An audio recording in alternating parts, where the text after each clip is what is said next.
Yeah, I'm your Black Lex today, baby.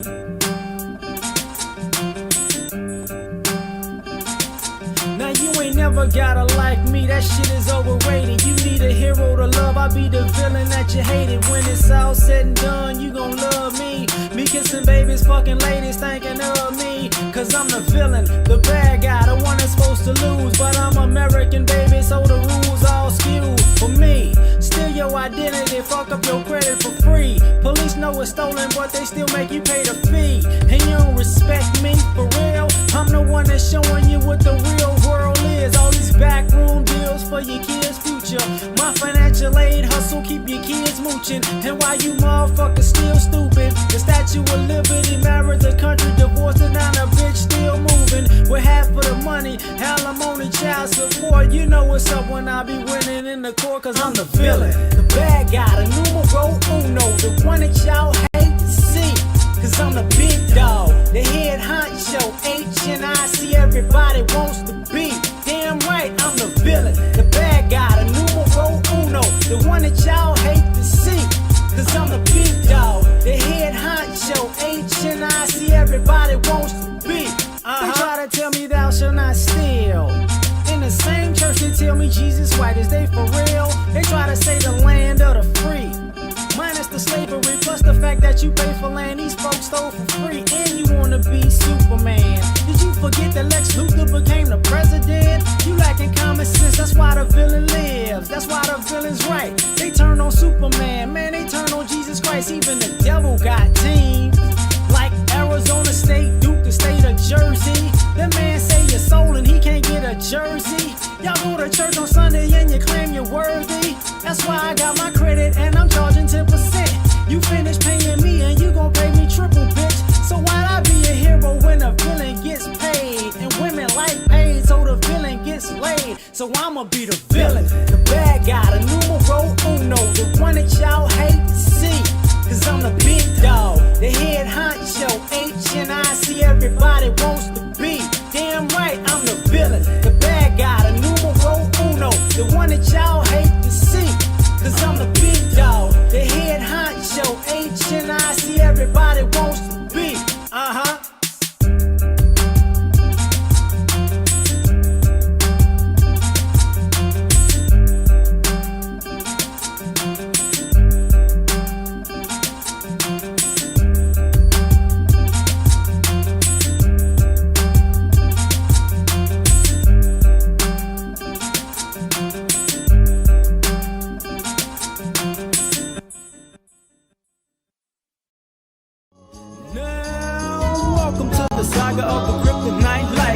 Some of the days go wrong at the end, some of the days go right. Meaning life can make you weak, but we can walk you to the light.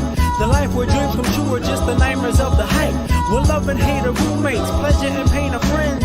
Peace and war and lovers, insane are twins. Cause I want it all and nothing ain't enough for me. And all I need is love, but why y'all all up under me?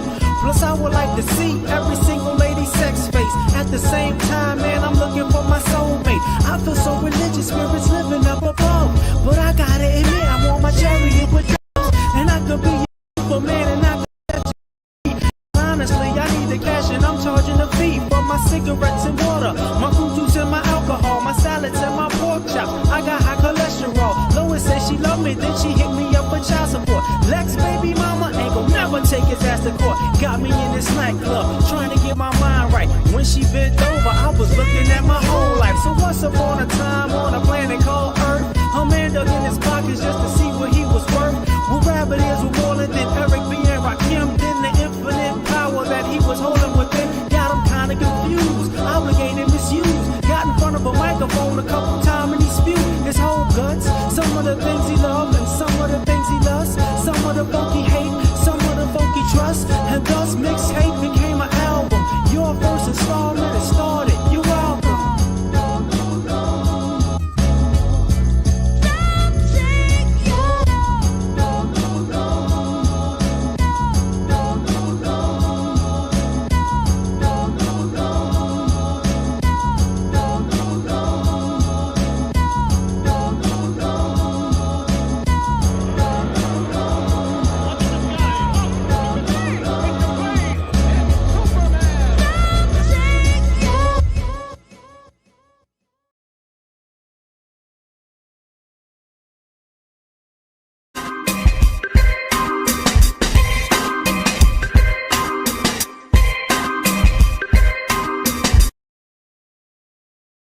Salute, and welcome. Welcome back to the Black Ocean. Now, so I'm getting deeper in with your host, the one and only Great Black Shark. I know you're probably wondering who is the brother rapping on both of those songs. And if you look at the screen, those are two songs off an album called The Saga of the Kryptonite Life by my brother, LAR Movement. LAR Movement. If you type in his name, YouTube, you go to a playlist on his channel and he has that whole album over there and another one that y'all should hear. Okay, so that who is doing the intro music on the intro here, a lot of y'all probably like that tune, man. That brother's very talented. All right, brother has a lot of good content on his channel too. So the album is called The Saga of the Kryptonite Life. Y'all should check that out. A lot of the brothers are gonna love that album. It's got a lot of good life lesson music on that album. So just to let y'all know who was performing that, LAR Movement. All right, check that brother out. I'll probably drop a link to the playlist in the chat room a little bit later here. Okay, but y'all know why you over here tonight. You know what we got to do. Let me go ahead and give my disclaimer at the onset of this broadcast. If you are a person that worship celebrities, celebrity gossipers, entertainers, unicorns, Care Bears, and everything in between, we turn all of that shit into sacred cows get turned into hamburgers over here, so to speak. So I'm just letting you know right now, you gonna look, a lot of y'all gonna unsubscribe and never come back. That's cool. We try to do the content that gets to the truth and creates division over here. All right. To let you know. Moreover, we're going to discuss the entirety of the issue with Tasha K and all the other goofballs that you've seen on the thumbnail. Oh, everybody going to get a dose over here tonight because it's not just Tasha K that's the problem. Oh, we going to break her down from the arrow to the zero, but we're going to discuss everybody else like her over here tonight. Okay, everybody going to get some. All right. So just letting you know what type of broadcast is going to be over here tonight. Because as I get ready to greet those of you that I see over here, I want you to look at the screen. Okay? Look at the screen. Oh, yes, look at it. Look at it. Because this is the era that we're in now, ladies and gentlemen. All that apology shit is over. We don't do apologies. Not if you're intelligent. We're going to break that down as to why, okay, tonight. We don't do apologies, okay? Get that through your head. So I'm going to leave that there. While I glance over here to the chat room and greet those of you who are my esteemed guests in the building. Let me throw up so I can see all of you here tonight. Make sure, give me 1 second, ladies and gentlemen, and give me a black fist and a thumbs up if you can hear you, brother. Okay, am I coming in too loud, too low, just right? Let me know with a black fist or a thumbs up. If you have not, go ahead and like the broadcast. Go ahead and share the broadcast. Should have been doing that during the intro. That's kind of the reason that we have intros in the first place, in case you knew over here. However, I see Osea Whiteman in the building. Vegan Kitchen Queen, Miss Ebony Dean is in the house. Okay. I see Dolores Lipscomb in here. Tanisha Murdoch, Mrs. L is in the building. My good brother, Project Leroy. I see the Black Mac in here. Salute to you, Airman. Okay. Shout out to you, brother and fellow veteran. All right.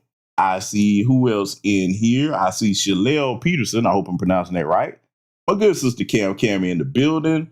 Only Pamela's Way is over here. Let's see who else. My brother Bruce Smith is in the house. All right. Let's see. I see Salvation by Grace in here. Okay. Kermit. My brother Kermit is Wingfield. Another fellow combat veteran in the house. 666 Mafia 738 is in here. What's going on, brother? I think you're a brother. Okay, apologies if you're not. All right, let's see. I see Callie Jane 79 in here. What's going on, sister? I walk up right, Lee Holmes, another fellow veteran in here. Okay, let's see. I think that's everybody. And I see Kyle Wright, the brother in the building. All right, so we're about to cook over here tonight. Again, I direct your attention back to the screen, ladies and gentlemen. I'm assuming I can be heard loud and clear. No apologies. No, absolutely not. Let me explain something to you. Apologies should be saved for your loved ones, family first and foremost, and people in the community in good standing that are worthy of them. Apologies should be treated just like you treat your money or any other valuables that you have. And I'm going to explain to you why. A great and wise grandmaster teacher, far wiser than I, by the name of Dr. John Henry Clark, told us that our beautiful humanity is both a blessing to us and a double-edged sword, because people often take advantage of our magnanimous nature. And one of the things you better learn to do in this lifetime is discern who is worthy of you accepting their apology and not. Now, for those that are outside the criteria that I just listed, when it comes to funky ain't shit bitches, that's right. Oh yeah, we going there tonight. Like Tasha K, okay? No. And anybody else like her. Especially when apologies are insincere. And I've told y'all for years, apologies should come with tangibles. If there's no tangibles with an apology, it didn't happen. All right? And that's the type of time people with sense should be on when it comes to anybody disrespecting our lineage and anybody that's outright lying on our lineage with an agenda behind it. Oh, we're going to go there tonight, ladies and gentlemen. We're going to have to do it because while you're looking at this, I'm going to show you something else here. Okay. Yeah, we gotta educate. That's right. I said it. People over here tonight. Look at this, right? Now, where my day ones at? How many of y'all recognize this? Oh yeah, we're going to make a lot of things stick over here. We're going to fill in some blanks that a lot of people did not regarding the Funky K situation. All right. How many of y'all recognize this? Y'all see this? Where my day ones have seen it before? Huh? Throw a black fist in the chat if you know what this is. I'm trying to see how many day ones are already in the building. Some of the people might be stragglers. They may be late. They're going to miss a hell of an education over here tonight because I may leave this, you know what I'm saying, in the main section of the channel. I may put in members on there. I've yet to decide. We shall see. Okay? But y'all recognize this, right? The Overton's window. Now, why am I showing you this? Because I'm showing you how you know that Funky K isn't the only one that has tried this nonsense, okay? And we're going to get to who probably put her up to this. We're going to break down a lot of things as far as the people that she was talking about. Oh, we're going to get there. Just stay with me. But as far as this whole thing about denigrating the foundational Black American freedman lineage, you need to understand something, ladies and gentlemen. Look at this Overton's window. The people behind that, they have an agenda. Now, you haven't heard them try to do this to any other lineage of people. They haven't done it to Jamaicans, haven't done it to continental Africans, they haven't done, definitely ain't doing it to white folks. They're not doing it to Asians, East Indians, Arabs, et cetera, et cetera. But with us, ask yourself, why is it so important to denigrate a lineage and lie on the people and disparage us? Well, for one, we have a lot of work to do as far as getting that to be our designated legal classification, and we're going to get it there. That's where our focus is going to be, and not so much on debates, as I call them with people, because we are past the debate era. I've told y'all we need to get to, and where most of us are, thankfully, if you're over here on this platform, you understand the value of being in the declaration era. When you declare something, you tell people what it is. You don't say, is it going to be like this? Well, we're going to kind of talk about it. Fuck that. We define ourselves. That's what it is, okay? Tough titty New York City, you don't like it. All right, whatever. Every idiot that challenges somebody or tries to pretend like, well, educate me. Okay, well, you go educate yourself. Unless that's your designated position and job, you don't have to be school teachers to everybody. Every idiot is an old in conversation. So now it applies to lying on our lineage with this Overton's window. I've showed y'all this many times. It applies to many different things in life. An idea that is new, in this case, disparaging a lineage, because if they tried this with Jewish people, it'll be all types of consequences and charges, but that's okay. We're going to get there. Disparaging our lineage, unthinkable. You're talking about a group of people. You keep scheming, keep coming up with it, and you progress the idea. You got your talking points together. Hello, Democrat shields and think tanks. We're looking at you. All right. You get your talking points together, and they're radical. You still got work to do. You got to progress that to telling enough lies about our lineage to the point it becomes acceptable. then it becomes sensible to do it. If you see that you can undermine the power of our people, which we are a powerful people, because you don't focus as much on trying to do these things to people unless they have some power that you fear. Once it becomes sensible, then it becomes popular to do. Oh, we've seen how it becomes popular. And the last phase, ladies and gentlemen, which is what we have worked to do to make sure this doesn't occur, it becomes policy to discriminate against us. And when they start doing that, you better learn the lesson from the Jewish people. That's why they say never again. Now, is everybody following me so far? Is everybody picking up what I'm putting down? Okay. See, you're going to get a new education over here tonight. I don't do what everybody else does. I'm not going to say what everybody else says. We taking the kid gloves off. When you insult my lineage, it's personal. I don't need to be erudite. I don't need to be politically correct. I don't need to extend olive branches. I have a flamethrower for all the olive branches people would consider extending over here tonight. That apology bullshit is over, okay? I'm not accepting it. Neither should any of you accept it. So is everybody picking up what I'm putting down? Did y'all see how I threaded that needle with the Overton's window on what these people are trying to do with our lineage? Does everybody get it? Sound off in the chat. Give me a black fist or a 3 if you got it. If not, if you're a younger person, ask questions, okay? This is a classroom over here. I'm looking in the chat room to make sure everybody follow me. Did I confuse anybody or is everybody with me? Tonight, once we get rolling, the train ain't gonna stop, all right? Okay, I'm seeing a couple of years. I want to see a couple more. Just want to make sure everybody gets it.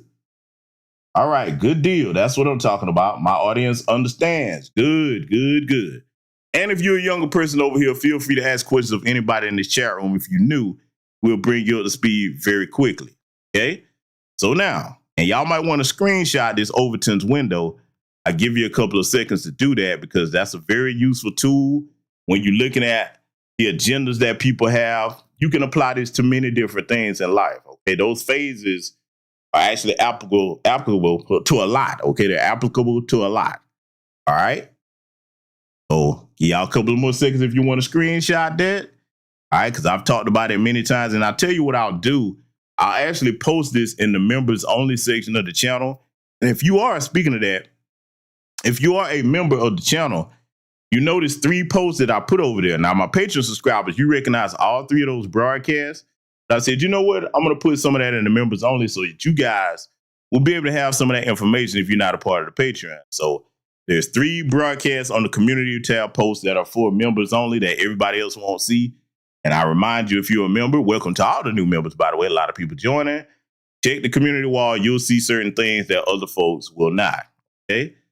So now that I've given y'all time to capture that Overton's window, if you would like to, we're about to get started. Oh, yes, we are. We are going to get some things straightened out here today because Funky K had a lot to say. Now, first of all, I know a lot of y'all like, damn, brother, you usually don't do this. And, you know, I usually don't. I usually don't go in on people's wives except for if there's an exception. And y'all know my exception. I've said this many times. I'll reiterate it here tonight. So I'm not changing what I do. She fits the exception. That means if that person's wife is a political figure, a public figure in the news, another content creator. Now, usually I avoid doing that if they're content creators, but no, bitch, you're going to get what you're looking for over here tonight, okay? You compare my lineage to a terrorist organization, oh, motherfucker, I'm finna read you for filth that other people are afraid to do. We're going to give you what you're looking for tonight. So that's why I'm doing this. Otherwise, and look, y'all know that I've known who this raggedy motherfucker was for quite some time. But I haven't really said anything. Y'all notice I ain't never did a broadcast on this raggedy piece of shit. Well, unfortunately, she's made my disc, okay? And y'all know what type of time it's finna be tonight. That damn all that polite shit. Everybody else can do that shit. This ain't the polite channel, okay? So we're gonna get into discussing what she had to say. And we're gonna let the raggedy motherfucker speak, and we're gonna be stopping this where need be. But we're gonna be here for the night. We're gonna go through that bullshit apology and a lot more because, like I said, everybody that you see, hold on. Everybody that you see, that's not it. Hold on. Because I want to make sure that y'all see this. Everybody that y'all see on that thumbnail is going to get the business. Oh, they are going to get it. Fact of business, hold on. Let me put this in here. Thought I had it in here already, but hey, we about to get it in here because, y'all need to see who we're going to be talking about. Because, see, we got to discuss that. Fact of business, I'm going to spare Funky K for a couple of minutes, okay? Now, yeah. Hey, bitch, you got a couple of minutes to breathe before I start in on your ass. So you better pray and thank God you got a few minutes because when I light up your ass, boy, I'm going to be on it, okay? I'm going to be on it. Flat ass motherfucker that she is, by the way. But yeah, this thumbnail that y'all see. Now, a lot of y'all probably wondering, brother, what's with the title? Okay. Well, the title is the truth. All right. We got to discuss these Tethers, Alabastards, because a lot of y'all probably wondered, well, you heard me say Alabastards, and you know who I'm referring to when I say that. But the Alabastard is the male version of the Alabastress. That's right. These things have labels and names. We must label them accordingly, ladies and gentlemen, okay? We have to do it, all right? So we're going to be discussing the Sambozos too also. Now, that should be self-explanatory, but if you don't know about that, let me bring you up to speed real quick, all right? Let's get it. So you have DJ Snackademics, a.k.a. DJ Academics up here, Poetic Fatso, okay, a.k.a. Poetic Flacco. Y'all know I stay going in on that fork tongue tether. Little peppercorn head, Godfrey. Yeah, I know a lot of y'all like, Godfrey. Now, usually I wait until I have something to say about things, but we going to deal with him tonight. We got Funky K in the middle. And we got everybody's favorite, yes, he is FBA Coon. Oh, she do Jackson. We going to deal with his punk ass too, because he's right in the category of Funky K. All right, I know a lot of y'all probably fooled, but you won't be out tonight. DJ Vlad is over there too. DJ Vlad and Adam 22, aka Adam Grand Mason. We gonna deal with all of them. Cause see, let me explain something to you. I don't tell anybody who to watch or not to watch for the most part. I don't tell you who not to watch. I will tell you who to watch or suggest, but I don't tell you who not to watch. So tonight, we're gonna deal with the problem with all of these types of platforms that you see up here in this thumbnail. I got a question for you. Because, see, it's one thing to excoriate them and give them what they're looking for.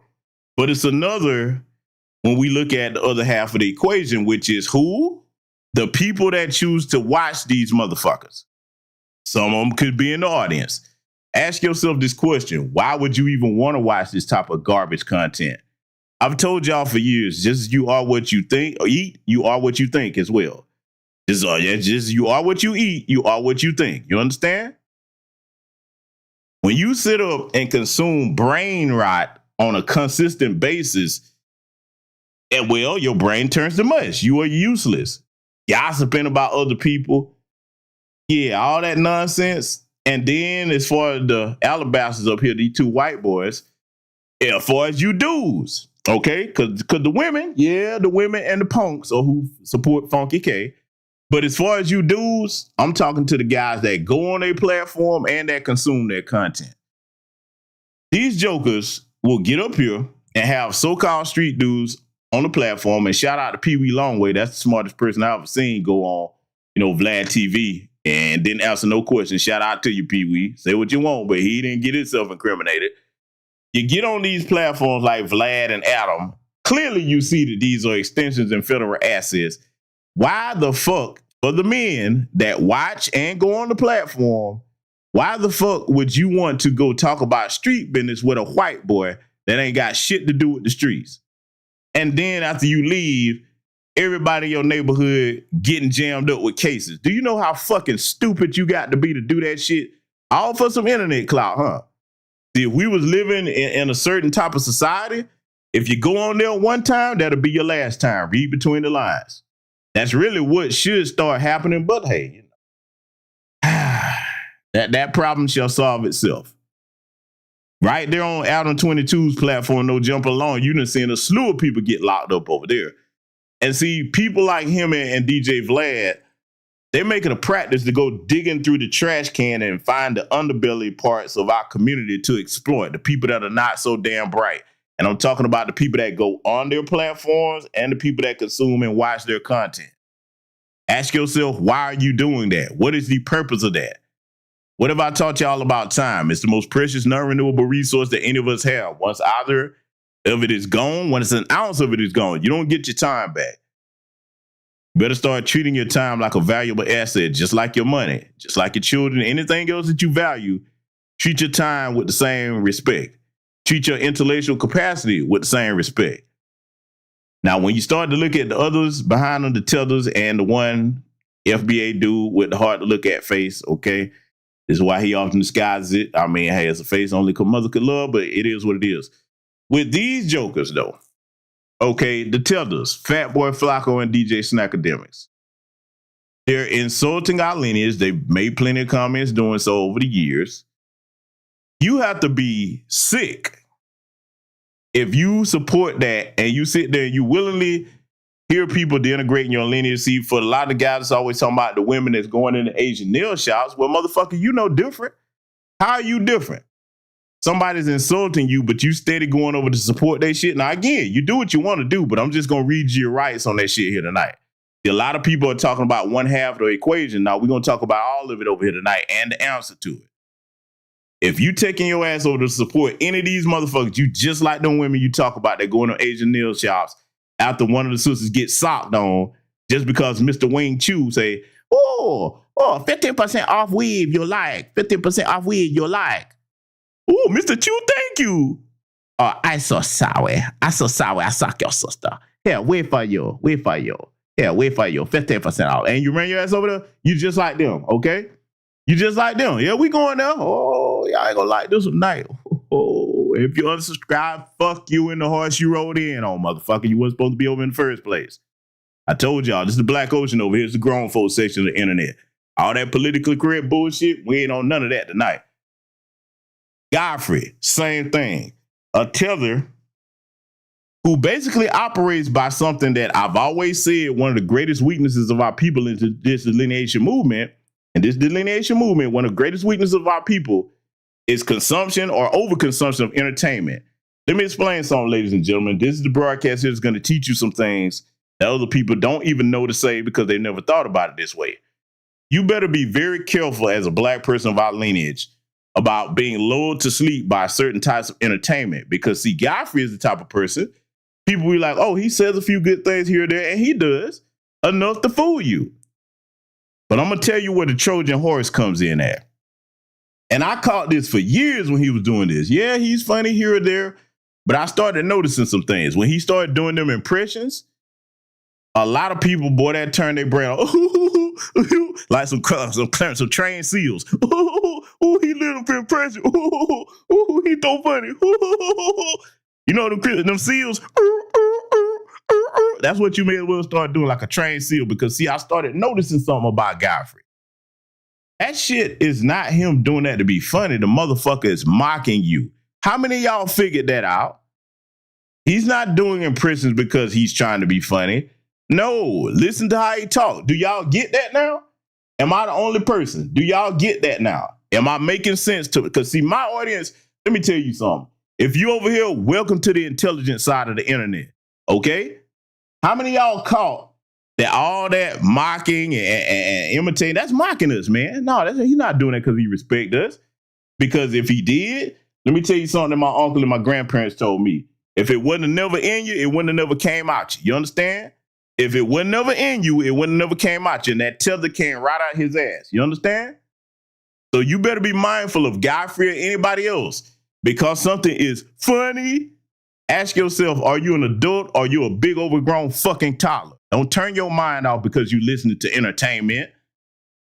And the line should be when somebody insults you, if you have the proper self-esteem, the proper cultural and lineage self-esteem, you cut their asses the fuck off.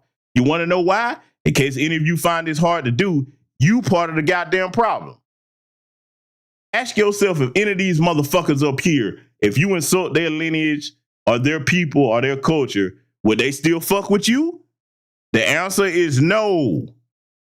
So why the hell are you going to be the only person in our lineage that still fuck with them? You got a decision to make, and that decision is yours. I can't make it for you, but I know what I'm going to do. Now, Funky K, this bitch in the middle here. Yeah, you call my lineage a terror organization. I'm going to call you what you are, you raggedy bitch. For the women, let me talk to my sisters of my lineage. Oh, this the one gonna make people mad here, but so be it. Only the grown women gonna stick around for this one tonight. Let me talk to my sisters so that you understand where I'm finna go with this. For years, I've done content telling you how important you are to the foundational Black American freedmen lineage. You are the first teachers of our children, and there are certain messages that if the women carry the message or teach it, it goes further than we could teach it as men. I admit that. For anybody that disputes that, for any man to say, we'll say, let me give you something to think about. In foundational Black American freedmen culture, you think about it. You love your mother, your father, you love your grandmother, your grandfather. But think about it. Who's often the most revered in a family? The great grandmothers and grandmothers. There are people right now, and I know it's the same in my family, that are no longer here. If you disparage their name in front of me, I'll knock your whole fucking head off. You hear me? Behind your great grandmothers and grandmothers? Come on now. Now stop me when I tell a lie over here tonight, huh? So I said that to say to my sisters, take care of your mind. Your mind is not just yours. Your mind has a dual function and purpose. That purpose is to teach the next generation of our children and transcend beyond the children generations on down the line. Now, what do I mean by that? Let me ask you a question and further prove my point about the statements I just made. Why do you think that we revere the likes of a Dr. Francis Chris Wilson? Huh? I want you to follow me on this, sisters, because I got to call you to the carpet. A lot of y'all are the reason why this funky bitch got over 1 million subscribers on YouTube, denigrating our entire lineage and our people. And the other people that support her is a bunch of sassy fairy dust fraternity punks. I ain't got no words for them. I'm not a part of their community, so they people gonna have to figure that out. But to my sisters that support her, let me tell you something direct and plain that I hadn't heard nobody else tell you. Ask yourself, why the fuck were you over there in the first place? Huh? That's a character flaw. If you the type of woman that like to get off on that and you, let me see what somebody's saying about somebody. Let me ask you this question. Don't you know that you basically rendering one of the greatest weapons that you have inoperable? Think about it. What are you going to gain that's beneficial to advancing your life, your family, and your community forward by listening to this funky bitch? Oh, let me go ahead and go here. Oh, you know I ain't done. Oh, we finna tell all the truth over here tonight. Let me ask you a question. If you are a woman that enjoys her content, well, if you admire her in any way, I got a question for you, because see, sometimes people don't put this to women the way they should. What do you admire about this motherfucker? A bad built Black American man hating. That's why you got that dusty, goofy ass tether. He needed a green card. Yeah, I'm going there. You had to go get him with your little bad built flat ass. Why would you admire a bitch that's a failure? How is she a failure? Let me tell you something, ladies. When you can't control your mouth to the point that you cost you and your husband, because your finances are tied together when you're married, you cost you and your husband a $4 million judgment? Is this your queen? Huh? Is this your queen? I'm talking to my ladies. Yeah, I'm talking to you. Those of you that supported this raggedy, funky bullshit right here. That's who you patterning your life after? So you better consider the source of something. That's not successful. That's a dumb bitch. You hear me? So you can't shut the fuck up long enough not to cost yourself a $4 million judgment because you lying and gossiping on the internet? Get out of here, man. So I'm saying to my sisters, you too that supported that shit are part of the problem. Get your shit together. Clean it up. You an important part of this lineage. We can't win this fight without y'all. We don't need a bunch of women that your greatest skill is how to gossip about a motherfucker. We need women that are intelligent enough to learn skill sets, to teach generations, to go out here and pull these wayward young ladies and impart wisdom to the young men out here. We need women that have the type of respect that a Dr. Francis Chris Wilson or Shahrazad Ali has. I keep naming on and on. Huh? Do I need to keep going? We need more Fannie Lou Hamers out here. We don't need no funky K's. Ask yourself a question. What good is this bitch to anybody? What good is she? Anybody that you know like her. I'm talking to you, sisters, yeah, because sometimes people have to wake you up and remind you how important you are to this community. Protect your mind, okay? So now I'm going to say this last thing regarding that part of the problem because nobody else mentioned that. A lot of people are scared to say that. I don't do that. I'm going to tell you the truth that you need to hear, not what you want to hear. This ain't the tick your ears, Derek Jackson, Umar Johnson, Pastor Poppy Dunn, Ace Metaphor channel. I don't do none of that bullshit. Fuck all them niggas, okay? Sisters, take that valuable asset between your ears. Feed it with what is going to empower yourself, your family, and your community. You can't get that by consuming trash like Funky K. Remember the importance that you play in this community. Now, if you have a hard time letting that go, then again, you too are part of the problem. A lot of people have covered this so far, but I ain't heard nobody tell it to you like that. Now, oh, she ain't Duke Jackson. Super Sambo, Super Coon trying to rebrand, talking about I'm pro-black. I've given y'all plenty of evidence on this asshole on the main channel, on Patreon, and definitely in the members only section, okay? But we're going to deal with him tonight. Oh, we're going to save his ass for last. Oh, yes, we are. So now that I've given all of them a proper exegesis that they should have gotten that I haven't heard nobody else give, we're going to get into dealing with Funky K, you know what I'm saying, the guest of dishonor over here tonight. Yeah, we're going to deal with this raggedy piece of shit. Because she deserves everything she's about to get and then some. And see, let me give this disclaimer also before we get rocking and rolling over here. But those of you that have this demented, cowardly mindset where you think that when somebody publicly disrespects you, you're supposed to privately deal with that. No, I've told y'all for years. If you publicly violate, then we're going to publicly demonstrate. All right? You don't sit up here and let somebody denigrate you in public and then turn around, well, you know, brother or sister, we need to handle it behind. Fuck that shit. You want to get respect, you show these motherfuckers that I'm going to give you the same thing that you give me. Do unto others. Just like we finna do to this funky bitch. So get you some soap, okay, and some body wash and a couple of rags. We gonna wash this motherfucker together, okay, with a funky ass. Salute to Latravia Lawson for the cash out. Thank you very much, my good brother. So without further ado, we're gonna begin. I'm gonna be stopping this where need be to point some things out. They called my husband an African booty scratcher. First of all, who is they? Who are the they that called your husband that you bad built bag of dog shit? You seafood Senate soccer shit you. Who is the they? I could see if you brought a screenshot or something. They called my husband. So one or two people on the internet represent a whole lineage, you ignorant motherfucker, you. Now, it's not like I expect better of this dumb bitch because you gossip for a living. You don't have no skill set. So I don't expect that, but I'm just asking the question for point of reference to teach this lesson here.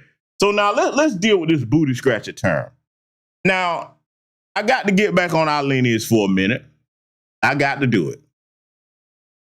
The African booty scratcher term, as we've said, that's something we said as children in ignorance. We called each other that. And if you came from a decent foundational Black American freedman family, because I remember the first time I said it around my family, the elders in the family checked you on that and they told you better not ever say that around them again. Now, I know I can't be the only one that had that experience in your family where when your folks heard you saying that, they checked you for saying it. How many of y'all have family in here that if you said that around them, they checked you immediately for that, right? Huh? So now here's the problem with the booty scratcher term today. Again, and it includes our lineage, you have a bunch of dummies, I'm calling you dummies, that today they're like, well, they don't like that term as a grown adult. I'm going to call them a booty scratcher today. Shut your stupid asses up. Because now what you're doing when you say that, you giving them credence, say, see, y'all do say that to us as adults. When you know damn well, before the idiots picked up on it and started saying it, none of us was using that today. So we got to acknowledge all the problem over here. So I'm talking to the assholes in my lineage that think that it's okay to do that. Now you're making what they say true. Now, the greater majority of us don't do that, but you know, idiots are everywhere. And I believe in cutting the fat. That includes from my own lineage. Now, if you want to call them some names, it's some names that you can call them now. Or the K word in particular. Yeah. How many of y'all know what the K word is? Huh? Hold on. Let me show you something. I'm going to put it in the chat room. I'll put it in here. There's a word you could call them right there in the chat room if you want to piss their asses off. You know what I'm saying? Well, you know what? They probably won't let me put that in there. Look up the word kafir. Okay, I'll just say it out here. Look up the word kafir. Salute to the good sister, the vegan kitchen queen, Miss Ebony Dean, for the cash out. Thank you very much, my good sister. Look up the word kafir, Kaffir. Now, I'm not telling you to use it. I'm not telling you not to use it. But retire the African booty scratching shit. And the tether will do, because that's an action-based term. You got to do something to be a tether, not just be a black immigrant. You got to be off code and actually try to undermine us. Examples of tethers: Myron Gaines, Candace Owens, Poetic Fatso, DJ Snackademic, so on and so forth. You get my point. All right? It's a whole bunch of names you could call them. All right? And if you on my Patreon, you've seen the racial slur database that we have over there, so that you all would know when other people are calling you things. Over on Patreon, in the shop section, you can get that and find out for yourself. All right. I might put it in the members only, but it'll probably be in the highest tier because that's a lot of information and it is valuable. All right. And you pay for what you find value in. Anyway, that's the part I wanted to put out there about that. So now she claims that somebody called her husband a name. Well, funky bitch, you talk about people for a living. You mean to tell me somebody called your husband a name, now you go to pieces? He called my husband a name. Nah, never mind, booty scratcher. I'm going to tell you what you should be worried about him calling your husband. A low-life, funky-ass, desperate tender that had to marry your bad-built ass to get a green card, because we know what that is, Funky K. You know what? I could be biased. Brothers, let's put this to the carpet now, because we got a lot to get to here tonight. Oh, we are just getting started. Brethren, I have a question for ye in the chat room. Yes, I said ye. All ye brethren in the chat room, no matter ye lineage, how many of you that are successful, have worked hard and amassed everything that you've accomplished in your life, when you get to the pinnacle, you look up and say, I want a Funky K. How many of you want a bitch with a bad built body, a flat ass, and low intelligence? How many of us work hard every day and say, you know what? Ooh, shit, I did all this hard work, I'd have made it. Let me get one of these refrigerator built looking motherfuckers right here. How you gonna be bad built and stupid to boot? Now, if you like me, you would rather get you an intelligent woman that's a compliment not only to you, but she's also an asset to your entire family because she's intelligent. Intelligent enough to know when to shut the fuck up and do more listening and bringing information back to her man that you can both use. An intelligent woman watches her entire family 6 o'clock. Or watch your sixes, we used to say in the military. Watch your back for the layman's, all right? What the fuck can you gain with this? If you choosing this, you got to be a desperate tether that's trying to stay in the country with your sorry ass. Why don't you worry about people calling your husband what he is? You the only one with any real skill set over there, because without him, you know, without you, he's just a parasite looking to latch on to some woman that's going to give him a chance to do it. You take that sorry son of a bitch you married to and put him up against anybody. Hell, I'm going to go here. You put his ass up against Pookie and Ray Ray on the street. They running circles around him. At least they go get us. They might not be getting it the right way, but they will go get it.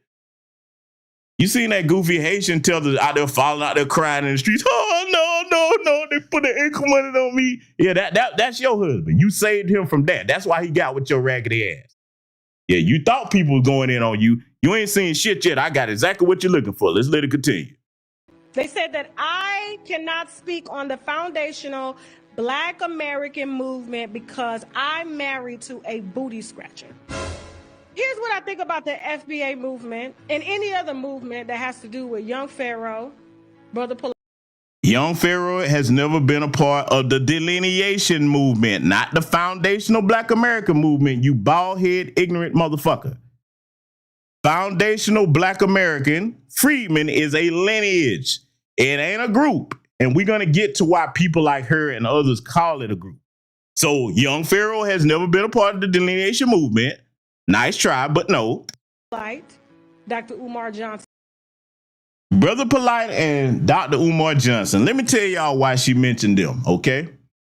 A lot of people didn't make this point, but I'm going to make it for point of reference because I want to clarify everything about everything she said. Brother Polite and Dr. Umar Johnson, unfortunately, were in some Hidden Colors films, okay? Dr. Umar Johnson was in, I think, two of the films. And I know Brother Polite was in either Hidden Colors 4. Yeah, I think it was Hidden Colors 4. Hidden Colors 4 or either 5, okay? And shout out to Brother Tariq Nasheed for all the work he's done now for over damn near going on 30 plus years. But at the time, we just got to say what happened because this is what happened. A lot of brothers and sisters were already aware to the bullshit that Brother Polite had going on, not just with the scams, but with the messing around with kids. I remember that time, just like it was yesterday, a lot of brothers and sisters was sounding out, trying to warn Brother Tariq. At the time, Brother Tariq was like, hey, listen, just if he scammed you out something, you take it up with him. I remember him saying it, all right? And a lot of brothers and sisters were trying to look out because, look, when you got somebody as busy as Brother Tariq is, he ain't over here looking at what everybody got going on social media. And now, to his credit, shout out to him, the brother has learned to listen to the brothers and sisters that rock with him. Because as you saw with Professor Smalls, okay, 19 Greasy, aka 19 Keys, and a couple other these goofballs, some of these jokers, you know, they come around and they turn into snakes. So, you know, you got to trust your team, man. If people are warning you about somebody, don't have closed ears, man. And he's learned that lesson now because we all learn, okay? Everybody's a work in progress. So shout out to him for learning to, you know, pay attention when people put a bug in you. Everybody ain't doing it because they hating. Some people are trying to warn you because, see, when you have people like a Brother Polite attached to a very important educational body of work like Hidden Colors, Brother Polite is only going to be known for one thing now, and that's what he's been convicted of. Now, does it change the overall body of information of the series or the film that he was in? No, it doesn't. But when you see that face in it, you don't want that associated with your brand. So my lesson is not to tell Brother Tariq what to do. My lesson is beyond that. I'm talking to my audience. Be very mindful about who you attach to any legacy that you building. You don't want unnecessary stains on your legacy. Now, that doesn't mean that Tariq or anybody is responsible for what Brother Polite did. Hell no, that's on him. He didn't know anything about it, even though people was trying to tell him, he didn't know. But in my lesson, look, you see I run my platform. You know I don't let everybody up here. You know I don't promote any and everybody. I'm very, very, very strict about anybody that I allow to come over to this platform or anybody else that I promote. I vet and check things. And then sometimes if I just get a feeling, I'll be like, nah, I can't do that. I don't know. I gotta. A lot of times I'm right about that. So my message to my audience is trust your gut instinct and be very wise and be very careful and discerning about the people that you share your platform with, the people that you put or lend credence to, the people that you will validate by mentioning their names, okay? Because, see, that's another thing that I see some people doing in folks' chat rooms, like Anton Daniels and all these other coons. Let me put my audience up on game. Y'all should know better.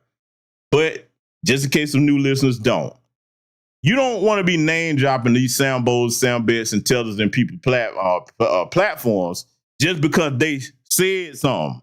Some of our people, unfortunately, like somebody on the playground. Ooh, they had said something about you. What you gonna do? You gonna take that? These are the hot Cheetos eating worthless maggots of society because you think like you on a damn second grade playground. Every idiot is an older conversation, and you dry promoting them when you putting their names in people chat room. And y'all know I'm strict on that. What you giving them people attention for? Huh? But see, you know, this is the advanced section of the internet over here. A lot of people that just went right over their head. But if you heard it over here, my audience gets it. I know I have a more astute and more intellectually inclined audience over here than most folks, okay? But just watch this thing. It's up to you to start admonishing people. Hey, man, don't be name dropping this motherfucker over here. Now, some people do it deliberately because they be trying to get shine. And these are usually fans of those people that come in folks' chat room. So if you ever see me as a moderator on anybody platform and I shut that shit down, there's your reason why. Shouldn't have took me to explain it to you. But that's the reason why Funky K mentioned Polite and Umar. And if she did, and see, go to show you how ignorant this gossiping bitch is. If she had just taken a bit of time to do a cursory bit of research, you would understand that Umar Johnson is diametrically opposed to the foundational Black American lineage. And he's not with the delineation movement, because the lineage and the movement are two different things. Delineation, you funky bald head bitch, is the movement. Foundational Black American is the lineage. That's all it ever is. That's all it will be, because we the fuck said so. Not you, not Tethers, not nobody else. This is the era declaration. And we telling you what it's going to be. Brother Polite has never been a part of the delineation movement. I've never heard him speak about foundational Black Americans when his nasty ass was free. May he rot under the prison. I hope they give his ass extra time for what he was convicted of. So that's why she said that. A lot of people didn't ever drill that point home. Now you know. Let's let her continue. All of these movements that y'all look up to, all these men, okay, that I guess guide you to help elevate your consciousness. See, notice that emphasis she put on all of these men. Let me explain something to y'all. It's not a coincidence that she ended up with that African tether that she's married to. I already told you what that was. Anybody with sense can see what that is and how that came to be.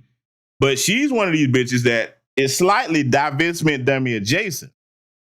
What do I mean by that? Well, I know she ain't had a zaddy turn up nowhere, but she hates FBA men.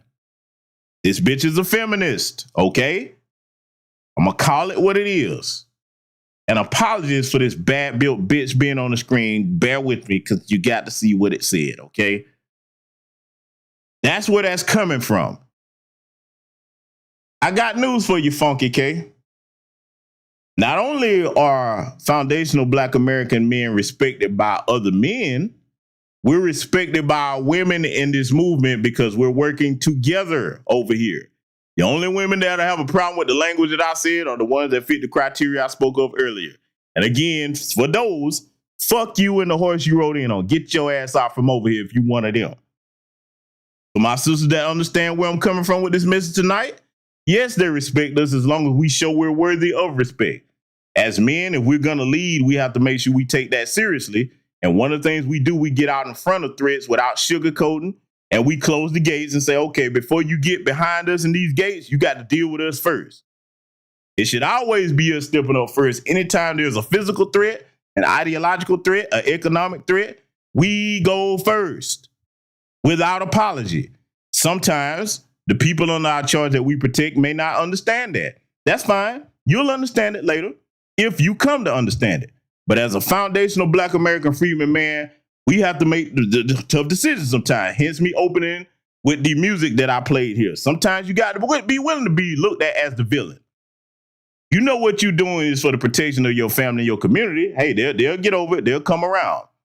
But you do not shirk your responsibility as a man just because somebody's feelings are hurt or because they don't understand what you're doing. You know, you handle your business. That's what you do. So now, that attitude, that's why she ran over there. And see, I've cautioned my sisters over here, even if you don't like me, that's fine.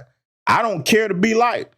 The only people that I care that like or love me is my family, my woman. Shout out to you, baby. I know you're watching, okay? My feisty, golden, delicious woman, okay? Shout out to you, boo. I see you. Outside of that, hey, man, I don't give a fuck about being liked. That's not why I started this platform. Oh, I need somebody to like me. I like me, okay? I like me. That's plenty. My job is to educate you, and you don't have to like or agree with me. Let me explain something. Over in my members only section, I showed y'all that video where a lot of y'all get to see how those women in the Eastern Hemisphere are treated. See, you need to understand something. A lot of these tether class wenches, or the tether wenches rather, they come over here and they project their vitriol for their men that play rock'em sock'em robot with their head and practice soccer with their head. Yeah, that's right. They beat the shit out of their women in the Eastern Hemisphere of the world. Not saying we don't have men here that do that, but that's done behind closed doors. And that's frowned upon over here. You socking on women like that for no reason. Non-combatants with no weapons. You're a punk bitch if you do that amongst our lineage. Don't get no respect. So they come over here and project their hatred, which would be justified for their men that's socking on them, onto us. Bitch, we ain't did nothing to you. And as we found out, Funky K is a tether. Thank you for admitting it, you raggedy bitch. Thank you.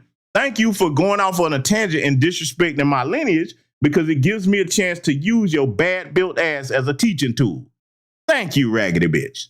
Okay? I can be magnanimous and give props where the props are due, but I want you to understand where that vitriol comes from.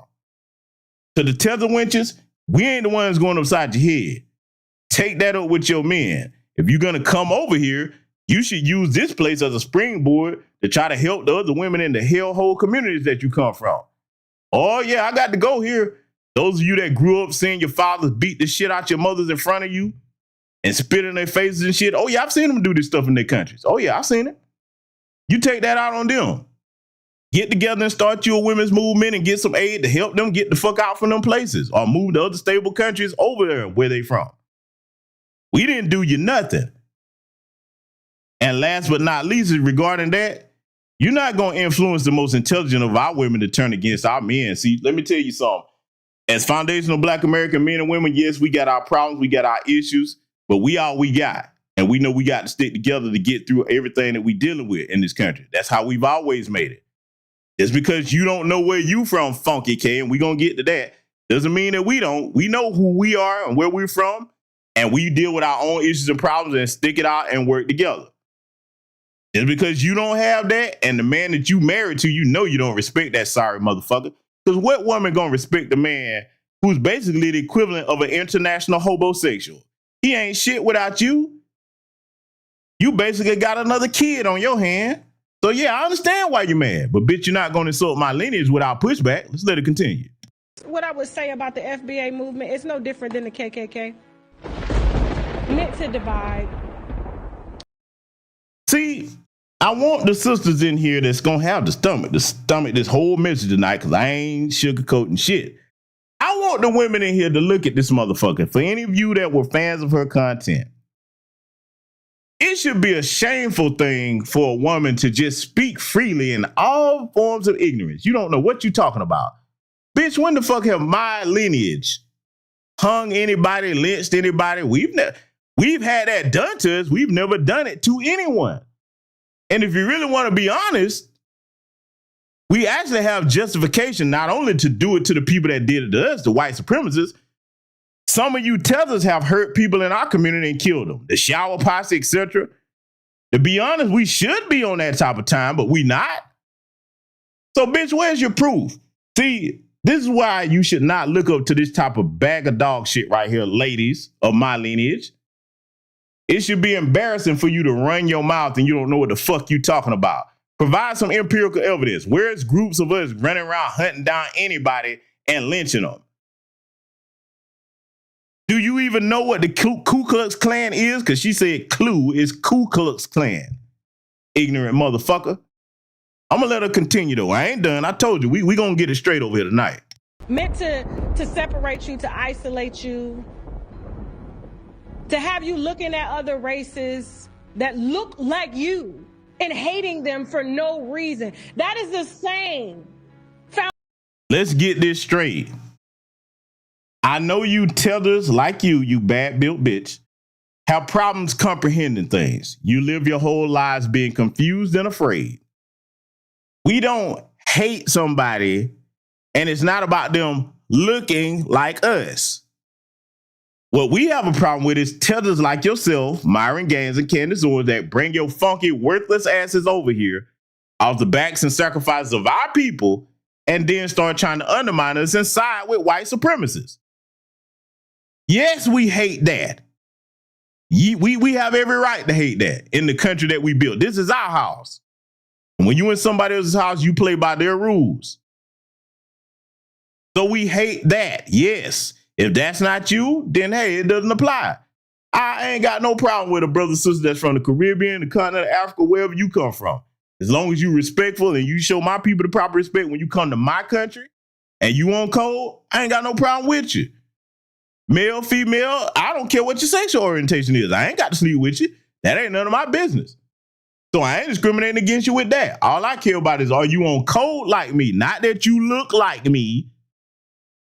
Didn't we learn that lesson about Barack the Tether punk ass Obama? Yeah. Look like me.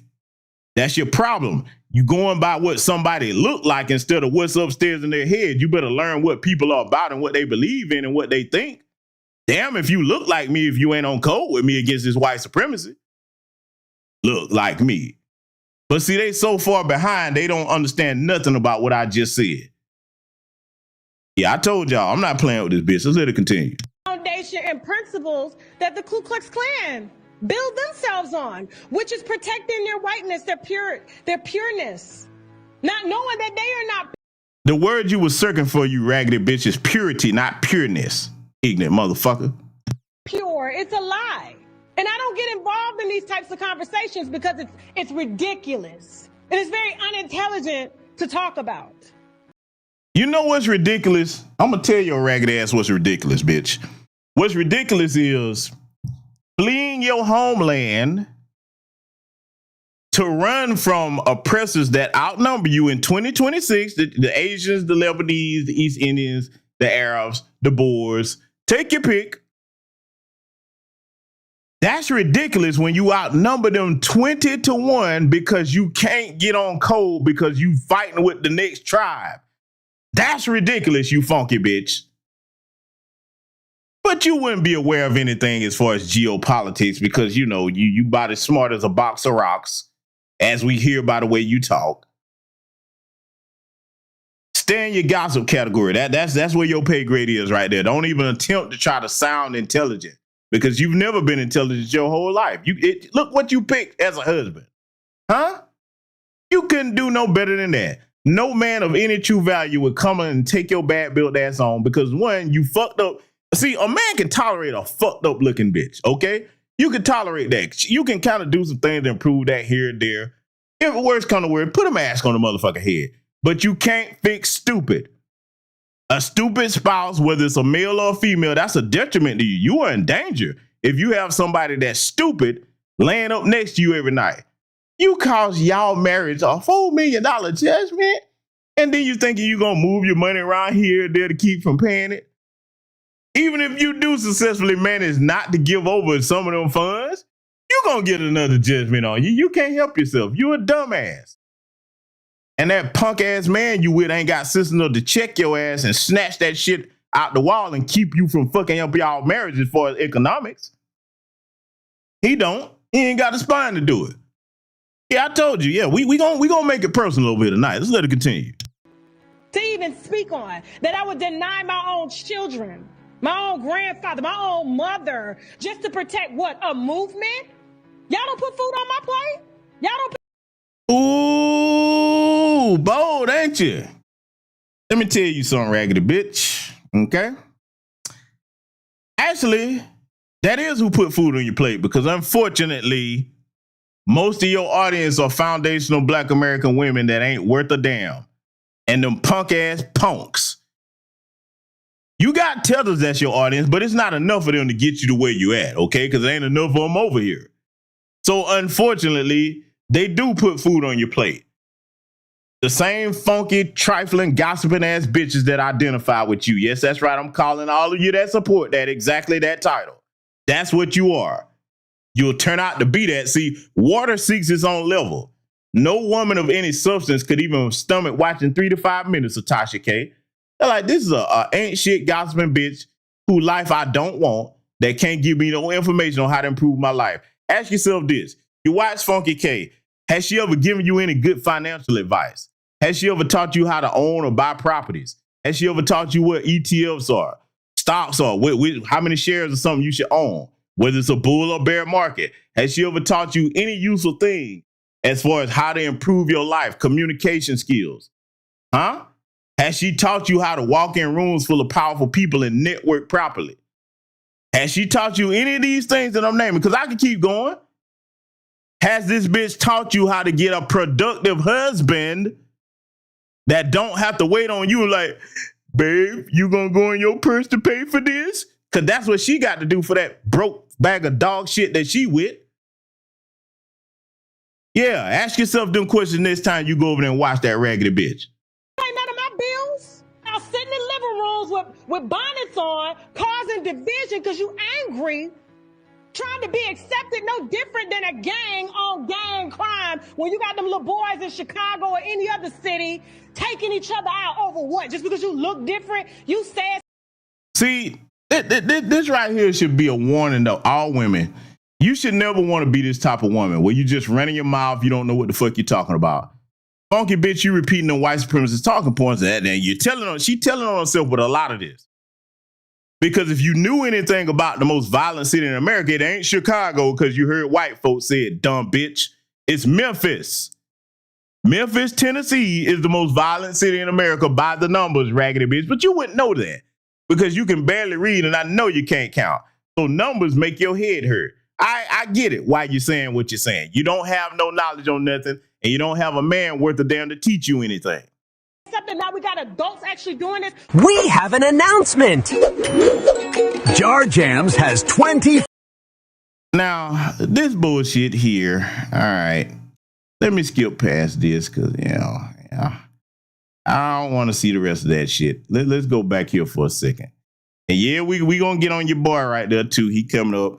Mr. Philip Scott, we going to ask a question about something that he said, okay? But that was the gist of what Funky K had to say, all right? And apologies for that bullshit that was tacked on the end. That's the clip that I found of what she said initially. Y'all got the gist of it, right? Now, I've already given you reasons why not, why you should consider listening to any of these assholes up here. And if you do, ask yourself what you're gaining from any platform that you listen to. Not just me, anybody. If you're not learning any type of information that can advance your intelligence level, your life, your skill set, what are you doing? Huh? What are you doing? But I want to play something that Mr. Philip Scott had to say here on one of his recent broadcasts.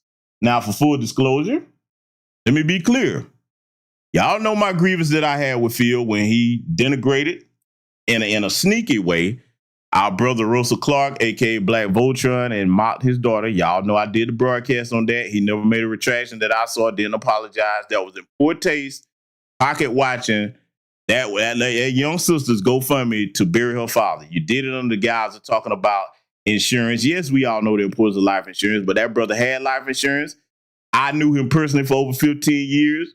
My brother Twizzle can confirm that. If you go to my X page, you saw where I thank y'all again, the community and the platform behind us that came together to get that sister the funds she need within 3 days. That set a record as far as on the black grassroots, as far as I'm concerned.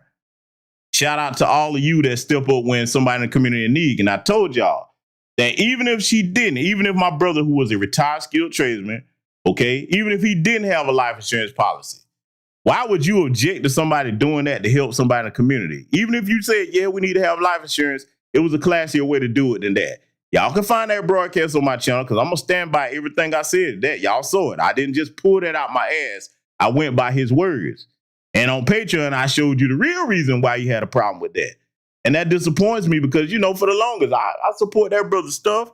He's done great work in the community. I can't take that away from him, but you got a flaw, a character flaw, a nasty character flaw at that, to do that to somebody that's deceased, a person that actually supported you. That was in poor taste, but just giving my full disclosure on that and to not take this out of context, this clip that you're about to play here that I'm going to ask you a question after I play it, this was in reference to him saying that, hey, we need to give the same type of energy to white supremacists that we do Tethers and Funky K. All right? And so I'm not going to put words in your mouth. I just want to give you the proper context. So once again, context of the clip you're about to play, and I have in the screenshot, you can see the broadcast it was taken from. He was speaking in terms of devoting the same energy that we do to the Tethers that say things and Funky K to the white supremacists. Now, I was under the impression that we give it to everybody, but, maybe he perceived it to be different. But I'm going to let him say what he has to say, then I'm going to ask y'all a question about it, all right? So let me let him speak in his own words to you, the audience. Then I'm going to come back and ask you in the chat room a question. Hey. So it's going to take all of us.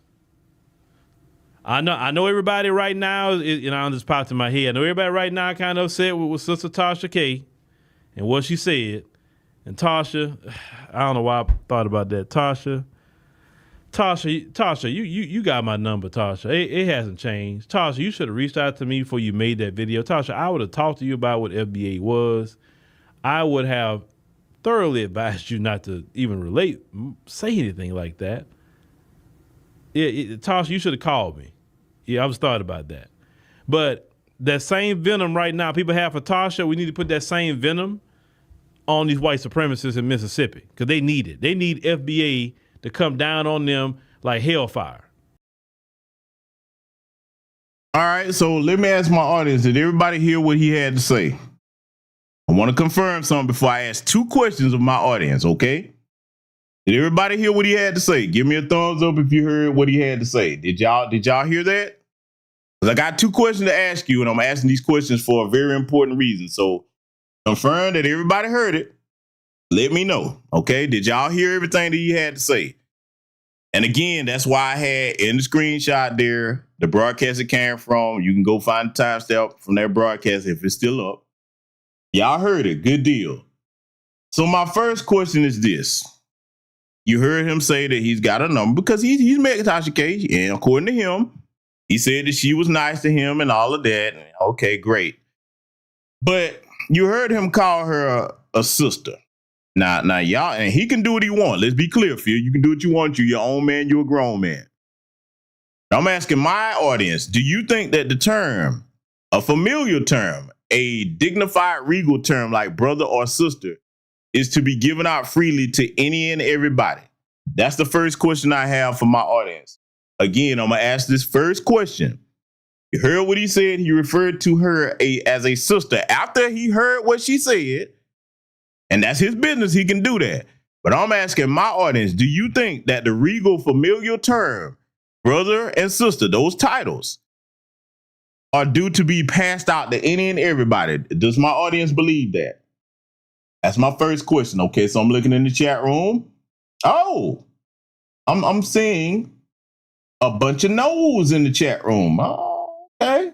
All right. Anybody think? Because look, you free to say whatever you want to say over here.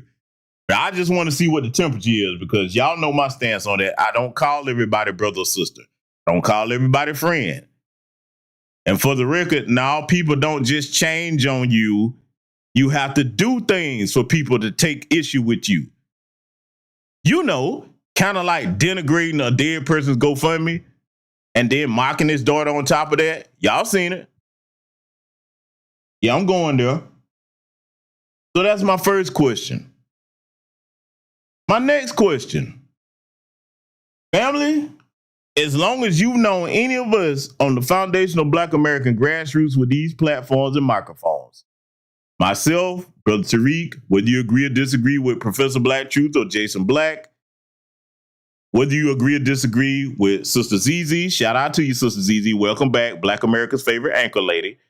Whether you agree or disagree with my brother Ant CEO, shout out to you, young man. My brother Daniel, Afro Elite, Black Alpha Network, shout out to that brother. Outstanding broadcast that he did on Funky K. We're going to pick it up from where he left off. Any of these people that you can name, Raheem Shabazz, my good brother, my brother Sincere Love to God, so many people I'll be leaving out. If I left y'all, apologies, okay? My question to those of you that are familiar with those platforms, family, don't we give it to the tethers and the white supremacists the same? Can we not chew gum and walk at the same time? I absolutely agree. Yes, we are supposed to get these raggedy white supremacists from one end of this country to the other, the absolute business, especially in Mississippi, especially in Frisco, Texas. We haven't forgot about our brother Carmelo Anthony. But just because we check these tethers, and you better watch people that do this. When they see us getting on the tethers, all of a sudden they start running interference. Well, you know, we need to do the white folk too. Okay, show me a place where we have not done that. I'm gonna start with my platform. Let me go first. Ladies and gentlemen over here on this platform, when have I ever said, well, you know, man, ignore these white supremacists. You know, man, y'all need to take it easy on each other, man. Have I ever done that? Hell, I got a whole playlist dedicated to giving them motherfuckers the blues. And even when I ain't putting things over in that playlist, I stay on that nigga. This is a 20-year-old platform. Now, have I ever cut them sons of bitches a break? Huh? We can chew gum and walk at the same time, okay? Now, some of you can. That's fine. If you're the type of person you can only do one thing at a time, hey, man, stay in your lane. The rest of us, we can do two things at once. We can do multiple things at once. See, that's kind of what you hear from some of the Pan-African crowd, where they always coming at us when we check these disrespectful tethers. Well, you ain't did that to the white man. I'm like, you must not be paying attention. What you looking at? And we know that's a bunch of gaslighting. But I'm like, nah, just because we getting on you, that don't mean they get a pass. All of you motherfuckers can get it. And all of you will get it. So I'm just, trying to figure out if I'm not the only one that can do multiple things at one time, okay? This delineation movement is making a lot of people uncomfortable for many different reasons. So be it. Our job is not to be concerned with the comfort of any individual. Our job is to be concerned with the protection and empowerment of our lineage. It's long overdue that we focus on ourselves. These goofballs that you see on the screen here, like I said, each one of them have issues with why, if you watching and consuming them, something's wrong with you. See, you can say, hey, yeah, they're wrong. They shouldn't have said this. You would be right. You would be absolutely right. But then you got to ask yourself, well, why am I listening to them? Okay. And you know what we about to get into next, right? Oh, yes, we about to get into Funky K's apology. Funky K's apology. Yeah. Oh, yeah. Or as I like to call it, a moron with a mic. Seafood Senate bag of dog shit you. Yeah, we're finna get into Funky K's apology. We're finna run through this whole thing, okay? I'm gonna let her speak at length, and I'm just gonna ask some questions as we go along here because I've already read this vile bag of dog shit for filth that it is. So I'm gonna play the so-called apology, and I want you to understand that the theme of this should be no apologies. That apology shit is over for the intelligent amongst us. You save that for your family and your community that is worthy of it. Are any of us perfect? No, we all make mistakes. But you better be very discerning about who you dole out apologies to. Don't let nobody make a fool out of you and Trojan horse you and letting your guard down because, oh, I'm sorry. I'm sorry. No. You look at the sentiment behind it because, see, from what I understood, and I'm not sure if it's YouTube or her Instagram, they said she lost 30,000 subs. I'm not sure from which. She's still sitting at over 1 million. But that funky bitch wouldn't apologize unless you spoke to her in a tangible, powerful language. Let me talk to my brothers. You should get it. Let me talk to my sisters that may be still on the fence about supporting Funky K. Power does not come from what you say alone. Words do have power. Power comes from you combining what you say with what you decide to do. Now, in this country, in this world, there are only two universal languages that people understand. Loss of life and loss of finances. Funky K only apologized, air quotes, because that raggedy bitch knows she need every dollar she can get off that funky ass YouTube channel. And you, my sisters, applaud to you for waking up. Better late than never. When you vote with your feet, that's when motherfuckers find out that they ain't gonna be able to eat. Do you understand me? Let me say it again. When you vote with your feet, that's when motherfuckers like Funky K find out they ain't gonna be able to eat. And you know she like to do that. I would encourage you, if you serious, to continue not only with Funky K, but everything else. The Asian nail shops, all these other businesses that denigrate us. What have I told y'all for years? Economic delineation must be next. So I applaud the sisters that finally woke up and said, hey, bitch, wait a minute. I like to listen to your funky ass sitting up here swilling wine and gossiping, but you crossed the bridge too far talking about the lineage. You should have been there, sisters, as I said earlier, but congratulations, you're there. Now, of course, you got to ask yourself, are you going to stay gone? Or are you going to go back? It's up to you, okay? So I'm just letting y'all know where we finna go with Funky K here, all right? So we're going to get into this apology. I'm going to let this play at link before I speak, because we're going to be asking certain questions as she talks here.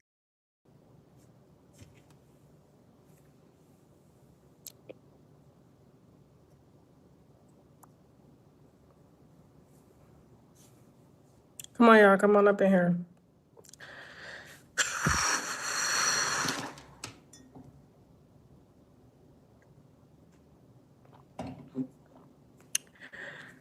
All right. Hey, Miss Mary Blue. How you doing, baby? Hey, Rosebuds. Hey, God's Butterfly. Hey, y'all. How are you? Love you more. Hey. Hey, guys. I know I'm in between doing interviews, so I've been doing some meditating and some praying, and wanted to come back on here and have the last dialogue with y'all, okay? So here's the thing. Y'all come on up in here. How y'all doing? Y'all good? Thank you. I'm finished fussing. I'm done fussing. Y'all know me. I'm a black woman. I'm fussing, okay? So here's the thing. All right, so to anybody that I've offended, I didn't mean to offend you. Your background, you guys know I don't discriminate. I don't do that. I don't discriminate. I want any and everybody to be up in here having a good time, okay? And so lately on social media, given, you know, the Nolan Wells situation, I mean, just any and everything that has to do with, you know, our culture, our people, Blacks as a whole, for some reason, I have been dragged into these conversations. And I'm like, I ain't been talking about that. So why would I talk about it now? It's not who I am. I don't like talking about topics that involve death or, you know, children or what. Now let me pause the moron with a mic right here, okay? To further add to my excoriation of this bag of dog shit and my plea to my sisters of my lineage, I can't speak for the non-FBA sisters, that's up to you, but to the sisters of my lineage, let me add to the excoriation, okay? One, you heard it with the dry, insincere apology if I have offended you. Well, ask yourself, have this funky bitch insulted anybody else's lineage by comparing it to a terrorist organization? It'll be one thing if we was running around brutalizing and harming and killing people, but we've never done that as a lineage. Even with justification to do it, we haven't done it. We like an old dog to get tired of being kicked and just keep on taking it. But that day is over now. So we definitely going to give you verbal pushback. Now you can get what you're looking for if you present yourself to us as a threat to our family and our community. And yeah, you're going to get what you're looking for. But as to compare us to the KKK with no evidence, you didn't even do what the white supremacists do and cherry pick some random crime against somebody and put that together. You would have damn near been slightly more credible had you done that. But you can't find that because we don't go around doing that. That's your people doing that, you funky tether winch you. So that's the first thing. The second thing, to my sisters, so that you see how worthless this bitch is. Okay, because I love women. I hate bitches. And that's what this is, a bitch. I apply that term to the males too. Fact of business, if you're a male supporting Funky K, you too are a bitch, okay? Or I give it to both genders where it applies. I hate the foul art of bitchcraft. See the members only broadcast rebuking bitchcraft, okay? Listen, as a woman in the community, are you supposed to do what we the men do? No, that's not your station, not your place. But are you absolved from protecting community? No, you're not. Your job is to report what you see, to educate the children so that they're not running around blind out here, so that they end up in a tragic situation like the young brother Nolan Wells. But this funky, worthless bitch, you know, I don't like to talk about topics like that. You know, children, death. Oh, heaven forbid you talk about anything constructive with protecting children, you raggedy bag of dog shit. Oh, no, not that. Heaven forbid you calling out these white supremacists. See, I got a question. Funky bitch, Funky K, let me ask you a question, you stinking bald head bitch. When the fuck you ever talk like that about them white supremacists? Who have you taken to task on your channel? For those of you that might have watched Funky K, Have she ever done any broadcast calling out the white supremacists the way she excoriated and denigrated our lineage? Huh? Where the fuck your raggedy, worthless ass stand on business doing that? You know who not to talk about though, huh, Funky K? So I'm saying to my sisters, she's worthless. This is a bitch that don't even understand the times we in that, hey, if something happened to one of our children like that, that's all about y'all. So why the fuck haven't you used your platform to talk about the Nolan Will situation? I don't like. There's that word again, like. Aren't you grown, motherfucker? Grown people don't operate off like and don't like. We do what we supposed to do when we have to. We do a lot of things we don't like to do. If you got a platform that size, even if that's not your wheelhouse, just out of compassion for being a parent, you funky bitch, you should have spoken on that. How the fuck you gonna have a platform over 1 million subs and you see what happened to that young brother that was murdered? Oh, but you can't touch that though, huh? Is this who y'all want to be like, sisters? Let me let this raggedy bitch continue. And I'm not saying the platform is perfect. That's not what I'm saying, but I just like to steer away from that. And I like to keep the topics above water, something we can live, laugh, wine, life, laugh, gossip, whatever about. And so yesterday's show, had me fired up. I'm not going to lie, because, to refer to my family, and I get it. Everybody has, they've said any and everything about my family. They've called, my husband gay. They've called me a dyke. They've called my kids slow. Hey, be as it may. You got to have thick skin when you're out here. But to see, I guess, them say that I don't somehow care about my people because I married an African man. That I don't care about my people because I married an African man. And then the video that I posted this. Who said that she don't care about her people because she married an African man? Funky bitch, who you married, that's your prerogative. You do what you want to do. I ain't heard nobody say that. I don't talk about this motherfucker. It's the first time I ever talked about this bag of dog shit on my channel. Well, never said nothing about it if you didn't disparage my lineage, but now you got my attention. Congratulations, you raggedy bitch. Listen, I like the gaslighting here, okay? Oh, you gotta love it. First of all, let's get this straight. We are not your people, you funky bitch, because in this very apology that you ran on this rant about, you made it clear that you're a mutt. You don't know where the fuck your people from. Let me make something clear to the tether class.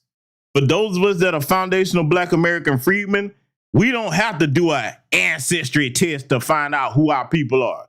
You know why? Because we grow up in families where we go to family reunions and we around our people all the damn time. Have to take our ancestry test. When you hear a motherfucker saying that, you already telling on yourself you ain't one of us. We know where our grandparents and great-grandparents are buried. We know where they live at if they're not in the state or city with us. We've gone to visit them many summers and winters. They've come to visit us. Huh? We know who our people are by name on both sides of our family.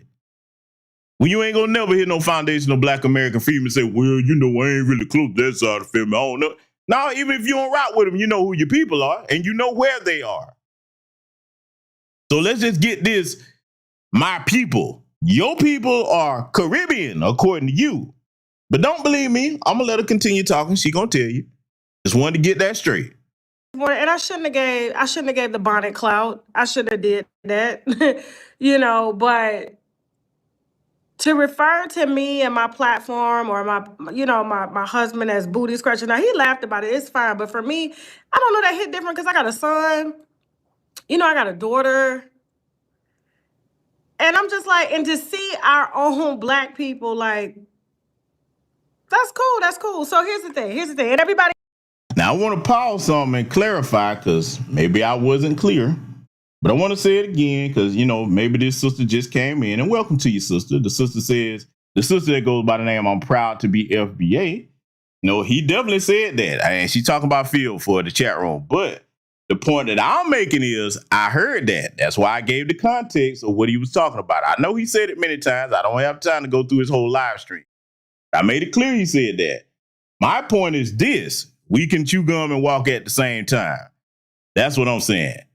And him and other people feel sometimes they talk as if we can't do that. So for clarification, sister, I'm not sure if you just came in, but that's the point that I was making, okay? I know what he said. That's why I put it in the context that I did. My message to him and anybody else that start talking like that when we get on these tethers as if we don't give the white supremacists the same word. My platform is filled with content putting boot to ass. And many other people in these spaces over here. So, just to clarify, in case that's what you mean, sister, because, you never know when somebody comes in. So don't nobody tie that sister out. Don't do nothing to it. She's welcome over here. Let it continue. Everybody's entitled, but here's the thing. I didn't have to react that way because at the end of the day, when I get up here, whether I make $1 or not, and I was unmonetized on this platform for a long time, okay? A long time before I accepted monetization. That's why I have my own separate platform, and I forfeit a lot of money on social media just so I could have my private platform to be able to say what it is that I want to say and laugh about what I want to laugh about, right? With the people that genuinely fuck, with the platform. And so to anybody that felt offended by me referring to FBA as the KKK, I wholeheartedly apologize. Oh, no, you don't mow around with a mic, Funky K. No, you don't. You only apologize when you see them so different. Ooh, this is how I eat. Let me apologize. Nah, you're not sincere with that. Because you would have done it well before you noticed them subs dropping. And anybody that feels offended, no, that is offensive, you raggedy bitch. And you know what? And shout out to the sister. Oh, I'm so glad this sister made this comment. Shout out to the sister. I'm proud to be LBA. Oh man, let me address this. This is great. The sister, I'm proud to be LBA. She says, I guess she's supposed to be meeting Dave Anderson with his Sambo ass. Oh yes, thank you for mentioning that. Yes. Let me take the time to point this out. Thank you for that comment, because I need to go ahead and mention that now. Family, let me tell you about strategy, okay? Content strategy. And I hope my youngsters are listening to this, those of you that are young content creators, because I've said this before about when people start debating people, okay? Every idiot is not owed a conversation, especially when we've declared ourselves to be who we are as a lineage, all right? So if Tasha K wants to talk to somebody to be educated with that bullshit, make the funky bitch go on your platform. She's trying to save her platform. She knows that anybody, Sambo like Dave Anderson, because I'm calling him that, check my past broadcast for his sentiments on the Carmelo Anthony situation. That's why I'm calling him that. Yeah, I said it, Dave. Got a problem with it? You know where I'm at. Listen. She wants to get more eyes back on her platform to try to get them numbers back up. Okay? Not to mention it's monetized. So if you're intelligent, you're like, okay, you can get all the education you need. You come to my platform. And I'm saying that not just for her, but for any of my youngsters with platforms, you make sure that they're saying the advantage in your favor. Don't play into people like that hand. So I'm glad that sister pointed that out. Because see, what I would like to see us do as a people, and again, I'm nobody's leader. The code is the leader. I'm just giving you intelligent thought. And when we come together as a people and compare our intellectual ideals, we come up with what's best for the lineage as a whole. I would love us to see get on the type of time that the Jewish community has been on. Now, there are white supremacists in their community as well, but I have to respect when they say, hey, this motherfucker over here is anti-Semitic because they insulted a Jewish person's shoes or whatever nonsense. Even if it doesn't apply, if that's what they all agree on, they'll be like, oh, okay, that one's anti-Semitic. Cut the financial umbilical cord. And we're going to dog walk you for a year, 2 years, and you're going to apologize. And then we'll think about forgiving you. I'm not going to lie. I want to see our people get on that type of time, ladies and gentlemen. That's what I want to see. And we have to be intelligent about doing that with white supremacists and tether wenches like Tasha K. So, I'm so glad that sister brought that point up because, hey, don't let people play. Let them make you play into their hands. That platform should be persona non grata, okay? Make her come to you since she wants to be educated so much. Because if you go on her platform, she's going to tell you a little bit later here in this bullshit apology what she plans to do if she can bait, because that's what she's doing, trying to bait somebody to come over there so that she can control the damn demographic, control the damn audience, control all the discourse. And then think about this. If you go over there in good faith For anybody that's still thinking about doing it, don't you know she can edit that and chop it up to make it look like anything she wants, even if you made some good points? See, so yes, think before you act, okay? This is a great opportunity for us to step into our own and make an example. See, when you make an example, you take a figurative head, okay? And this bitch's head should have been taken long ago in the figurative sense. Let's let it continue. All I saw was divisiveness, and I saw a group of people attacking me, attacking my family. So I attacked back. That was my introduction to the FBA.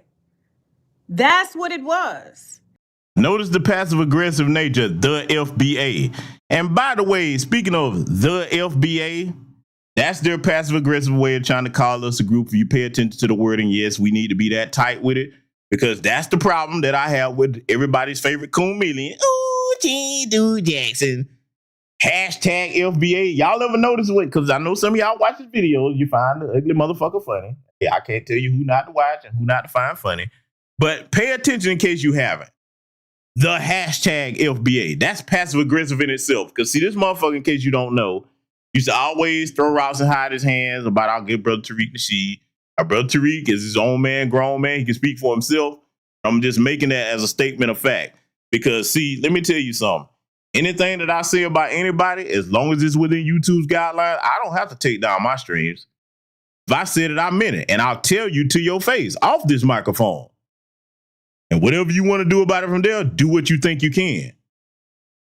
So if that's what I want to be known, I don't take no streams down. I don't hide shit. If I said it, I'll repeat it, and I will tell you when I see you. So notice when he said that, the hashtag FBA. Motherfucker, there's hashtags being used with our lineage, but we ain't no damn hashtag. And see, I like people like him that do that little passive aggressive shit where he straddles both sides of the fence. In case y'all hadn't figured that out, you better check my past broadcast over here. I got one coming up where I'm going to dedicate time to his ass. Let me tell you something, man.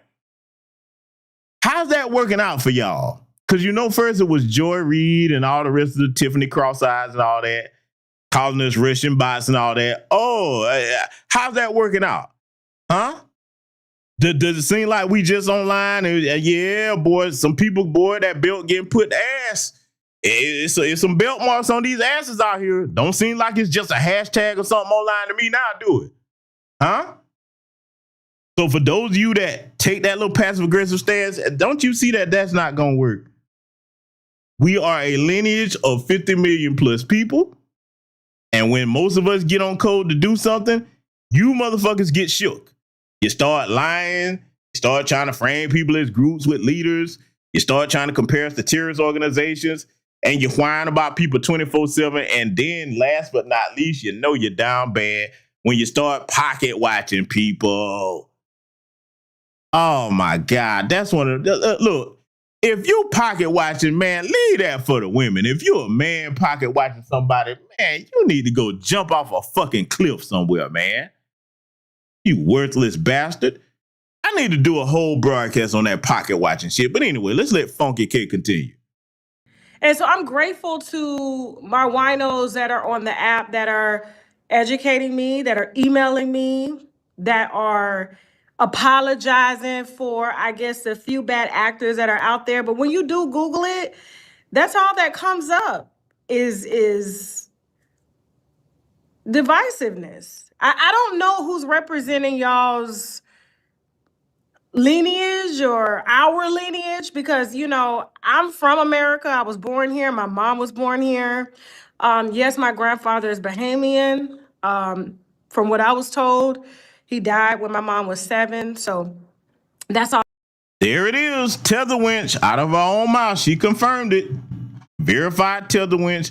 When you start hearing that weird Tether talk, from what I was told, see, their family is a fractured family. All that bullshit they be talking about, they don't know who their people are. See, it's normal for us to know who our grandparents and great-grandparents are on both sides. I know who all 8 of mine was, okay? We not disconnected like that. When you start hearing that weird talk, I was told I had took an ancestry test. Yeah, you know you ain't one of us. You know, yeah. You're not from the lineage. And notice that passive aggressive talk she keeps using, okay? Because we gonna be surgical with this. All that, the lineage, who represents the Jamaican lineage, huh? As if it's one designated purpose. The leader of the Jamaicans, the leader of the Haitians, the leader of the continental Africans. Where them people at? Why you don't talk that way with them? So you see how dumb this moron with the mic sounds, huh? Yeah. Oh boy, you can't make this up. Let's let her continue. All the roots that I've had, that I know, I don't go as far as that. My great grandmother was a sharecropper. Okay? My great grandmother was a sharecropper. The land that I grew up on was land that she bought, that her family bought during slavery. So I don't believe that at all. No. See, you tell us, let me tell y'all something. When you talk, we can see the holes in your story. If your people behaving, you weren't over here during slavery. I don't believe you. They done put together bits and pieces of things they've heard us talking about. You use the term sharecropper. I guarantee if you drill down, like, okay, take us to that land. Where that land at, huh? Yeah, I was born here. No, you was a damn anchor baby. That's what your raggedy ass was. Well, they really do think that they be fooling somebody with that. And look, y'all already heard them when they come into these spaces or whatever. Hey man, where your family from? Oh boy, that's a traumatizing question, boy. Because if they fresh off the boat from over here to them hellholes that they escaped, they know what they was going through over there. Boy, I've shown y'all what they live like in some of these places. They have their modern industrialized areas, but the ones that are not, woo, boy, most of you sisters wouldn't be able to handle that.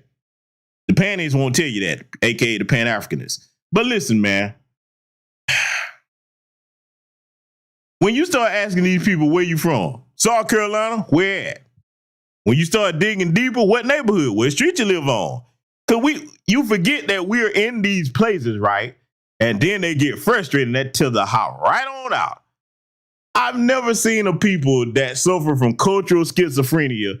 So let's break this down. Because when I say cultural schizophrenia, this is what I mean. On the one hand, you waving your flag, you proud to be from wherever you from, which you should be. As long as you're respectful in this country, you should be proud to be where you're from. Nobody has a problem with that. But then when somebody asks where you from, why are you saying that, nigga? What? So how you gonna be ashamed of and proud of where you from at the same time? That you can't fit that square peg into a round hole. It doesn't work. So feel free to slap them across the head with that term, cultural schizophrenia. Boy, scared, confused, and ashamed. That's all they live like. Let's let this asshole continue. Her mom and dad died, which was my great-great-grandparents died during slavery. And, she bought the land, worked it, helped to feed our family. She grew all the fruits and vegetables or whatnot. But like one thing that really bothered me when I was a child was, the blatant racism that, we would get for being Black for no reason at all. And so the one thing that bothers me is when I see Black on Black, like racism. Oh, let's stop right there. See, boy, tell me you would tell her without telling me. And see, I always knew it was something weird about this raggedy bitch. I never watched the bullshit like that. That I can't stomach brain rot content like that, okay? This is the most I've ever consumed in this bitch's content. I don't listen to that crap, okay? Because as you are what you eat, you are what you think. But see, let's just say that was true, Funky K. You're telling on yourself again. Because if you really experience racism, notice she ain't saying who she experienced it from. And we're going to get into that second half of her statement. You ain't calling out them white folks, huh? Because that's the only racism you're going to experience in America. And again, the tethers and the dummies amongst our lineage actually think that Black people hold the power to be racist. Let me talk to you stupid motherfuckers for a minute. Racism is prejudice plus power to deprive or discriminate against somebody based on the color of their skin, deprive them of resources. Name calling is not racism, dumb asses. You do not have the power to deprive anybody of anything in this country based on race. If you are talking about another melanated or Black person, that is not racism, dumbass. You need a system to practice racism. If we call you tethers out, we don't have a system to deprive you of anything. Well, Technically, we can deprive your businesses of our foundational Black American dollars. So that's going to get systematic. Oh, you're damn right. That's going to be systematic. But it's not racism. How can you practice racism against somebody of your own race? Because even though we're not of the same lineage, we are of the same race. See, when you are a moron with a mic, though, and you don't have a man worth a damn to pull you to the side, hey, babe, that's not correct. Because, see, let's talk about that for a minute. Let me go back to your worthless ass tether husband. I'm talking about him. Yeah. If you had a man worth a damn, and this works both ways in a marriage or a relationship, and you see your significant other is off or incorrect about something, you pull them to the side and you bring them up to speed because they're a representation of you. Definitely, if you're a man, you don't want your woman walking around out here looking like an idiot because she represents your last name and your family name. I know I wouldn't want mine walking around sounding dumb as hell if she don't know something. No, hey, you represent me and the family name. No, you get that straight immediately. But when you a desperate punk ass dusty tether like that piece of shit she married to, you're not gonna say nothing because you hoping she don't divorce your ass. Oh no, nigga, I don't want to go back home. You already know ice circling the block. Can you imagine this motherfucker? That boy probably looking out the window. Babe, you ain't gonna divorce me, is you? No. As long as you keep being the same spineless tether simp, I'll let you stay right here. But them ICE agents probably circling like, hey boy, soon as that marriage up, we gonna get you first, motherfucker. They probably be riding by. Hey boy, she divorced you yet? No, nigga, I'm still married. Leave me alone. You know? Can you imagine? That boy traumatized. That motherfucker drive by them ice trucks. He look over there. You know I love you, right, bald head bitch? I mean, yeah, I love you, right, baby? Huh? I know he done let it slip too. But you tell us, let me get down on your monkey asses, okay? For you dusty tether ass dudes that come over here marrying these gullible sisters for green cards, okay? I understand why you do it, but at some point, is there no shame? Don't you get up in the mirror when you go to shave, if you shave at all, okay, and look yourself in the mirror like, I am a pathetic excuse of a male specimen. This is all my life is. Without this funky, bald head, bad built bitch, I would have to be deported back to my homeland that I say I'm proud of, but don't never want to go back to. Don't you have to have moments and epiphanies of you just realize that you are at the bottom of the barrel as a man, an unaccomplished motherfucker that's got to walk around foundational Black American freedmen men that were actually citizens and born here that don't have to worry about being deported. I wish I was like you, nigga. I actually wish I had a bitch that looked half a worth a damn. I had to live with this bad built thing. Oh, this musty, funky thing. I wish I had your life, nigga. I'm gonna cosplay as you with this fucked up hairline and my fucked up life. I will dream about being you. One day I will be you.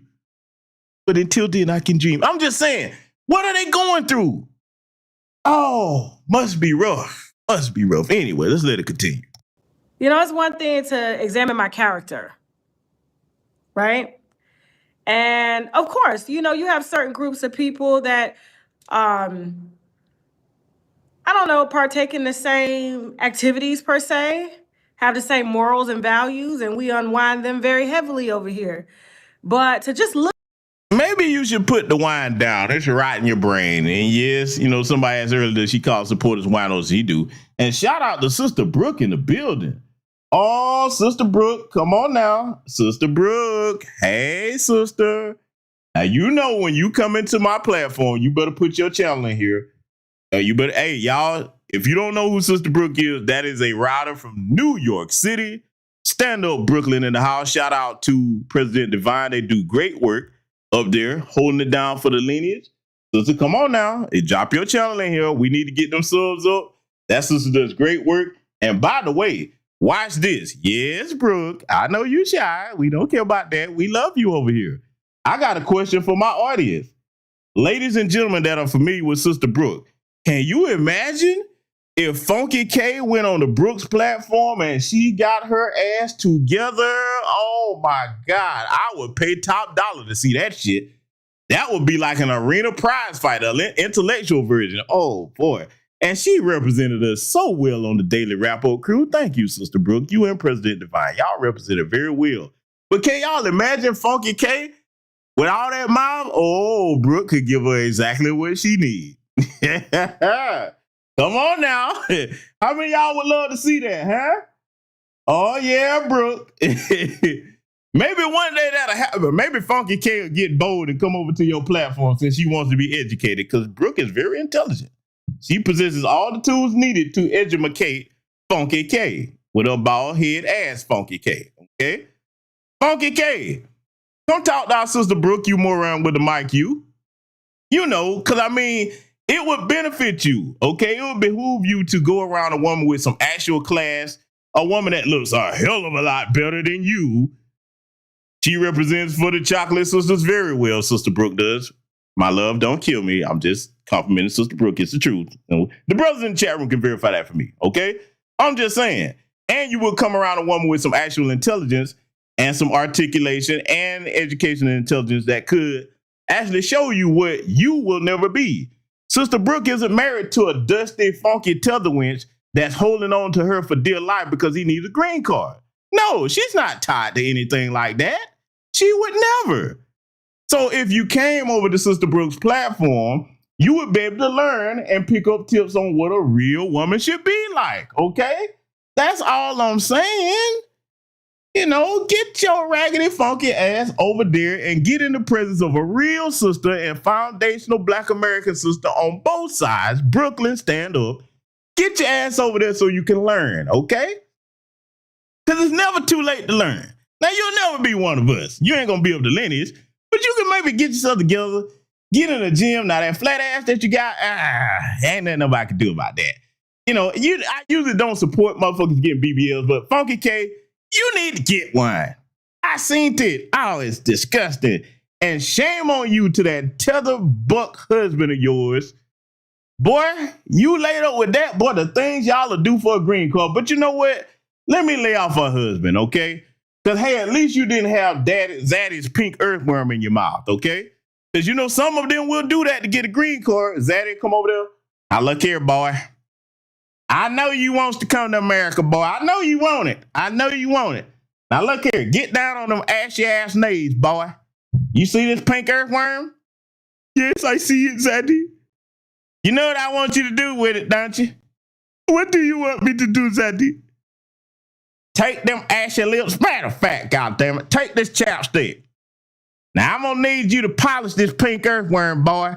And you do it good enough, I might consider getting you a green card. Now, get to work. Don't walk over here on them ashy ass knees. You got work to do, boy. I want you to jawbone until your damn teeth hurt, boy.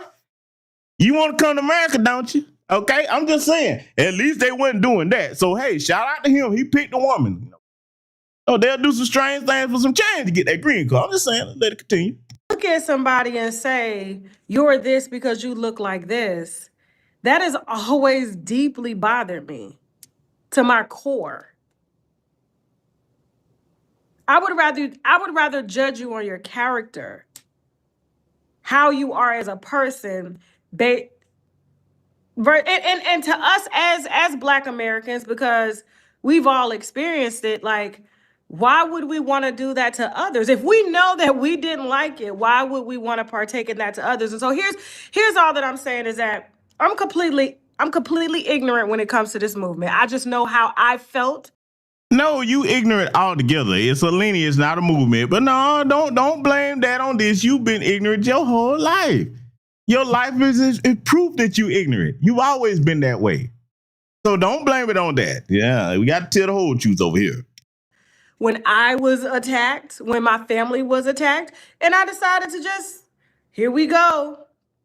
Here we go. Listen, here's the thing. And you know, this is not what this channel's about, to go back and forth, but I don't mind going on somebody else's channel. That's why I frequent other YouTubers' channels, to get informed, to be informed. And I'm grateful to the winos that have taken the time to inform me versus, you know, calling me out my name or downing me even more. Like, you want somebody to fuck with you or fuck with what you do, or at least acknowledge the state that we're in. You can't approach them attacking them. And I have a very big platform that I would love to share and that I have shared over the years that helps to put out everybody's story. And so why would I not want to be a vessel in that area? Oh, I can't let Funky K get away with that. Funky K, no. Your platform is digital garbage. You don't help nobody with gossip. How do you do that? You definitely don't talk about these white supremacists, but you can talk about us in comparison to the KKK, huh? That you can do. But see, you talk about, your platform, and you say you're willing to go to other people's platforms. Okay.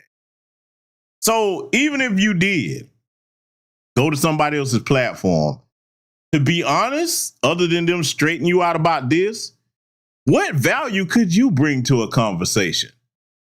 You think about that. You've heard her, in her own words, espouse all types of ignorance.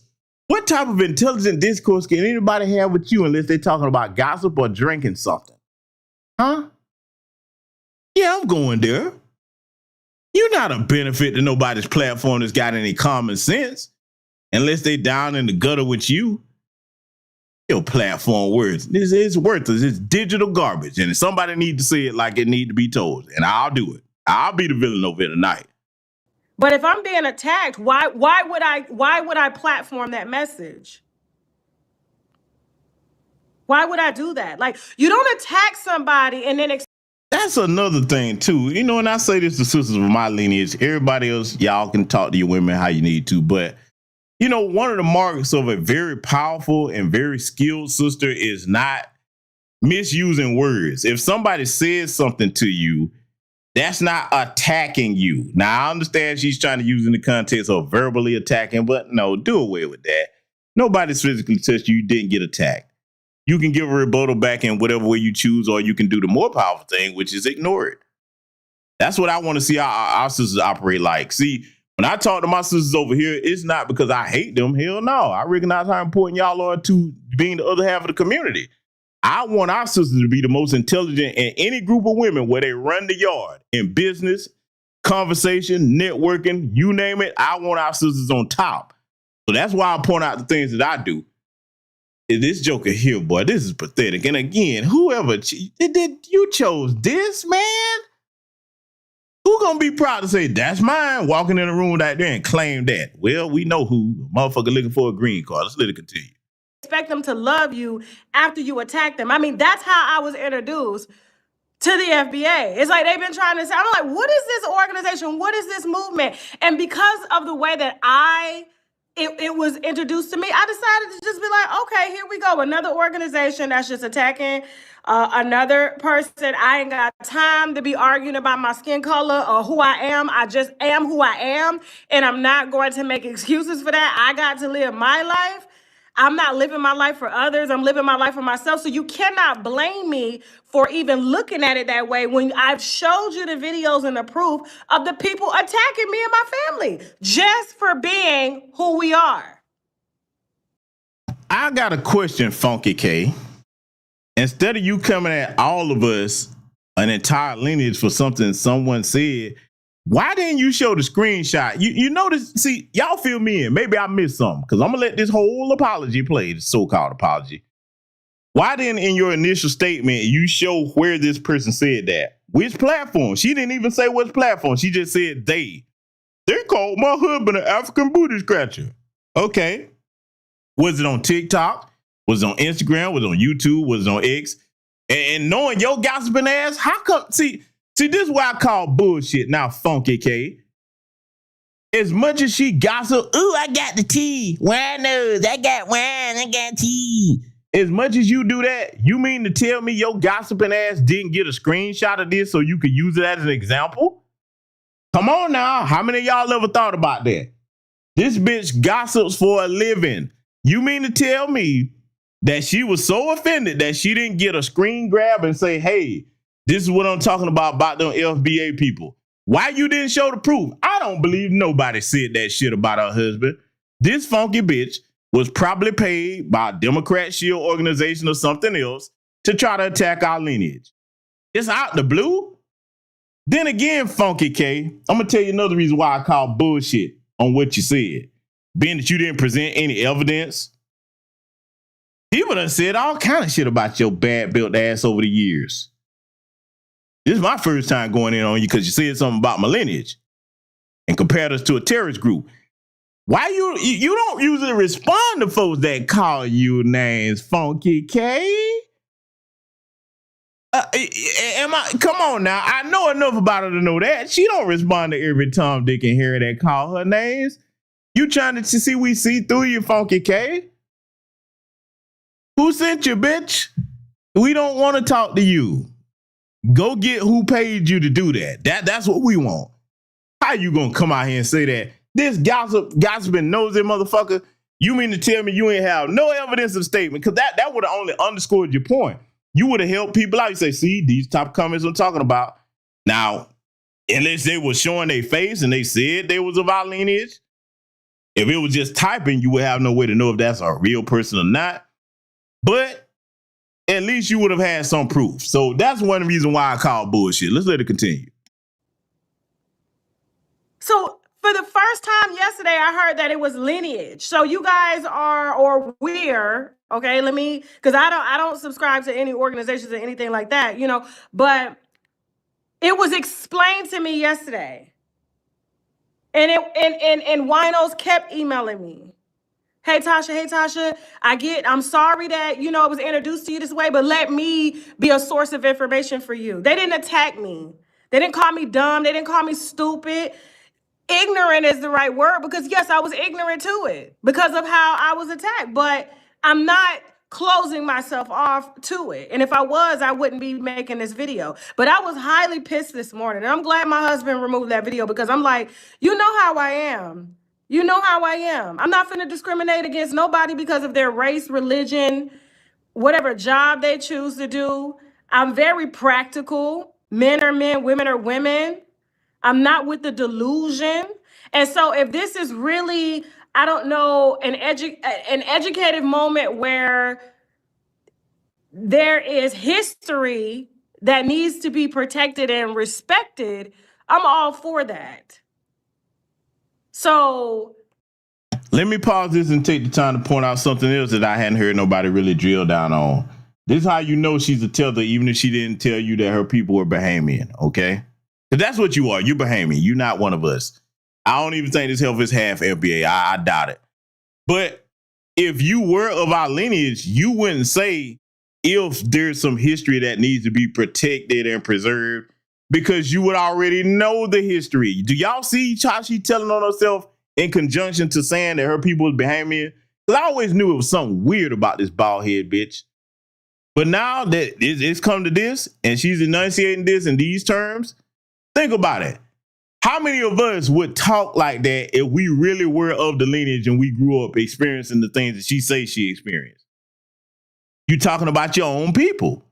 So you would automatically be protective of your people's history. This motherfucker ain't one of them. Let me tell you, Tether something. Tell the Bucks and tell the Winches alike. You're not fooling nobody. Who you think you fooling? We let you talk long enough, you always tell on yourself. You a bunch of culturally schizophrenic weirdos and parasites that flee from your homeland and eat off of other people's plate. You nest under somebody else's tree and they all tell the same lie. One day I'm going to go back and you ain't never going back. How you gonna go back to somewhere when the mere mention of where you from traumatized you? What do you mean? Well, brother, you kind of sound Jamaican or Haitian. Why did you say that? Okay, well, if it's true, why you ashamed of it?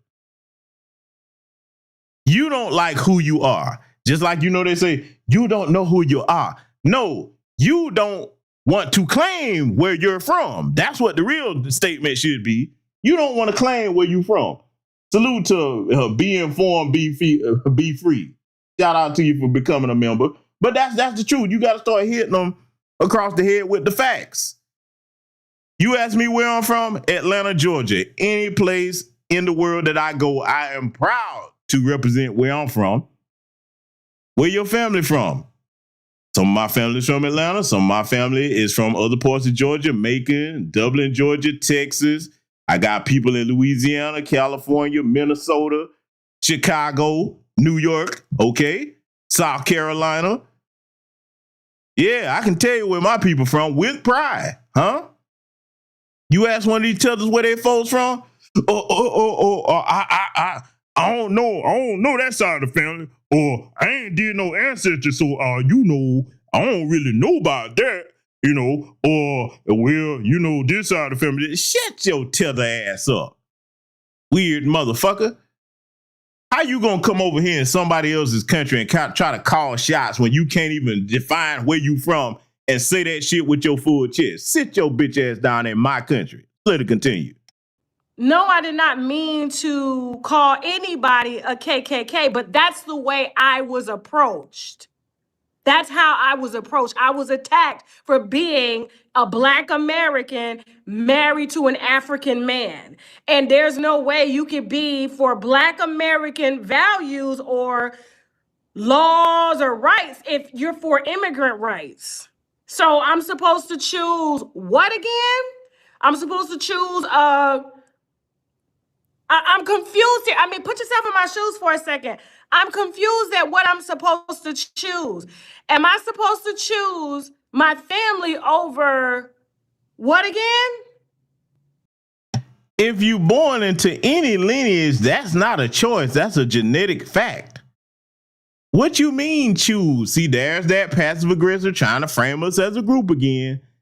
Hello, Funky K, dumb bitch. Let me make it plain for you, okay? I'm going to talk to you in a language that you understand, all right?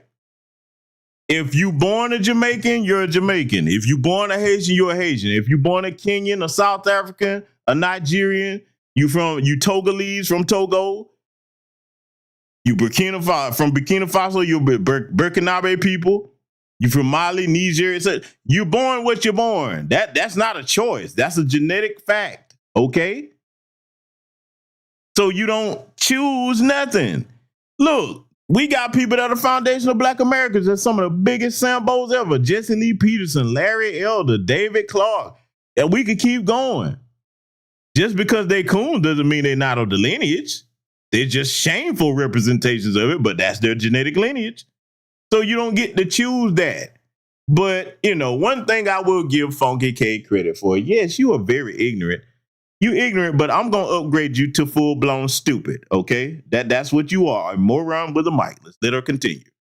Something that I don't even understand, that hasn't even been broken down to me to help me to understand it, and I'm being attacked for what?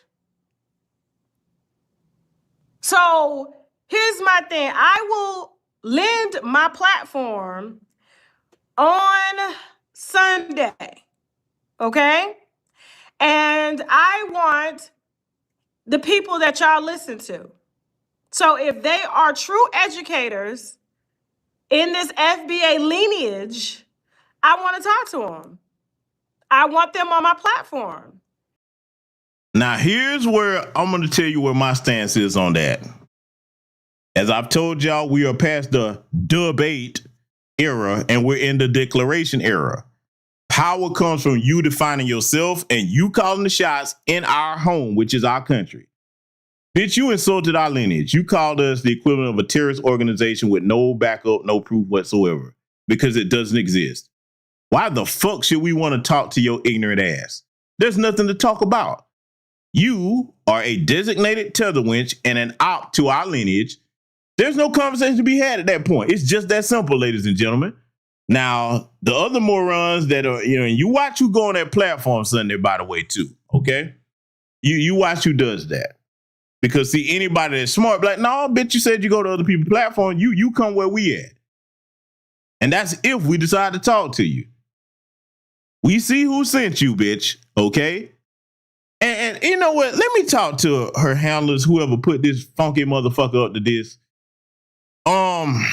Do you know that if you got the sync to employ this to come after us, you really grasping at straws? That's very desperate. If you're going to pick somebody to be a saboteur or a provocateur, this is the best you could get? This gossiping funky bitch right here? I guess you looked at, oh, well, she's got 1 million subs. let me try to help you out a little bit. For those who sent this bitch, it's not the sub count, it's the substance behind it. You can have 1 million subs and be completely worthless. Look at what her platform is. This bitch don't have no sway in our community amongst the intelligent. Now, the numbskulls in our community, I already explained why that's a problem. That's a choice they're going to have to make. But the intelligent sisters, bravo to you. And use this time right here to the sisters that have pulled away from her. Use this time to say, okay, what else in my life do I need to clean up? Same thing for us brothers, okay? We got to ask ourselves, what else do we need to clean up? Because I will repeat it yet again. Just as you are what you eat, you are what you think. Sometimes these types of events are bellwether moments where it make us wake up and say, wait a minute, maybe I need to get my shit together. Your mind is a powerful weapon. Do not fill it with brain rot. Fill it with things that are going to be for the betterment and empowerment of your people. Let's let it continue. And I don't want them hitting me saying that they're the perfect candidate. I want you guys to tell me who can really explain this and break it down so that we understand it and it does not create a space of hate. Because I got Jamaicans and Jamaican Americans that watch my show, Trinidadians, Africans, black Europeans or European blacks, whatever. I got people from all over the world that watch my platform. And what we're not finna do is we're not going to make them feel less than just because of this. And so there are a lot of people that are just like me that are confused, generally confused about what this is. And so I want to be educated. Notice how she keeps saying how confused she is for any of the sisters that's still on the fence about her. Why do you want to listen to somebody that's confused? If you choose to give your time to anybody, don't you want to hear from people that are well-informed? What do you gain by listening to somebody that's confused? She's gonna say, you can tell her life show she's been confused about a lot. Huh? I'm just trying to make people think all this confusion, they live their life, a tether lives their life in a state of perpetual confusion, being afraid, and low comprehension. Now you ask yourself, what are you going to gain from absorbing that? Even if you're not that type of person, if you consume that long enough, you'll become that. You don't want to be a moron with a mic or without one, do you? Yeah, she's got more to say, though. We're going to let it continue. Educated. And I want it to be explained in a way where people don't feel like they were born in the wrong body at the wrong time.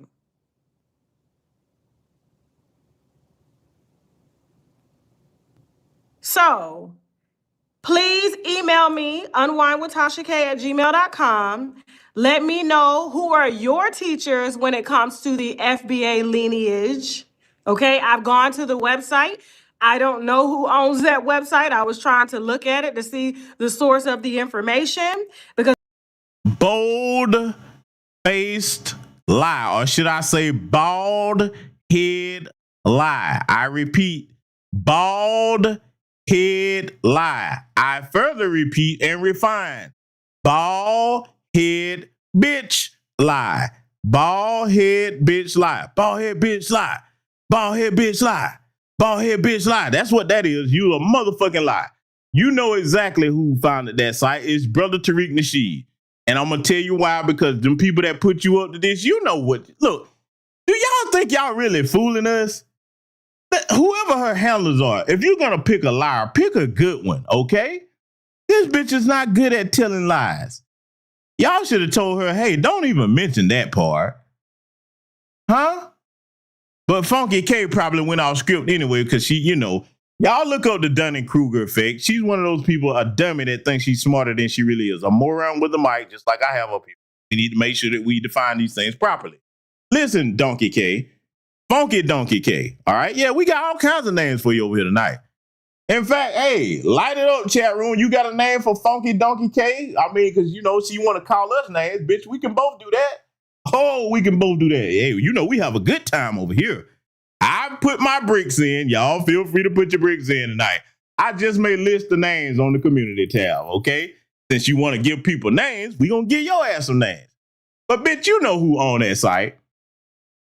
You know who Tariq Nasheed is. You definitely do, because she gonna prove that in a little bit here. Yeah, she gonna prove it. Okay. So all this pretending, why would you even tell that lie? And look, for all the liars out there, if you're gonna lie, put some planning into your lie, construct a good one. Nobody buys that. So I don't know who that tape belonged to. I was trying to find the information on the tape. You must didn't look too hard, did you, bitch? Really? Whoever paying this bitch to do this, you really are a person that don't know how to spend money very well. You're not good at this. They need to fire you. Maybe it was some rookie on a new assignment they put on this shit right here to send this funky motherfucker out here with this bullshit. Bottom line is, though, you see the clout back. And as far as this wanting to talk to us, now let me tell my people something. We need to get accustomed to when you put belt ass, that's a permanent lesson. It ain't no do-over. That's where we at now. You disrespect this lineage, it's permanent. You gonna wear that scarlet letter on your head, Funky K. Not sure. Her platform is gonna continue to go on. I'm pretty sure it's gonna be some dumb motherfuckers with our lineage still go over there.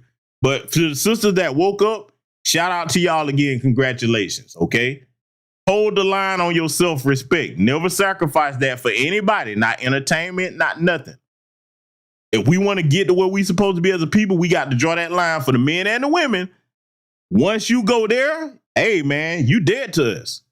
We don't know you. It ain't no apology you going to be able to give that's going to make us ever fuck with you again. When you teach people that way, they will learn to watch their mouth and show the proper respect to the people that built this nation and made it possible for their confused, funky asses to come over here. That's the type of time we should be on. We want people to take us seriously. Let's let it continue. There was some information on that website that I was questioning, because I'm like, hold up, now I've done my own research on our history, but this directly conflicts with what's being taught. So I really need the source of what this is and what it stands for. And yeah, if it's a great thing, I would love to open up my platform to educate more about it.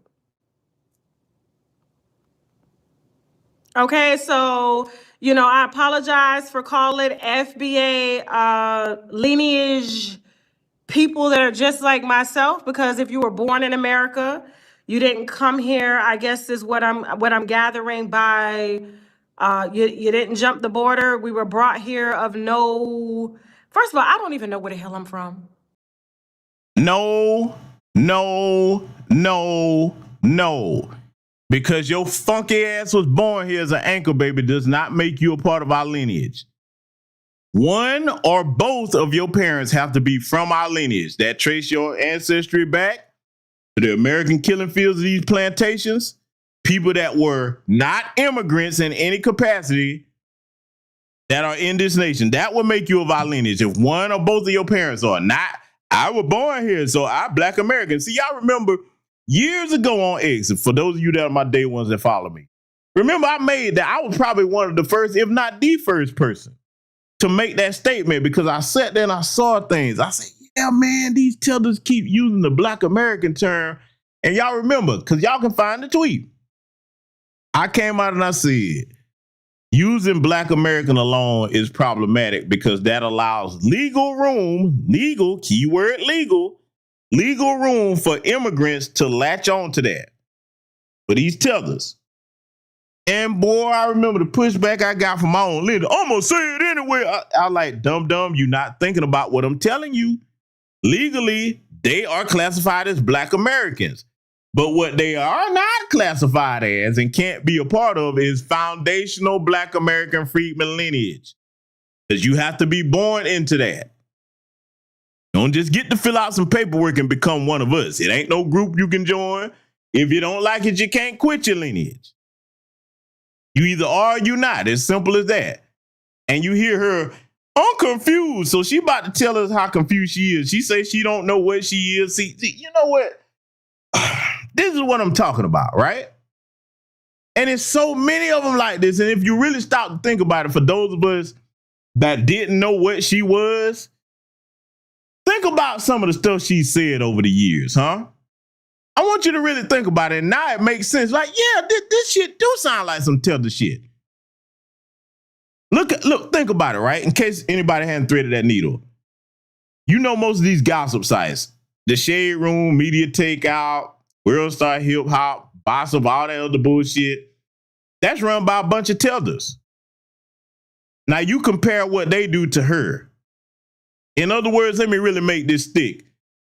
Tethers that come over here that don't have no type of skill set, they have to do bottom of the barrel bullshit like that. That's all they know to do to survive. If it ain't scamming and lying, it's got to be denigrating somebody else's lineage and trying to make money off of it. But see, you know what they better pray though? Because see, those in my generation, we might cut your pants and just kind of roast you here or there. Okay, we might just roast her here or there. But see now, let me tell you who gonna light your ass up. Gen Z and Gen Alpha? Oh, you know they give not zero fucks, okay, about mocking your ass. Now, if they start platforms like that, just making fun of your asses, hey, turnabout is fair play. They can't say nothing because they allowed you to do it to us. So I'm saying to Gen Z and Gen Alpha out there, hey, man, it's fair game. They are some of the most top tier roasters we have in the lineage, boy. Hey, boy, the young folks are fool with it now. So I don't want to hear no crying now when you start seeing, you know, a bunch of them coming out, lighting your ass up. Oh, you did. Shut up. You weren't saying it when you was talking about my lineage. So, hey, let's get these jokes going. We all like a good joke, don't we? Yeah. Who joke better than our lineage? So I'm just saying, yeah, y'all keep playing with that. Mark my words, you're going to start to see some of them platforms popping up, and I'm going to promote the hell out of them, too. I sure will. Hey, let's let it continue. Let's just put that out there. I've never done an ancestry. I don't know. The furthest I've gone back was my great-great-grandparents. That's as far as it goes back on Ancestry.com. And I got a light-skinned cousin that y'all met. His name is Pernell, and we knew his father was white. And when he did an ancestry kit, he found out that his father was indeed white and from the milkman. But he is, what he told me today, he is FBA. He's a foundational Black American. I said, how? No, that doesn't work that way. We haven't confirmed what his parents' lineage is. You can say whatever you want, but until we confirm what you are, no. And you confirming it. You don't have to take an ancestry test to know whether you from the lineage or not. If you got to do that, you're immigrants. That tell you don't have no lineage here. You see, these are contradictory statements. How you gonna say that your people, unless you have their being, I don't believe that by the way you're talking, how you gonna say that your people have land that go back to sharecropping, but then you got to take ancestry tests to find out where you're from? The math ain't math, and that don't go together. If your people are really that far rooted into this country, you don't need no ancestry test. You know who all the people you related to are. Huh? Come on now, family. Who the fuck do they think they fooling with this nonsense? How could that be if your father is white? How? So I'm confused at all this because from what I'm looking at it, all of us are mixed. All of us are mudded out. All of us are slutted out. So help me. No. All of us are not mixed. That's another tether term. Look, over on the continent, if a Ghanaian and a Nigerian have a kid, they call that being mixed. Now, you are the same, you know what I'm saying? Same, like, you know, same people. Basically, you just from different tribes, different, you know what I'm saying, lineages. But they call that being mixed. Because, you know, that threw a lot of people off when they could hear that term. They be like, you mixed with what? you look black or melanated. But they call that being mixed. And a lot of them talk that way, okay? But no, we not all mixed up. Now, what they be trying to refer to is that, you know, for those of us that are foundational Black Americans, we understand the history of plantation violation, plantation rape, whatever you want to call it. We get that. But even so, with that small amount of European admixture in our blood, we don't run around calling ourselves European. Huh? We know who we are, unlike you. So you're going to stop. And I'm saying not just the funky K, but all you tethers, you're going to stop projecting your confused, mixed up reality that you don't know where the fuck you came from. That's not us. We know who we are. We can prove who we are. We got documentation. On top of documentation. Going back, some of us on to the 1600s and back behind that. Oh, we know where our people are. Look, see, let me just go here. This is what hurts. Funky K, I guarantee you, while you talking about doing ancestry, do your genealogy though. Do that. Don't just do ancestry tests. No, don't take no DNA test because we know you can't count on that. Do your actual genealogy and see where your family lineage trace back to. I bet you can't go no further back. Then probably, look, I'm just gonna say what I believe. Your people can't go back and match ours that go way on back to 1700s, 1600s, but on back from that. I guarantee you don't have nobody can go that far back in your family. Your people are immigrants. They came over here recently. You will be a Johnny come lately. And we know that by the way you talk, you weird motherfucker. You think that don't show in the way you talking about where you say you from? I don't know what I is. I don't know where our people from. We all mixed, because I'm confused. Y'all got to be confused too. No, you're alone in that. We cannot relate. Let's let her continue. To understand. That's just like, and the reason I use the term KKK, because I'm like, if this is about like protecting your lineage, like how the KKK has done, and yes, they have committed murder. Absolutely. And I don't platform them. Okay? Oh, I'm so glad you said that, Funky K. So that let you know when you made that bullshit statement, you knew you was wrong then. Oh, raggedy funky bitch. So I don't want to hear nobody, man, where you going that hard? No, fuck this bitch. She just admitted she knew what she was doing. Oh, Ebony Dean. Oh, that's funny. She said they lost all their paperwork on the inner tube ride up here. Wow. Oh, shit, that's funny. Ooh, boy, I'm looking over there in the chat room, man. Y'all are wild, boy. Listen, let it ride, though. People want to call us names and compare us to terrorist organizations. They're going to get all this work over in the chat room tonight. Hey, man, the kid gloves off. It lost the paperwork on the inner tube ride. See, they should have got it laminated in some waterproof, files or something, man. Because, we on the inner tubes, and you rocking back and forth. Sometimes they flip over. Sometimes people fall out the inner tube. You know what I'm saying? See, man, don't fuck around and make me play that Fleet Force One commercial over here tonight. Let's let it continue. But if this is about that, when you test, and they have done this before, when you test the ancestry of these pure white movements and them taking over land, I follow what's going on, them trying to isolate and not let any people in to their land, even though this land was taken from Native Americans, okay? That migrated from Mexico. And yes, there were some Black Latinos and some Black Africans as well. So that's my education point on it. But my thing is, but when you're trying to protect that lineage, it's like you're trying to protect that purity and you don't want to mix. And I'm like, you have no control over that. We're already mixed. Because they were sleeping with the slaves. They were sleeping with the Native Americans. They were sleeping with the Mexicans. They were sleeping. Oh, now this is the part right here I wanted to get to. Okay, now this further. See, I'm showing you other ways besides her just admitting that she's Bahamian, because that's what you are, bitch. That's what you are. Okay, I'm showing you other ways to break down how you know this is a tether. Family, she said they were sleeping with the slaves as if the sex was consensual. No, bitch, our ancestors were raped by these motherfuckers. That's sleeping with implies consent. It was rape, dumbass. But see, let me tell you something, though. And see, I'm going to thread another needle for you. Oh, I'm finna blow your mind tonight. Remember when them Tethers was crying when that damn accursed, funky bitch queen died? May she rest in peace for all eternity under the 10th level of hell. Remember when they was crying? See, you got to understand, they have a sick obsession with the Alabastar community, the white supremacists. They will refer to rape as being slept with. I'm telling y'all, man, look, my day ones on Patreon, you know how I'm showing y'all how obsessed with them people they are. To this day. Did anybody pick up on that when y'all, because see, a lot of y'all probably didn't get a chance to hear the whole apology. We going through the whole thing over here tonight, okay? Oh, trust me, we're going to get the guy from the rest on too. Yeah, I know this is going to be a bit of a longer broadcast, but I got to do it because nobody else is going to do it if I don't, okay? So, I'm going to tell you what I'm going to do. I'm going to let her babble on at length here, and I won't come back with commentary until she's done, okay? Because, see, I want y'all to hear this nonsense with your own ears. So I hope that wasn't lost on y'all. They were sleeping with him. No, bitch. You call rape consensual sex? Yeah, you were right. You beyond the ignorant motherfucker. You pure out, flat out stupid. Let it continue.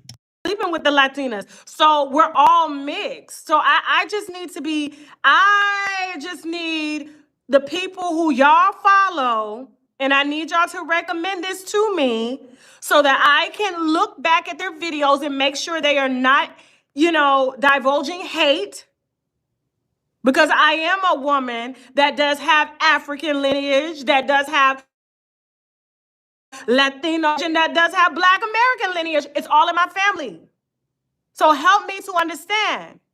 So I'll be waiting on those emails, unwindwithtasha@gmail.com. Send me their YouTube channels. Let me know who should be on this panel, and Sunday it'll go down on a Zoom.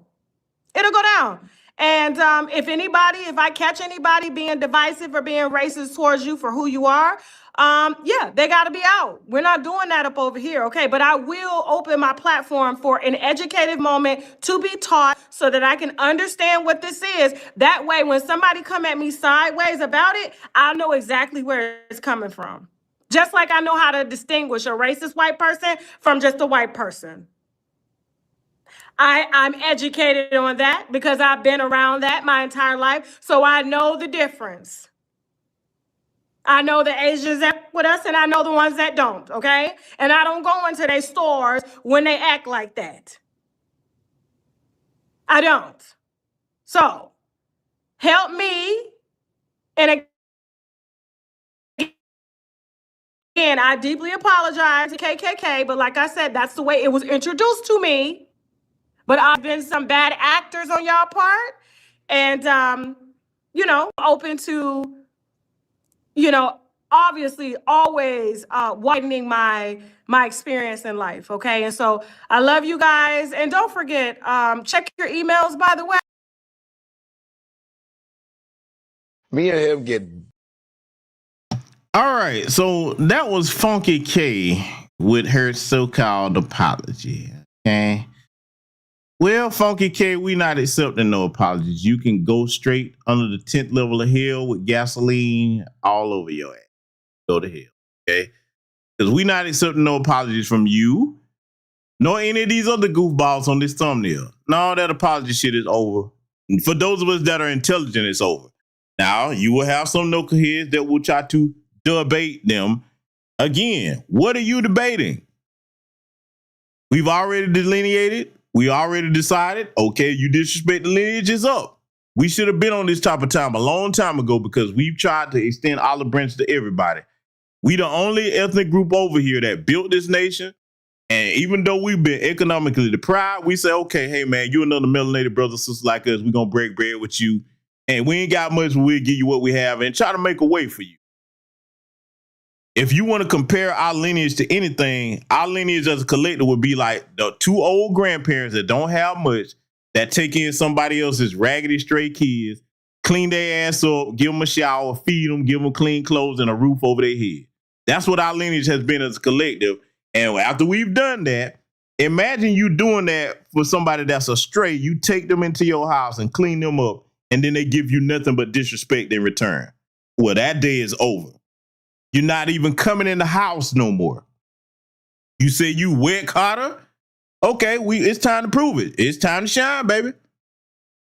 The white supremacists say, your ankles look a little naked, so they slap an ankle jewelry on you. Oh, yeah. Oh, that's the type of time. Y'all remember how bold they were back in the day? We over here now, nigga. We ain't going nowhere. Well, look like the white supremacists said that. See, now you learning that if we don't stand up for you and protect you, you food. We told you all along these white supremacists never wanted your funky asses over here. So no, we are not doing apologies. You can go to hell with that. Now we finna get into dealing with Mr. Garfield. Oh yeah, I know we had to take the long way around because I wanted y'all to hear the whole apology, that bullshit. We are not doing apologies. No apologies, okay? Normalize no apologies when people offend you. That's outside the lineage especially. But yeah, we finna analyze the statements Mr. Godfrey had to say here with Wyclef Jean, who's Haitian, by the way. I understand that some people are cool with Wyclef. That's fine. That's fine, but we're going to critique what we hear in this particular commentary, okay? So I'm going to play this, and we're going to break this down as well. Let's let it continue. Bombed with this foundational Black Americans. Oh, boy. We get bombed. Like big time. We were born in America. We're Nigerian American. We were born here. First our gen. friends, a lot of our friends are Black Americans. Yeah, we grew up in black communities, yeah. We grew up, and it's this whole thing of, oh, you guys are tethered. This tether. I don't even know what that means. Oh, you gonna know what it means, Wycliffe and Godfrey, or Godfrey as y'all call him. Oh, I love that name, Godfrey. Listen, tether is an action-based term. I've already given examples. Myron Gaines, Candace Owens. There you go. It's simple. You don't talk like that and undermine us and disrespect our people, you're not a tether. And I shout out to all the Caribbean and continental African brothers and sisters that are on this channel. Some of them are moderators. Okay, they've supported my work over the years. They know I don't hate them just because. No. Where I have an issue with you when you do what Funky K and Myron Gaines and Candace Owens do to our people. Now you get labeled a tether. It's action-based, not just because you're a Black immigrant. Now, notice this. Notice the common denominator, because I like to teach my people to recognize patterns. I'm one of the few people that try to consistently teach y'all to do that. They all keep making a big, I was born here. I was born here. I born here.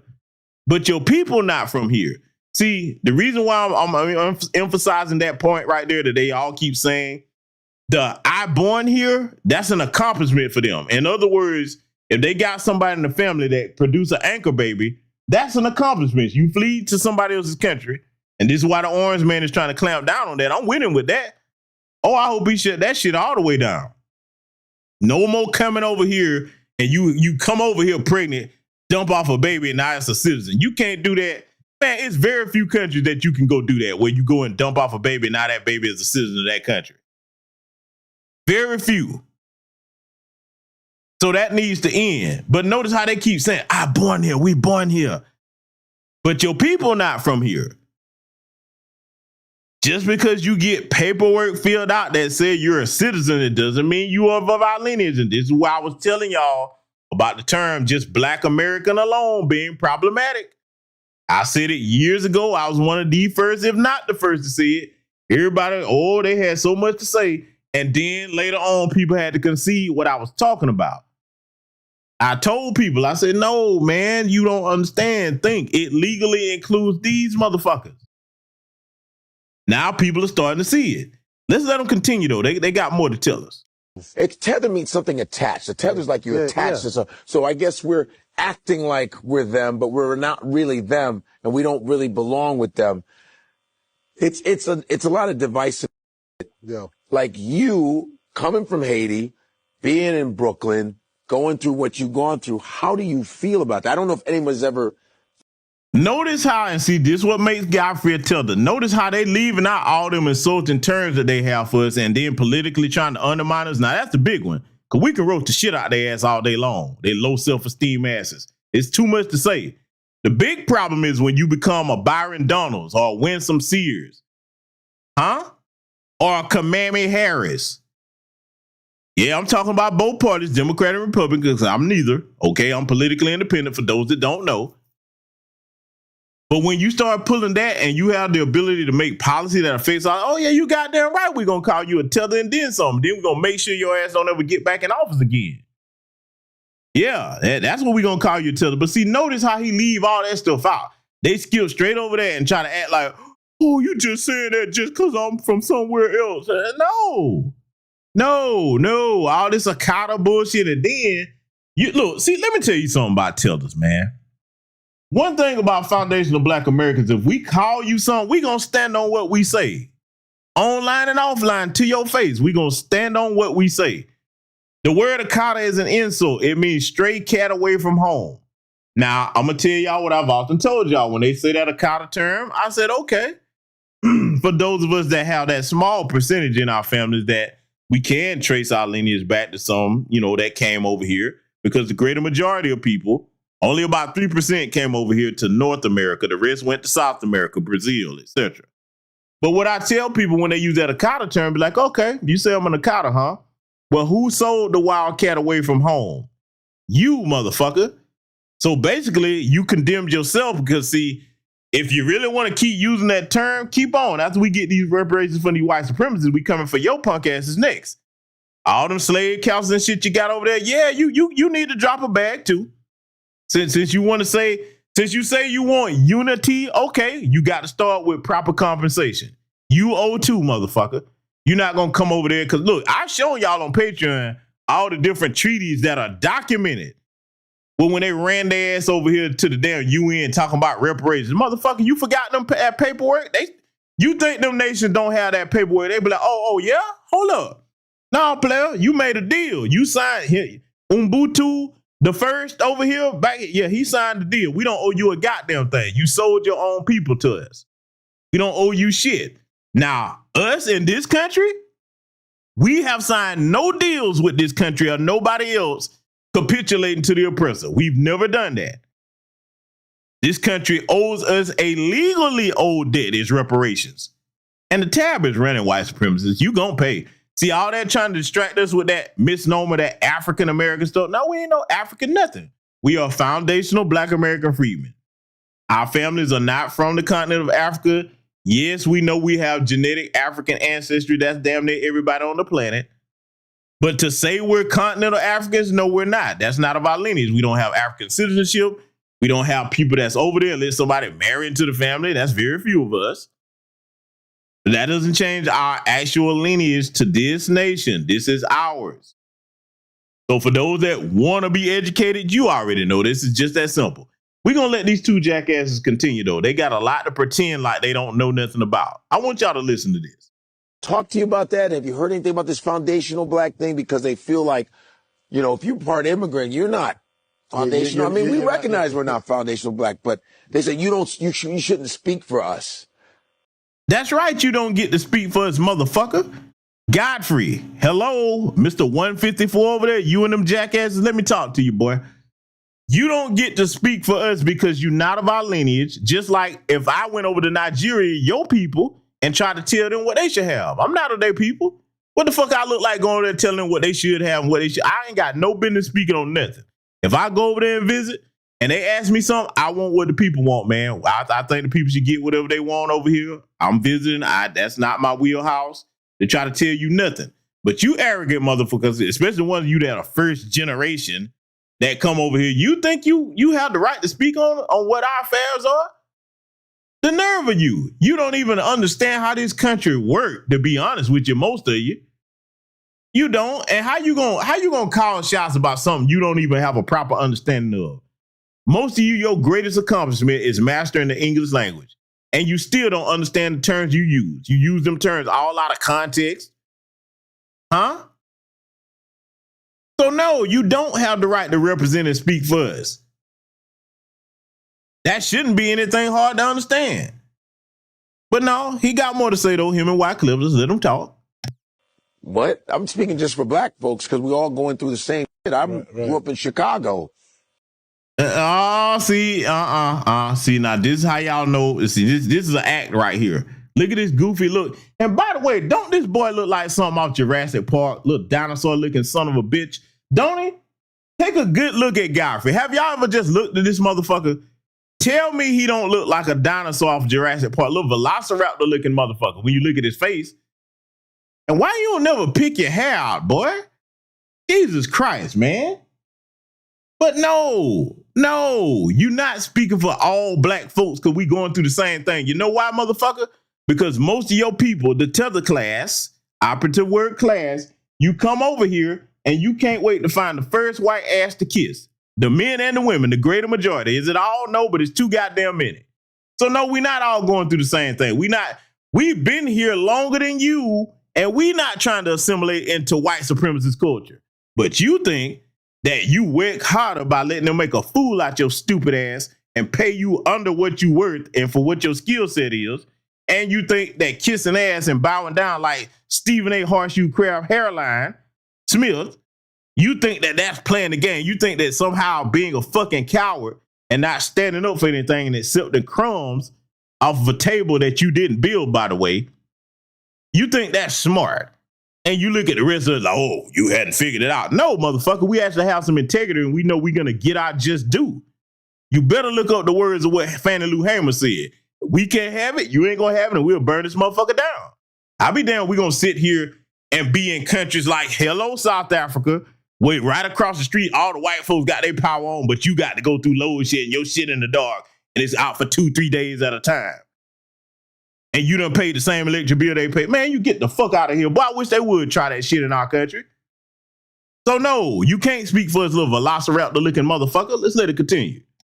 Police harassment. Yeah. You know, same old call the N-word. We had the same experience. Same experience. Because our roots are, you know, we're first gens. Yeah. So because of our roots, then somehow we're excluded from the experience. Yeah. So how do you, I don't know. No. See the little milk dude here, one right there. He tried the other little play. So because of our roots, so how we are excluded from experience? No. It's plain and simple. Many of us know many of them that they see, and this is why they are the prime targets for them folks, because they comfortable being the only Negro around a group of white folks. They love y'all because, hey, if they want to take it out on somebody, your dumb ass is going to provide everything they need by walking right into the trap. You can't tell them that, oh, the Christian open cell is anybody. Did y'all see that tape of that boy sitting there letting that damn Alabastards abuse him and talk to him crazy? Right up to the point that she decided, you know what, motherfucker, let me just stab you, okay? Let me just get you out the pain. Y'all saw that shit? That's absolutely pathetic. Then his family, hello, hey, we know he said something. We need justice. Fuck you. Fuck you and your punk ass Tether son. We tried to warn your stupid asses about these people. So no, we don't have the same experience. You can't wait to kiss the first pale ass you can find. We want them motherfuckers away from us. Most of us with sense don't want a goddamn thing to do with them. We want them to leave us the fuck alone, pay our reparations, and you do you, we do us. Now, some of the younger generation, they feel a bit different. Some, slightly, but for the most part, they ain't even trying to have you all in the mix like that.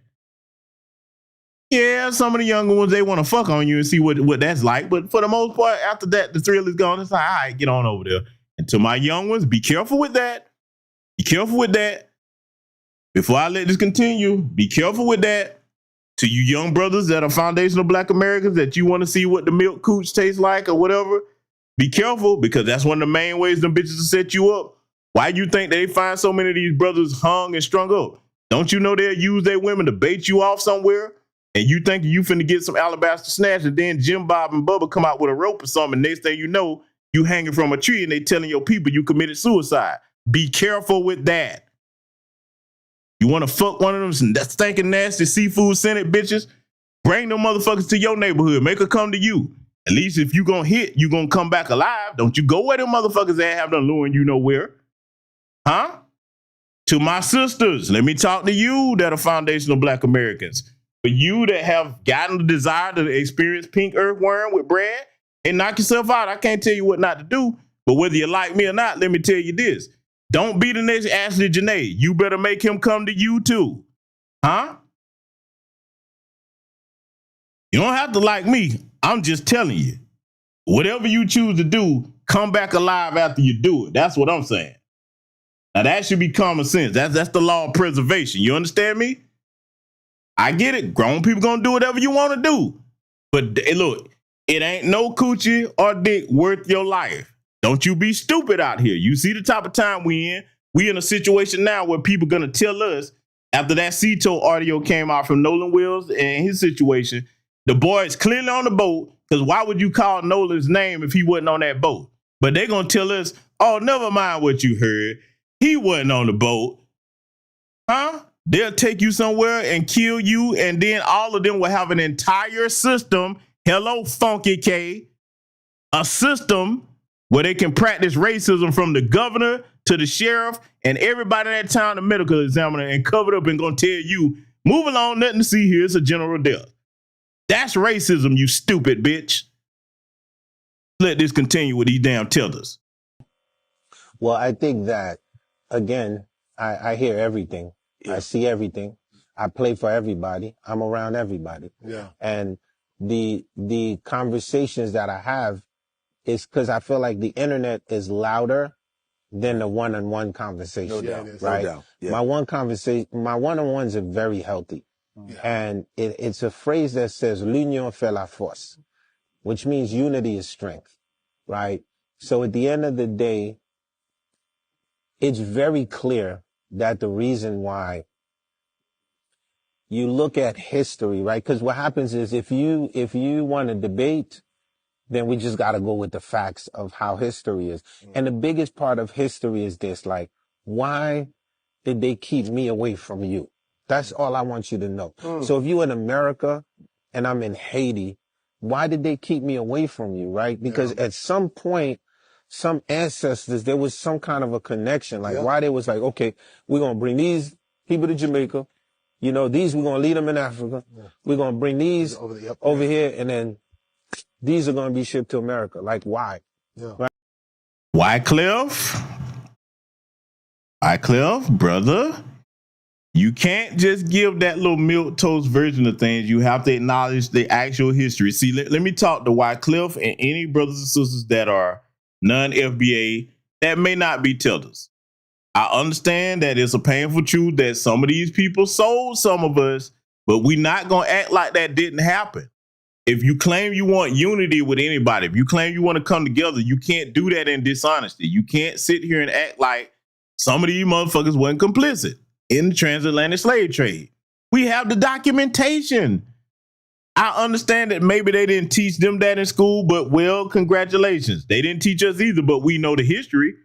Thanks to the likes of Dr. John Henry Clark, Dr. Yosef Ben Yakinen, Dr. Tony Martin. Huh? Do I need to keep going? I'll be here all night naming names. So we know this. It exists. Now, if you want to come together in good faith, you can't act like it doesn't. We're going to start this thing in honesty if it's anything to be started at all. Until you do that, we're not trying to have no bad faith conversation where you pretending like you don't know what's going on. And furthermore, with this unity thing, let's get this straight right the fuck now. Unity does not mean that because you want to be around us, get along. I agree. I've said this many times. I wish the concept of Pan-Africanism was embraced globally by people. Because think about it, that will put all melanated people, no matter your lineage, in a power position. Here's the problem. When you say Pan-Africanism today, it means only foundational Black Americans coming to the table with resources and providing a lane for everybody else to eat off of it. Don't nobody put in the pot but us. And then we go to reach in, it ain't nothing left for us. That is not a partnership. That is not unity. That's exploitation. That's what that is. And we're not going to be exploited by none of y'all no more. If you want some type of unity or whatever you want to call the term, everybody going to bring a brick to the damn table. Everybody going to bring a brick. You bring one, I bring one. And we going to build the motherfucker together. It ain't going to be we bring the bricks and then build and then you bring your funky ass in while you was sitting over there watching us work. No, man, them days are over with. The free ride is over. Now, if you want to come together and build, we going to do it that way. If not, hey, you do your thing, I do my thing. How about that? That's what it's going to be. So let it continue. Right. And this is a big question, right? The question is this, right? So, and the answers that question is l'union fait la force. Unity is strength. Divide is the only way that they could conquer. Let me deal with this, Wycliffe, and anybody else that keep talking about that word divisive, divisive. It is intelligent and healthy to divide from anything that's detrimental. It is intelligent and healthy to divide from anything that's detrimental. It is intelligent and healthy to divide from anything that's detrimental. I get my Uma on. Because you need to understand it. And open that school, you fat bastard, you scamming son of a bitch, Umar Johnson. Listen, man. It is healthy and it's nothing to be ashamed of to divide from people that you see siding with white supremacists, people that you see undermining your lineage, people that you see are scamming and backstabbing and can't be trusted, people that are actually, and this is the ironic part, I'm going to give you something that y'all never thought about. They call us lazy, but you want Pan-Africanism to be us do all the work and you just reap the benefits. Sounds like you the lazy motherfucker.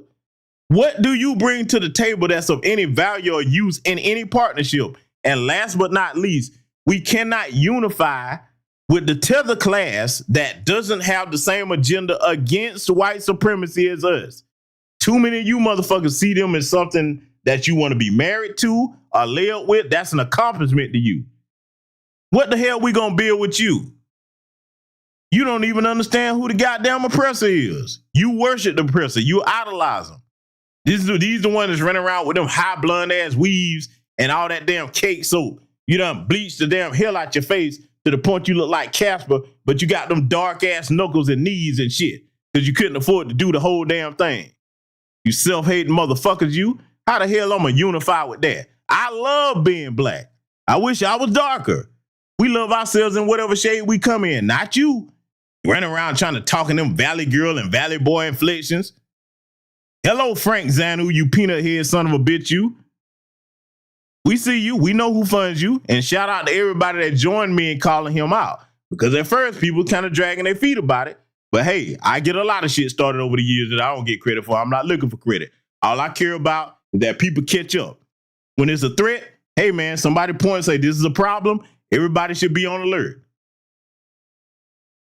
That's the only way you stop threats from coming in amongst you and Trojan horsing you, and then it's too late. And now you got to spend 20, 30 years undoing the damage. That shit is over. Delineation fixes that, ladies and gentlemen. So no, Wycliffe, we're not sparing people's feelings. Godfrey, no. We're going to do what we should have done all along, and this is going to become a generational, traditional standard. That's what they feel about delineation, ladies and gentlemen. When it becomes a generational, traditional standard, now by osmosis, future generations like, hey, man, we treat them people how they treat us. If they rock with us, we rock with them. They don't fuck with us, we don't fuck with them. And that includes our economics. Let's let it continue. Right? So at the end of the day, when rhetoric gets so loud, right, it's hard for people to look at what the truth is, right? Yeah. So at the truth, if you love Frederick Douglass, and Frederick Douglass was Black American, right? If you love Frederick Douglass, you should read what he says about immigrants. Read what he says about Haitians, right? If you look at Harlem, New York City. No, Wycliffe. No. See, this is the stuff that gets on my nerves. They'll cherry pick one thing. Notice he didn't say what Frederick Douglass said, by the way. But see, I know the line he's talking about. I know it. In fact, I may do content on that. But Wycliffe, what was Frederick Douglass preaching overall? He wasn't preaching for us to go nowhere. Frederick Douglass was like, no, this is our land. We're not going nowhere. He wasn't with that Marcus Garvey bullshit at all. Come on now. See, you can't cherry pick one part where he said something in passing that was positive. But his overall message was for our lineage, foundational Black American freedmen. Frederick Douglass was like, I'll be damned if we gonna work all this time to build this country up and come out these plantations. You gonna talk about we can go somewhere. No, you leave before we do. So no, you don't get to cherry pick stuff like that, Wycliffe. And see, this is why most of them should be quiet, because they don't know their own history. How you gonna tell me my history if you don't know your own history? That's another conversation they ain't ready to have. Let's let it continue. And you are a Garveyite. You should look at Marcus Garvey. Like he's... Boy, you knew he was, they love pulling Marcus Garvey out their ass. Okay, well, look at what Frederick Douglass had to say about Marcus Garvey and what he had going on. Talk about that. It's pretty interesting, right? He would consider himself being from Harlem. These are all part of histories that maybe you might be missing. If you look at the Honorable Louis Farrakhan, where does he come from? Louis Farrakhan is not a tether. He's a rider. He's Caribbean. We know that. But see, this is what I like when they start naming people like Honorable Minister Louis Farrakhan, okay? I love when you do that, tethers. I love when the tether class does that. And I'm going to tell you why. Because I want ladies and gentlemen on the sound of my voice, when you listen live or record on the playback, this is something you need to add to your lexicon when they do that. Ask them whoever they name that they consider a rider like Mr. Farrakhan, because he definitely spent most of his life putting in work. Ask ask them, do you see people today carrying on the same way that he does against white supremacy? Now, that's where you shut them the fuck down. Well, where is Mr. Farrakhan from? Okay, yeah, you named him, but do you see your people doing what he's doing? Wycliffe, right down there now, man. You got a gangster running shit, barbecue. Your people scared to death to go back home. What you doing to help that situation? Why you over here talking to Godfrey and reciting history that you really don't know nothing about? You really don't. Shout out to the people that's cool with him, but I got to call this out, man. No. You need to be focused on your people and getting they. You need to ask your people, why the fuck you been over here 20, 30 years and didn't get your paperwork straight so you can get your citizenship so you wouldn't have to be worrying about being deported? I need you to focus on that. Don't you think that you would be better served? But, well, you know, maybe you got a little too bit much money to care about that because, you know, you probably, I can't say if you think this way, but some of them will get in his position and think they're above them people like, hey, ain't got nothing to do with me. That's them. When the last time you been down there, Wycliffe? Huh? How about this? I got something for you. Family, can I ask a question real quick since we cooking over here tonight? Can I ask a question? Huh? I want to ask an important question. It's something I would like to know if Wycliffe is interested in doing this, right? Because you know me, man. I'm a forward-thinking man, okay? I want to ask this question. Wycliffe, instead of worrying about my lineage, why don't you go down there and see if you can meet with Barbecue and get him to be a decent leader? If he going to be the man in charge, hey, man, try to have a conversation with him. Hell, set up a Zoom call, something. If he going to be running the nation, maybe you should try to talk to him and see how he can make Haiti what it should be. Huh? Where they won't be scared to go back down there. Maybe you can get something going on with him, help him build some things up. Don't you think that's what you should be concerned with? But you know, that's too much like right. Yeah, let's hit him and continue to talk about Marcus Garvey. Boy, you need to look up what, you know, W.B. Du Bois and others had to say about Marcus Garvey, man. Pulling Marcus Garvey out your ass. You don't even know the whole history on that jackass. Let it continue. If you look at Harry Belafonte, where does he come from? They keep using the same people, boy. Hey, look, when you hear Marcus Garvey, the next name you're going to hear is Harry Belafonte. Listen, let me make this statement once and for all clear, okay?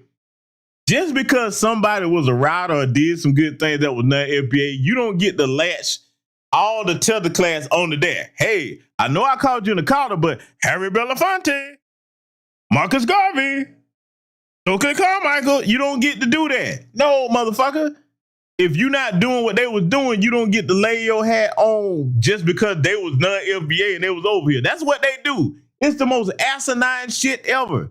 But then again, the tether class is dumb as hell. They don't even think about what I just said. Motherfucker, what have you done to compare to them? Huh? If nothing, then you can't use that. Stop naming them names. Tell them to stop. Because we going to call you out on it every time. If what you doing doesn't line up with what they doing, what you even mentioning them for? That don't give you a free pass to disrespect us because they was over here and they was actually trying to put in work. Except for Marcus Garvey undermining son of a bitch that he was. Let it continue. Right. So, and I could keep going on and on and on just to say at the end of the day, the uniform, you see, when we was doing the Fugees, right? And we always say like the power of the Fugees is this is what happens when a Black American gets with the diaspora. And they Wycliffe, the Fugees, I loved their music. I did. It was some of the best music ever. But if you mention that group, now it has a permanent stain on it because where is Prize now? Huh? Where is Prize? What did he get caught doing? Oh, Wycliffe, I don't think you're going to talk about that.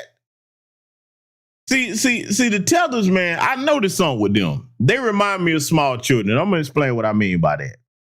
You ever seen a small child? I'm talking about a child. We talking as young as 5, 6. When they do something, they're in trouble, they try to hide it or they try to pretend like it didn't happen. That's how a lot of these Tethers are with reciting actual things that are not favorable to them. They try to hide it or rewrite history. Oh, no, kata is not a bad word. They try to act like slave council. What is that? That big shit over there in Ghana and other places, there's several of them. That's not the only one, by the way. El Mina is just famous. Oh, no, was a couple of them motherfuckers up and down that damn West Coast. Oh, but never mind those, huh? Nigga, that is not a slave castle. We keep firewood in there. Yeah, okay. What's this document right here that's got the name of the motherfucker right here? Oh no, where did you get that nigga? Yeah, that's right. Boy, the nerve of these sons of bitches, man.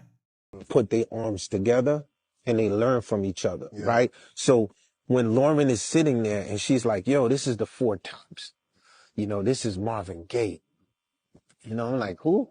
She's like, yo, that's Marvin Gaye. He's a soul singer. This is Aretha Franklin.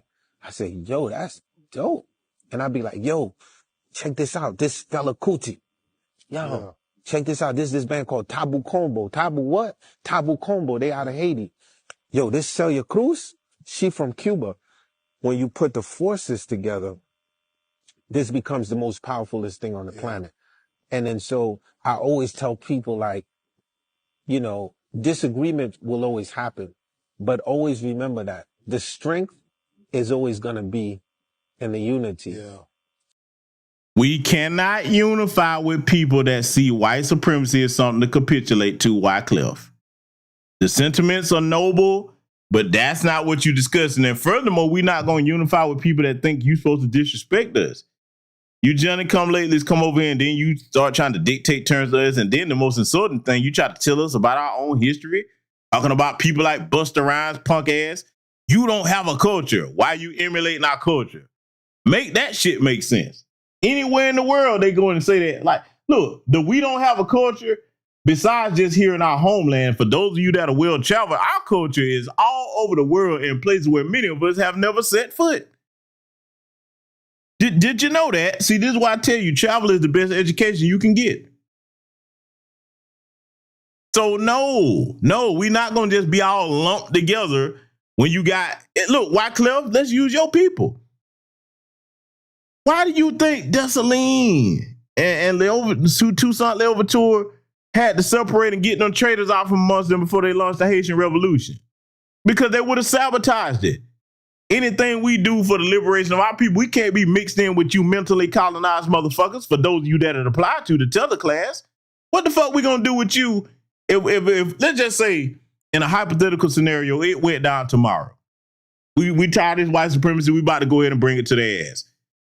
No, you can't do that. Don't do that to white Zadie. Why? They're close to Jesus. I mean, they'll be on that type of shit. What the fuck we gonna do with you? No.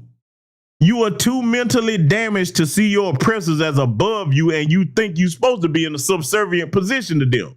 Whether you in your own country where you outnumber them, or when you bring your worthless asses over here, if you have that mentality, shout out to the non-LBA people that don't. I'm talking about the ones that do. I'm making intelligent, clear distinction on who I'm talking about. The tether class that are not like the on-code on FBA brothers and sisters that don't do that. We can unify with them.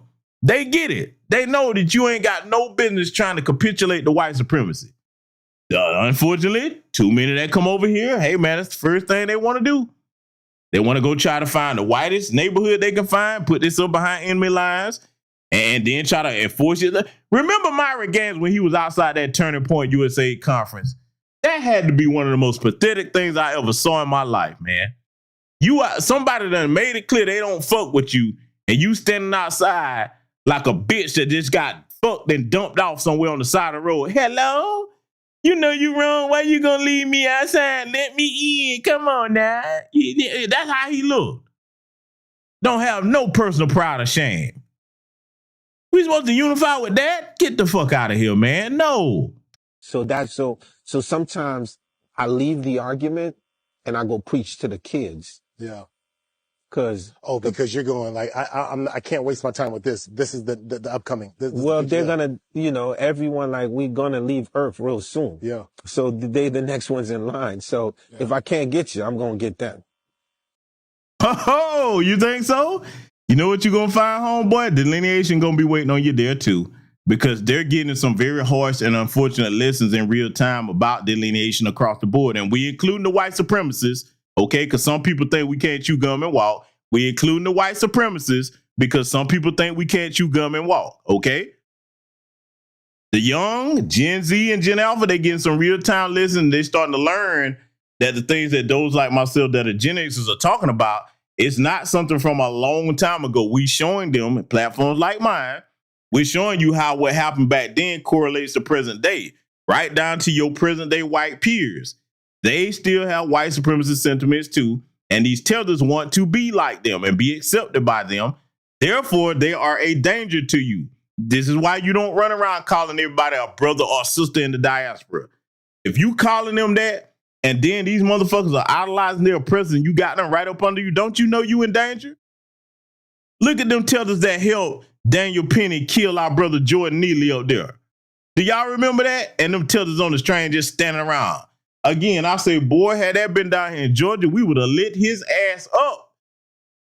Boy, that whole train ride, he would have been getting stomped the shit out of, boy. The Jordan Neely would have been alive. Because first of all, down here, somebody would have gave him something to eat.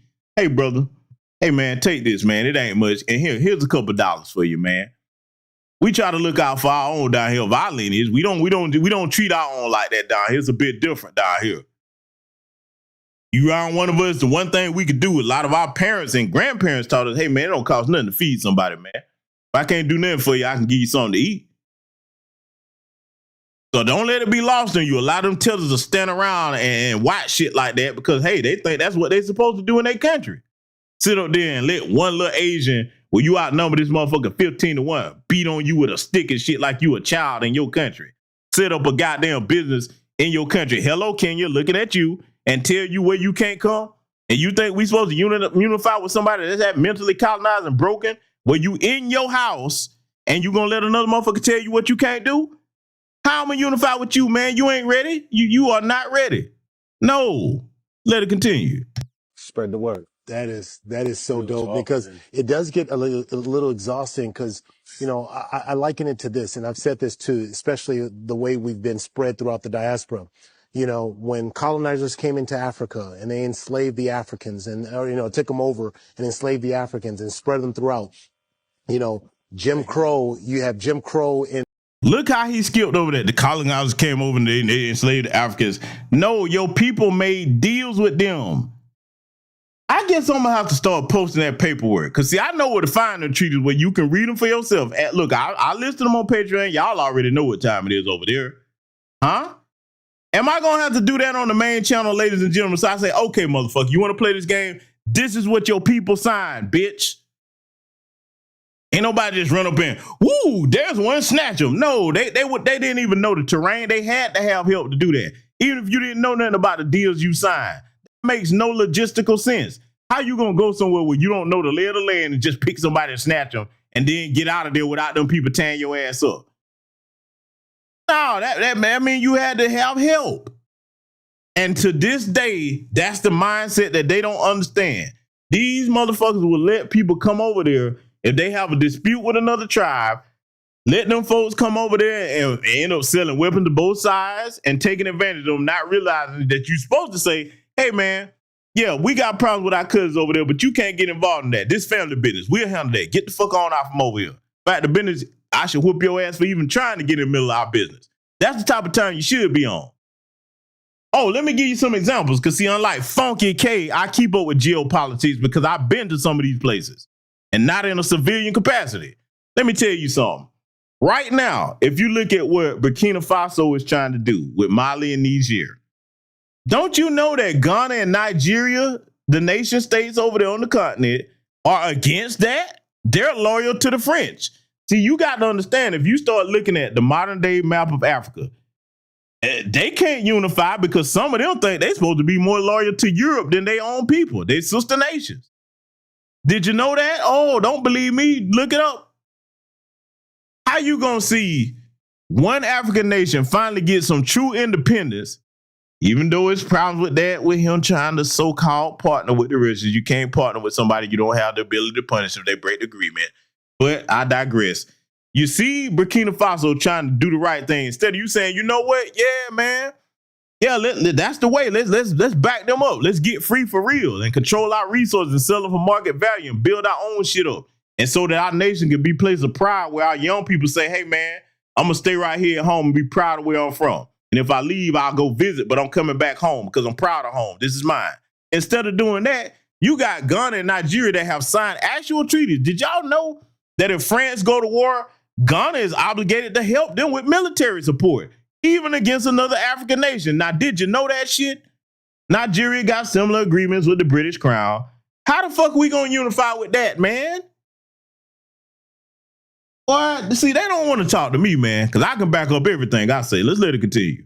You know, in the United States and slavery, and you have, you know, everything that happened in the Caribbean and in Brazil and in Africa, and they torched one house and torched and did all this other stuff, and they literally split families apart.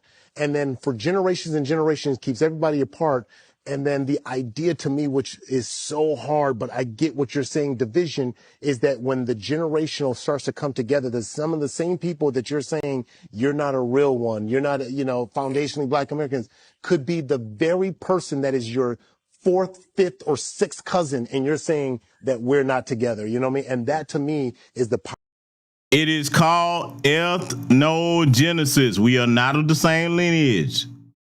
And you know, most of these people that talk this, they don't even understand that the greater majority of people went down to South America. Most of us were already here. That is documented fact. We can prove it. Why you think that every time they go in the ground over here, and y'all notice this? I'm going to tell you something you probably never thought about. This might not be something that interests most of you. But if you start looking at anthropological dig sites, okay, for those of you that know what anthropology is, the study of people and, you know, sociology and culture, you notice that when they go and dig in the ground here, you find this every time. Every time you dig in the ground, you digging up something Black. And by the way, for the race as a social construct people, you do know they can determine what race somebody was by examining the bone density and structure, but you know, they're not ready to have that conversation. Yeah, I told you this is the adult channel over here. Every time they find us, the deeper you go, the blacker it get. You notice they don't talk about that stuff a lot. They're like, oh no, we done found some more Negroes. Don't tell them that. You know why they don't want to talk about that? Because they want us to feel like African Americans, like we foreigners on our own land. They don't want you to know that. Everywhere you dig here, you're going to find our people because we were the progenitor race over here. We were first. How you not going to find us when we were the oldest here? Huh? Oh, yeah, you know. That's too much like right, though, you know. And see this boy here and the rest of them, they don't know that. They don't want to talk about that. Because they ashamed of their history, where they from. They think that the more you try to sound like the Europeans or whatever, and the more that you distance yourself from them, and the more that they tell you something, you won't listen to your own scholars. You think that the white man, what he's telling you, your oppressor, is the one that you're going to rely on to educate you, you stupid motherfucker? And you think we supposed to unify with that colonized mindset? Get the fuck out of here, man. Our division, and why you're saying that the only way to erase that is with unity, because when you bring all of that together and the different experiences, because we all know the circumstances, we all know what happened. Yeah. Now we start putting our experiences together to make dope music, to make dope changes. Yeah. So when me and my and this is the same platform that had that goofball David Aiello or whatever the hell his name was, they're talking about the Southern accent and all of that. Y'all remember that bullshit? The same platform now. And Godfrey said his goofy ass up there. Yeah, you right. That is how it is. Yeah, okay. Okay, goofball. Yeah. But see, we supposed to unify with them though. They don't never see, look, Tethers for the men, never mind the women. I'm gonna leave them out. That's a different social dynamic. For the men, for those of us with a twig and berry between our legs. Huh? For those that have that. When men get together, we supposed to hold conversations in honesty and good faith. We ain't supposed to come in the room with a bunch of lies like a bunch of hoes. Come on, man. That ain't grown man shit. If we gonna talk about hashing something out, we got to start with the truth, man. If we can't get to the truth, it ain't nothing to talk about. So until you start addressing the shit that your people got going on and condemning that, like that funky camel face bitch that went on the Daily Wrap-Up crew talking about dirty Black Americans. Bitch, where? We saw what you looked like before you got all your shit together too. And y'all, boy, them pictures are horrible, boy. Oh, if I was a dirty nigga, boy, if I wanted to show them pictures, boy, y'all be like, that the same bitch? Oh, yeah. You were looking pretty rough. Dirty? What the fuck you? Look, even the hood rats have a standard of cleanliness. Dirty Black American. Yeah, get the fuck out of here, man. my Black American friends, right? I have, you know, like, it's like, to them, I'm more Black American than I'm Haitian, right? So we have like, and again, it's good because my thing is like, yo, why do you feel like that? Right? Because I want to know, like, well, why is it you feel like that? Because I remember like being little and being in school, and they'd be like, oh, these damn Haitians, they're getting straight A's, right? Like, it's like, well, what do you want us to do? Like, you know what I'm saying? Because if we go home and that report card ain't right, they're going to like take us and hang us upside down. Bro, it's either we get an A or we going to trace the A into the... Hell yeah, we make it. I did that one time. Oh, hold on. Did you ever get the report card? Hell yeah, I went like that. They had the carbon. Now, I want y'all to really catch what they're doing here because the average person would miss this. Now, they talking about they had to get A's when they went home, had to have good grades. I hope y'all know they're trying to imply that foundational Black Americans didn't have that same standard. Let me tell y'all something, man. My parents didn't play the radio about my grades. In fact, that's how I earned my privileges as a kid. Sure, we had plenty growing up as an upper middle class family, but I couldn't just get it. I had to earn it. And look, on top of that, on top of my parents, my grandparents on both sides of the family. Oh, don't think. See, I didn't have the kind of family where, okay, if your parents didn't do it, okay, you go and try to say your grandparents side. Oh, no, they was right. Hey, boy, what them grades look like? Oh, man. You know what I'm saying? Like, so I couldn't get away with that. Many of you had the same standard. Like, hey, man, your folks didn't play about you getting your lesson in school. As they used to say, getting your lesson. Man, let me tell you something, man. It made me so much better because think about it. All of us as kids, remember, you probably had favorite cartoon shows. Let me tell you my mom's rule and my father's rule in the house, okay? That TV didn't come on after school until you did that homework. That homework wasn't done, well, hey, my favorite cartoon, well, you better hurry up and get that lesson done. And it better be right. So now let me tell you what I did. Not only did I have that lesson done in school, hey, man, how many of y'all can relate to this? We got to see how many of y'all can relate to this right here. How many of y'all can relate to, hey, if you had a whole bunch of homework doing that shit on the school bus, huh? Yeah. Come on now, where my Gen X's at? How many of y'all can relate to like, hey, man, damn, that bitch done gave us a lot of homework. Fuck this. What you doing, man? I'm finna knock some of this shit out so when I get home, I ain't got that much to do. And you know what I'm saying? Hey, shit. How many of y'all can relate to this? Finish the regular work in class for those of us that, were gifted like that. Because, hey, I was one of them kids. All throughout school, I would finish my work early. And then find out what that homework is. Hey, man, let me bust this homework down before I get to the crib. Get home, you be like, yeah, boy, that shit done, boy, yeah. Hey, you show your folks, oh, I already did it. You know what I'm saying? And your folks going to check if you had people like mine. Now, my folks, they're like, yeah, you did that homework, boy? Yep. All right, them grades better be high. They come home. Hey, look, not only did we have to have the report card right, that progress report better be right. And look, I couldn't even get away with this, y'all. My folks made it to where they're like, the little conduct section. I was like, oh, man, that's got to be right, too. So I had to have the grades and the conduct right, okay? So I hope y'all wasn't lost on that. They trying to imply that we don't. See, that's that little passive-aggressive bullshit. Really? Yeah, that's all right, though. See, I catch everything. I ain't letting nothing go. I told y'all this broadcast right here was going to be the definitive one to get this shit straight. Let's let it continue. Copies, they put it, the carbon copy ones. I was at Audubon Middle School, and I would go like this, and I look in through, and I'm like, oh, shoot, because if you opened it before my dad got home, you were in trouble. So I'd be sitting there with my thumb, like, trying to turn that B into, like, how can I make that an A with my thumb? Straight, man, I loved F's, boy, because I could turn them to B's. Oh, yeah, that's right. My dad be like, damn, you got straight B's, son. Now, see, oh, boy, oh, my God. I'm sorry, ladies and gentlemen. I didn't mean to do this. I paused it right when this damn Land Before Time Velociraptor-looking motherfucker, boy, God, for you was an ugly motherfucker, man. I usually don't comment on niggas' look, but boy, your ass look like a damn Tyrannosaurus Rex. You are one ugly, fugly-looking motherfucker. Damn, boy. I'm sorry, y'all. I had to pause it though, cause see, I was gonna make the comment about they started scamming and scamming early. Think about it. Instead of you earning good grades, yeah, man, I like those L's because I could turn them to B's. How about you just get a B? How about you just get an A for real? And I don't know about y'all, but my folks weren't gonna fall for that. Cause see, now let me tell you what else you're telling on yourself about Wycliffe. If you had parents like mine, oh, my dad handled all the going to the school business, most of the men in my family.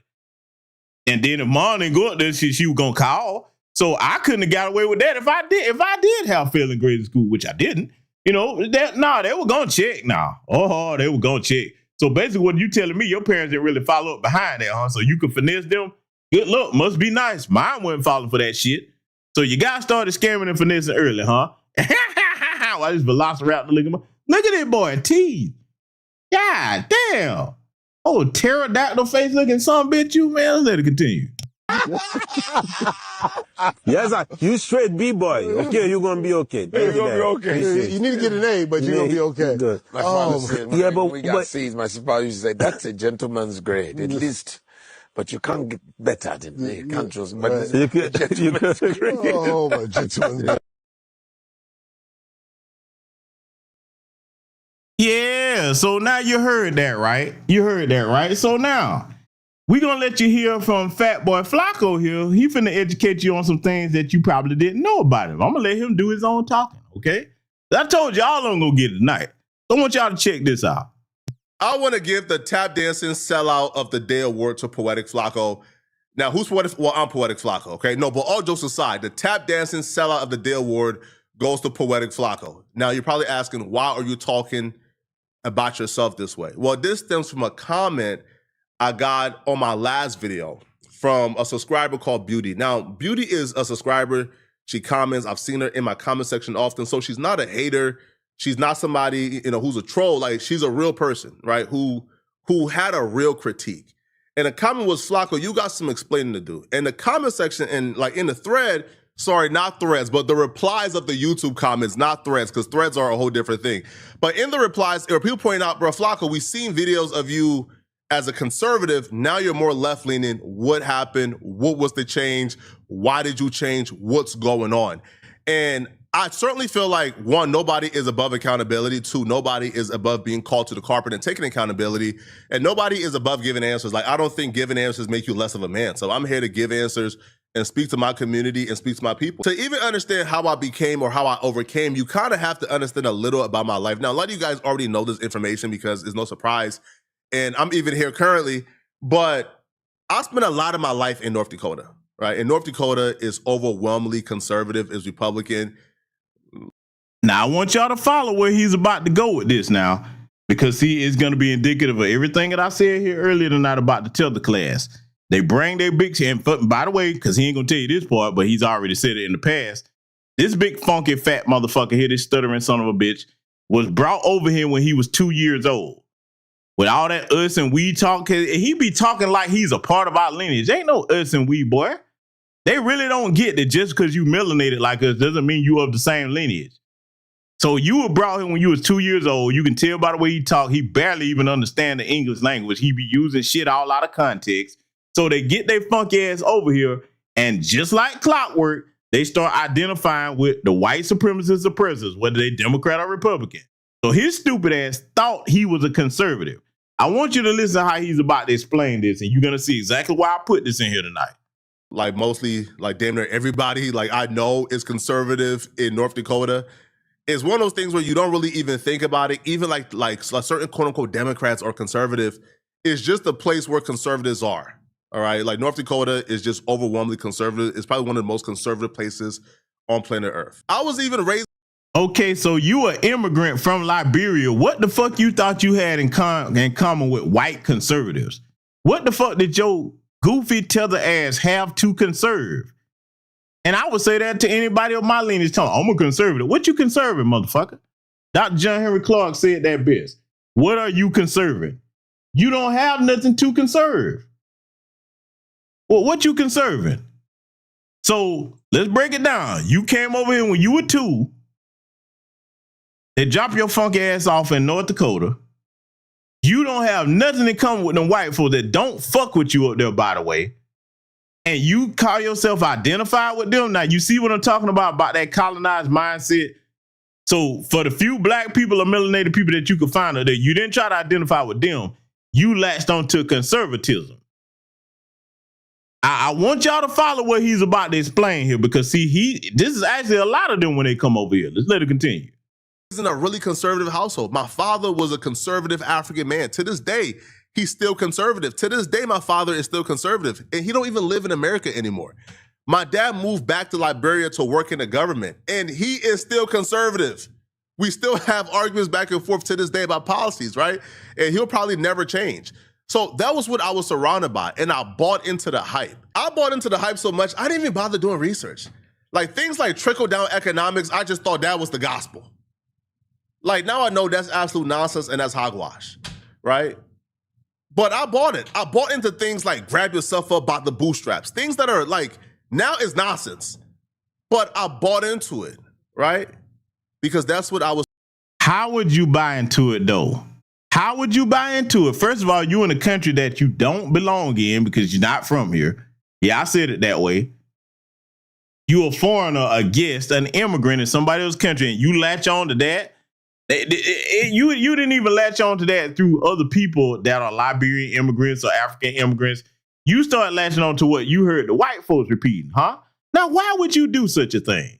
You don't have nothing in common with them other than you think those people are above you.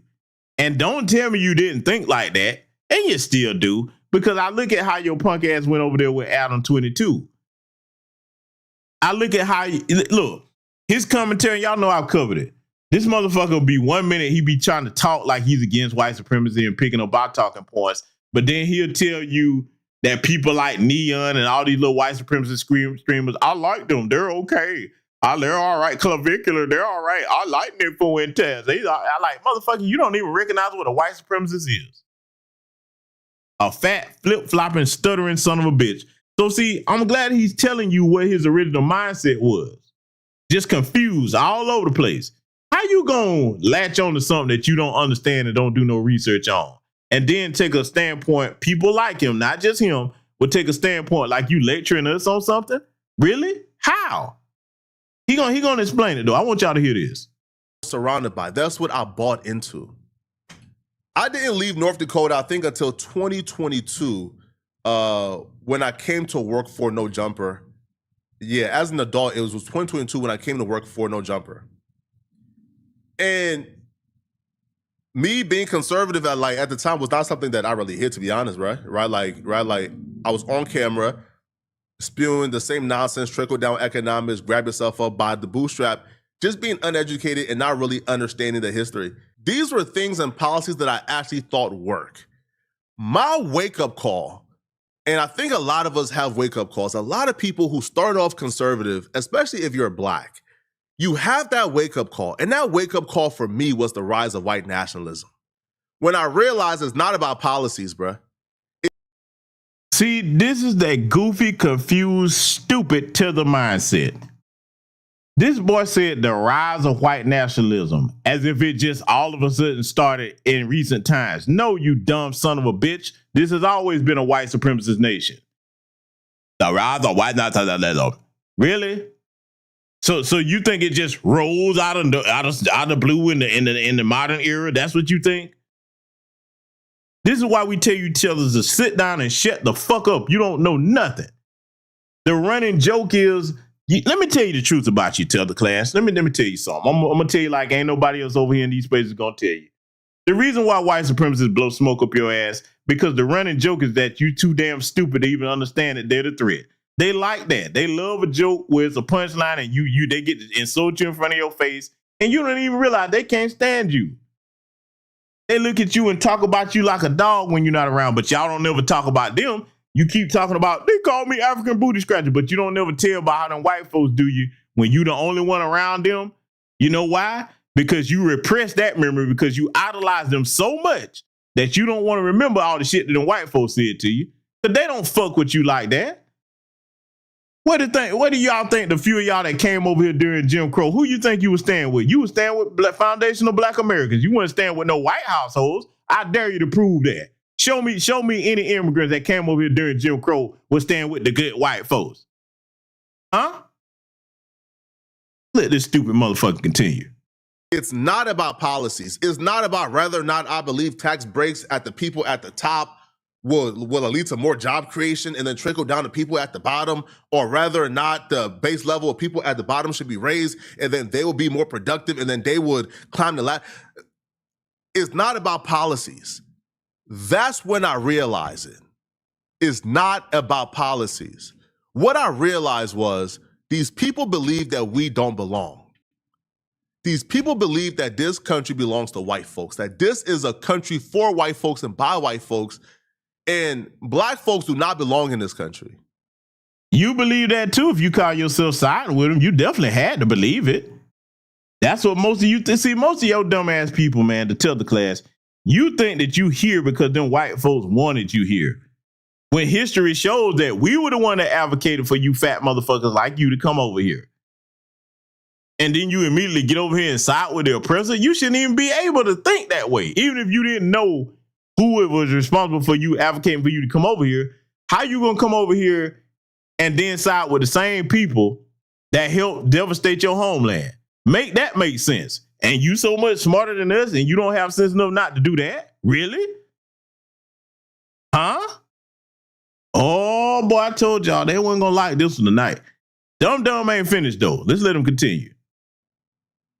And once I began to see that rhetoric rise more and more and more, that was my wake-up call. That was my wake-up call that I cannot align with these people. That it's not about policies. These people fundamentally believe that the white race is superior. They fundamentally believe that we are inferior. They fundamentally believe that people like myself are second-class citizens. I would have been an absolute fool seeing people like Stephen Miller, who was granted a position in this administration, and seeing him talk about the replacement theory, a literal white supremacist. I would have been a fool to align with people of that sort.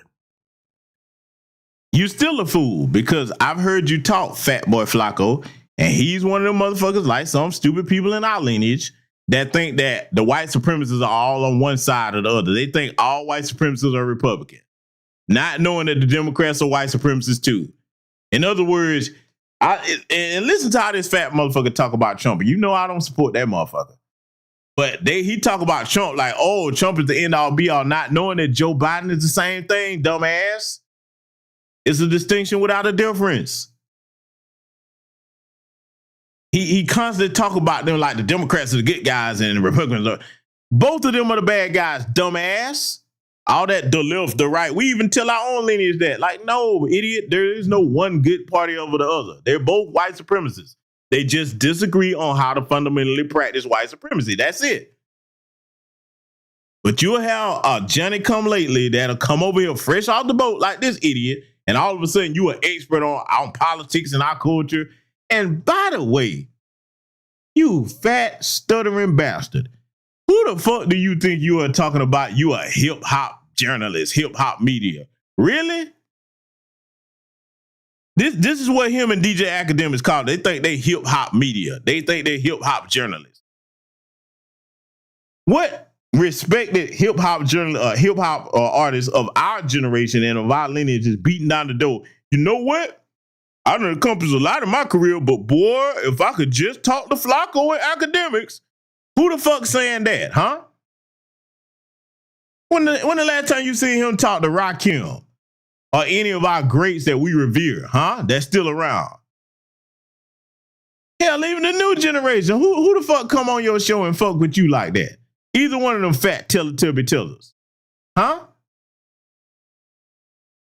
See, these fucking dorks like this bastard right here, they get on the internet and they just fabricate a whole identity, and how they channels blow up is a whole bunch of other dorks like them that couldn't never come off the porch because you was afraid you were going to get your ass whooped. You had a mouth on you. You had to stand by what you say. Oh, the internet was a blessing for them. But see, what they don't understand is the internet, better be careful. You still got to go outside.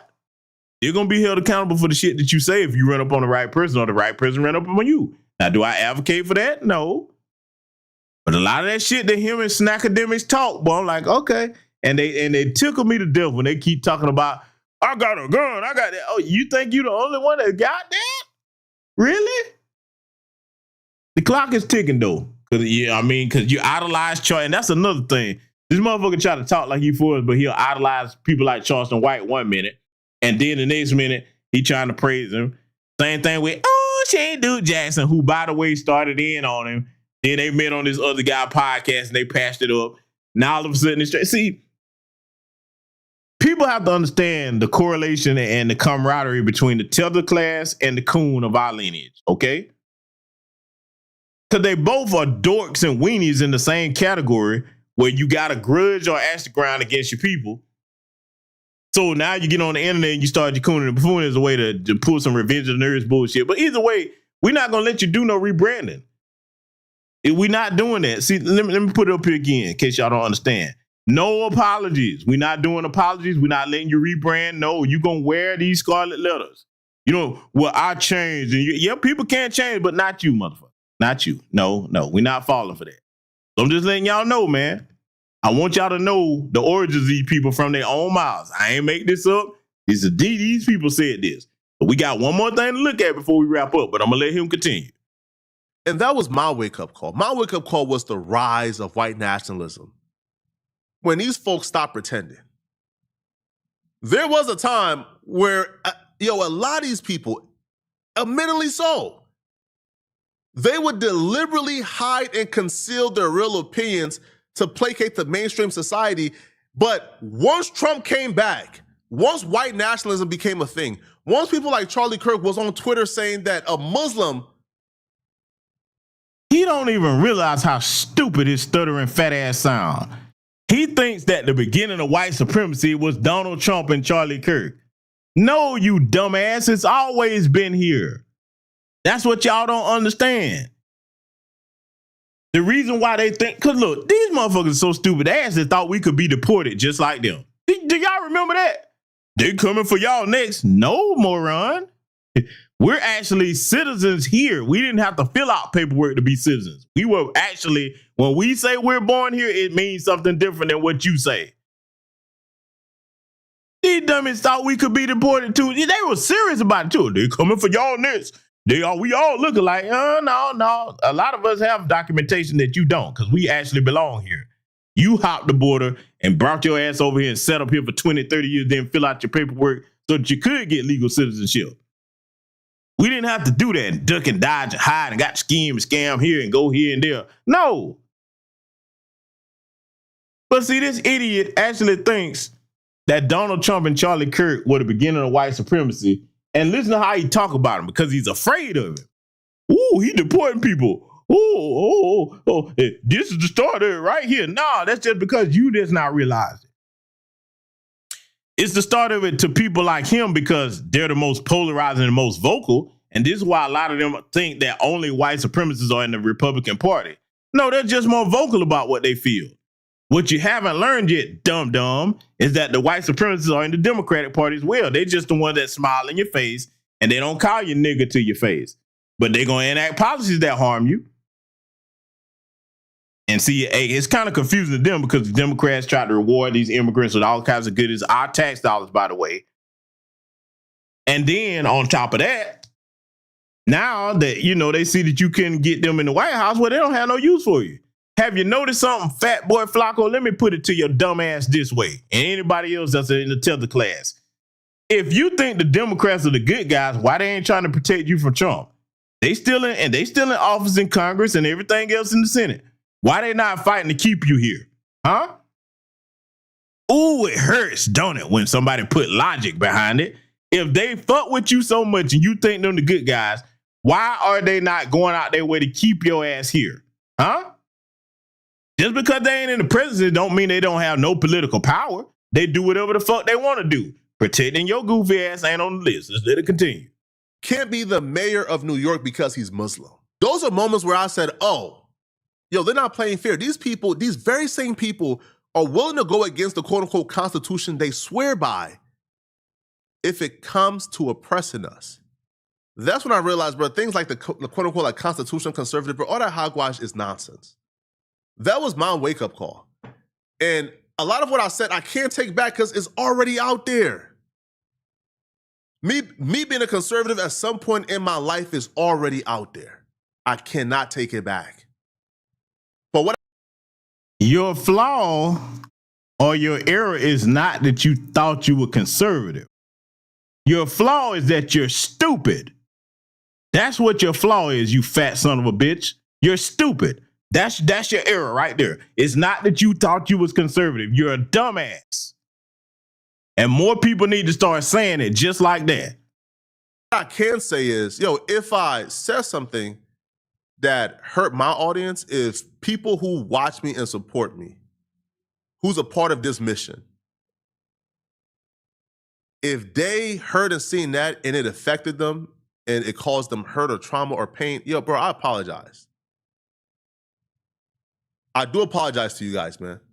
If you guys seen anything I said in the past and you guys said, man, Flock, I supported you. Damn, man. My fault. I'm the tap dancing sellout of the day, right? It's my fault, man. But we all have our wake-up call. At least I would hope that at some point we all have our wake-up call. Now, if that's called grifting, if that's called whatever it's called, hey, man, I'm not here to make a game day decision on whether or not changing your mind is grifting or waking up is grifting. But that was my wake-up call, and that was my line. And that was my non-negotiable. I can't align myself with white supremacists and white nationalists, especially when they're openly talking about now getting rid of us, replacing us, taking away our rights. There are literal people being kidnapped from off the streets. No, there are literal illegal aliens being deported back to where they're supposed to be. That's what's going on. No. See, that's another thing they try to do. There are people being kidnapped off the street. No. If you ain't supposed to be here, you're going back to where you from. And that shouldn't be a problem if you proud of where you from. Oh, remember, there's that cultural schizophrenia I talked about. If we go into any other country, they're like, hey, we're going to deport you. We're like, okay, don't threaten us with a good time. Hey, I'm just going to go back home and I'll chill. You threaten to send them back to where they're from? Oh, no, nigga. Oh, no. Oh, my God. Oh, no, please. I will do anything, sir. Oh, please. Boy, you want to see a pathetic sight? Have y'all seen some of them? Oh, my goodness. Have you, boy? I'm going to have to put that short back up where I put together that compilation of them being deported. Yeah, I'm laughing because you like, why would you laugh? Some of you call yourself trying to vote for the orange man. This motherfucker told you what he was going to do, but you thought that didn't apply to you, huh? You thought you were the smart one. Now look at your stupid ass. Like that dumbass Shelf, whatever the fuck his name is down there in Florida. Most of my employees got deported. Okay, well, why was you hiring a bunch of illegal aliens anyway? Oh, you thought you were slick with that, huh? Well, tough titty, New York City. But look on the bright side. When you get back down there with barbecue, maybe y'all can open up some world famous barbecue spots, okay? Some barbecue cat, some dirt cookies on the side, you know what I'm saying? I mean, hey, come on, man. You can go into a franchise down there, man. I'm sure barbecue will help you out. Oh, the irony. I feel nothing for these motherfuckers. That's what you get for throwing your lot in with white supremacy. Let's let it continue. There are brown babies being bombed to death. I can't stand by that. I can't stand by this administration. That ain't got nothing to do with us. And you talking about what you can't stand by. You can barely stand at all, you fat son of a bitch. You talking about what you can stand by. You better go stand by a goddamn gym. That's what you need to stand by. So again, to anybody who heard what I said, who really support me, man, and you're like, damn, Flocka, bro, I apologize and I take full accountability for everything. All right. Now, where I'm at right now, people have wondered, Flocka, what exactly is your politics? I still consider myself a moderate. Again, if you watch this channel, like, you're not surprised that Flocka is a quote unquote moderate. So I do consider myself a moderate. But again, my politics don't come before my mission of Black liberation. It just doesn't, right? I'm going to criticize the left. I'm going to criticize the right. It's really that simple. However, my mission is to go against these people who are literally trying to make us second-class citizens in this country. And I'm going to continue to criticize people like Chud the Builder. I'm going to continue to criticize white supremacists and white nationalists. Because I understand the dangers of leaving, again, that ideology to go unchecked. I understand the danger. There was a point where I bought into some of that. So I understand the dangers of that. And that's not me making an excuse. That's me taking accountability. Right? No, that's you trying to be slick, you dumb motherfucker. You trying to hide out in the open. That's what you trying to do. See, let me tell y'all something, right? And I want to point this out because I told y'all about this fork-tongued son of a bitch when people was thinking he was cool. They know who they are. This will fool a lot of y'all. He got them glasses on. He's sitting here stuttering, mispronouncing shit. Dumb as hell. He thinking that he can come out here and say, well, you know, I used to believe that. He ain't the only one because, you know, the funny thing about it, oh, shit, dude, Jackson has a similar stick. And we finna get to his bitch ass in a minute, okay? This works for a lot of y'all. Like, well, oh, you know, he dumb. He don't know no better. Listen, man. Nah. All you got to do is look at some of his content. This motherfucker got plenty of sense. He's slow to be damned now. Don't get me wrong. He is not the sharpest knife in the drawer. But he got sense enough to know what the fuck he was doing. How you come over here as a Liberian immigrant and find camaraderie with white supremacist conservatism? Shit, nah. This motherfucker got sense. And if you think he changed, man, the joke's on you. You might be one of the ones that can't be saved if you believe that. Let's let it continue. But the mission is not going to stop. I wanted to get this out there because I owe you guys accountability. Everything I do, I owe you guys accountability. I literally owe my life, owe my being, owe my answers to you guys. I love you guys, and I thank you guys for everything. Right? The mission is not going to stop. I wanted to make this video, bro. It's 12:31 a.m. I should be in bed right now, but I wanted to make this video to really speak to my community and speak to my people, right? Because tomorrow I have a live stream on Nolan Wells. Chud is apparently just, quote unquote, like got released, so I'm doing a video on that. But I wanted to speak to my people because I didn't want this to get in the way of the mission and the content tomorrow where I'm going to be speaking on Nolan Wells, Chud the Builder, among other things. And I don't want for this to be a distraction for that. Right? So y'all let me know in the comment section. Go off on me, man. Hold me accountable. I love you guys, man. And the mission is not going to stop. Yeah, the mission that he's talking about is him keeping his DoorDash fund coming in. That's what the mission is. No, fat boy, we not doing apologies, okay? No, you are who you are. See, look, again, the irony with him and, oh, Shane Duke Jackson, who we finna get to in a minute. They trying the same playbook. They rebranding under, well, I didn't know no better, but I done changed now. Okay. If you believe that, I got a bridge in Brooklyn and one in San Francisco, I'll see you at a discount rate.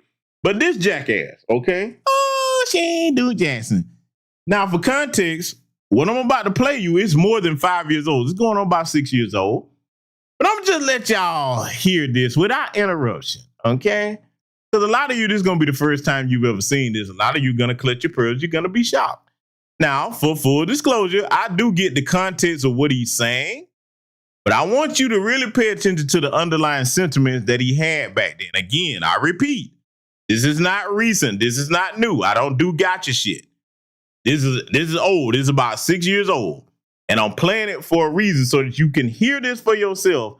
And you gonna tell me you think that he's rebranded and reformed, that he's on code? This cooning son of a bitch got the nerve to have Dr. Francis Chris Wilson and Malcolm X and his header on his channel. Boy, these coon millions, boy. So I'm gonna play this without interruption. I'm gonna let you hear what C.A. Duke Jackson had to say about 5-6 years ago. Let it play. I was on Facebook earlier, and one of my Facebook friends made a status. And it said something like, why are black women looked down upon for having children? Because children is a blessing from God. All right, I want to just talk about that. And this is Terrell Woodall who made that post. But, you know, Terrell, I fuck with Terrell. I believe he's a black Jew. And I think we got some differences of opinion as to what should happen to the black community or what should happen in the community to restore it.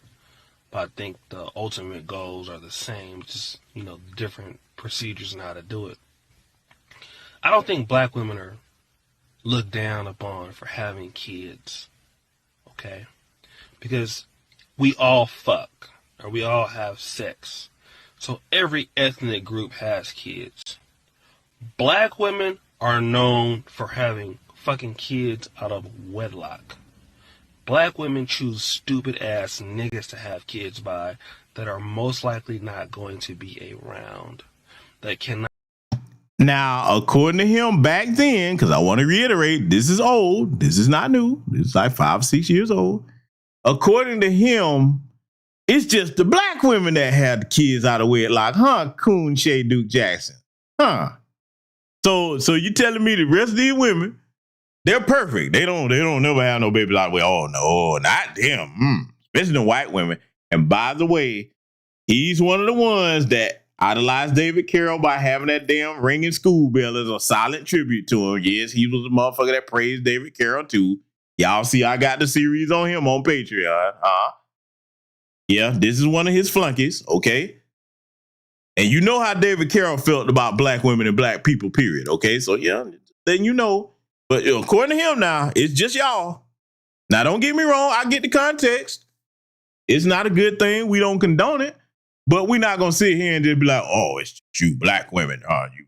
Yeah. Well, you know what?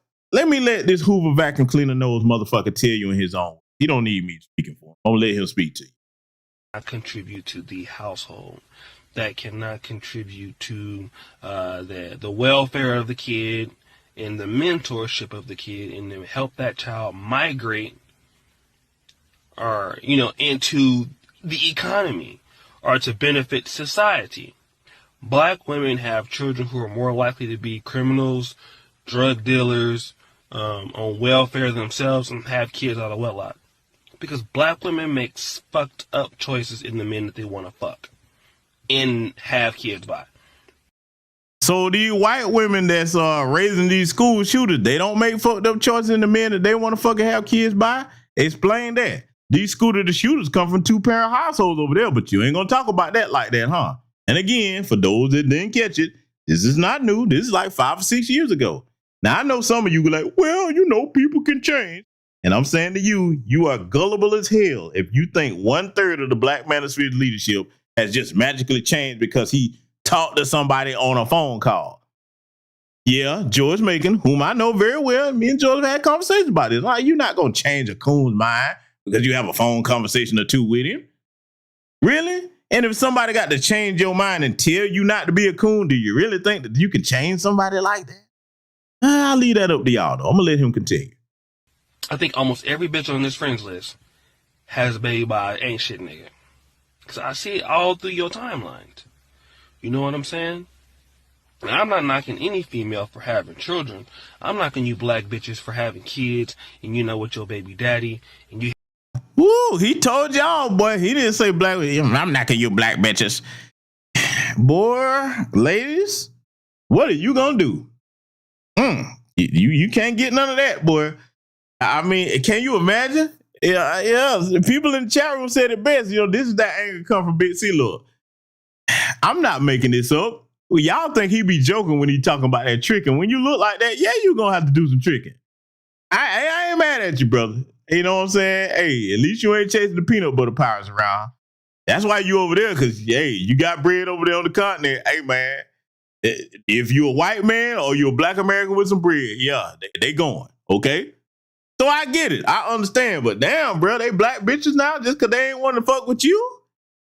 This boy ain't never had a bad bitch in his life that he hadn't had to pay for, man. But, you know, he got more to tell y'all ladies. You black bitches, according to him now. And y'all the only one that have kids out of wedlock, according to his logic back then. I'm making sure I'm fair with it. You're like, there's an old video. Yeah, we know it's an old video, but this is what you had to say. You think you're going to talk somebody into changing or having phone calls with this? Just let him continue, though. He got a lot more to say. Having kids by a dumbass nigga who can't fucking do shit. You a stupid bitch if you think somebody should worship you for being a fucking thought ass hoe. Having kids by niggas you ain't even fucking with. That's the problem I have with you black bitches. And no. Now, I got a question. Where my Patreon subscribers? Oh, come to the front of the class, Patreon subscribers. Do you notice any similarities? Do you notice any similarities with David Carroll and his rhetoric? Who he sound like, huh? For those of you that are on my patrons, those of you that are not over there, that's why you should be. How many of y'all have caught that David Carroll series, huh?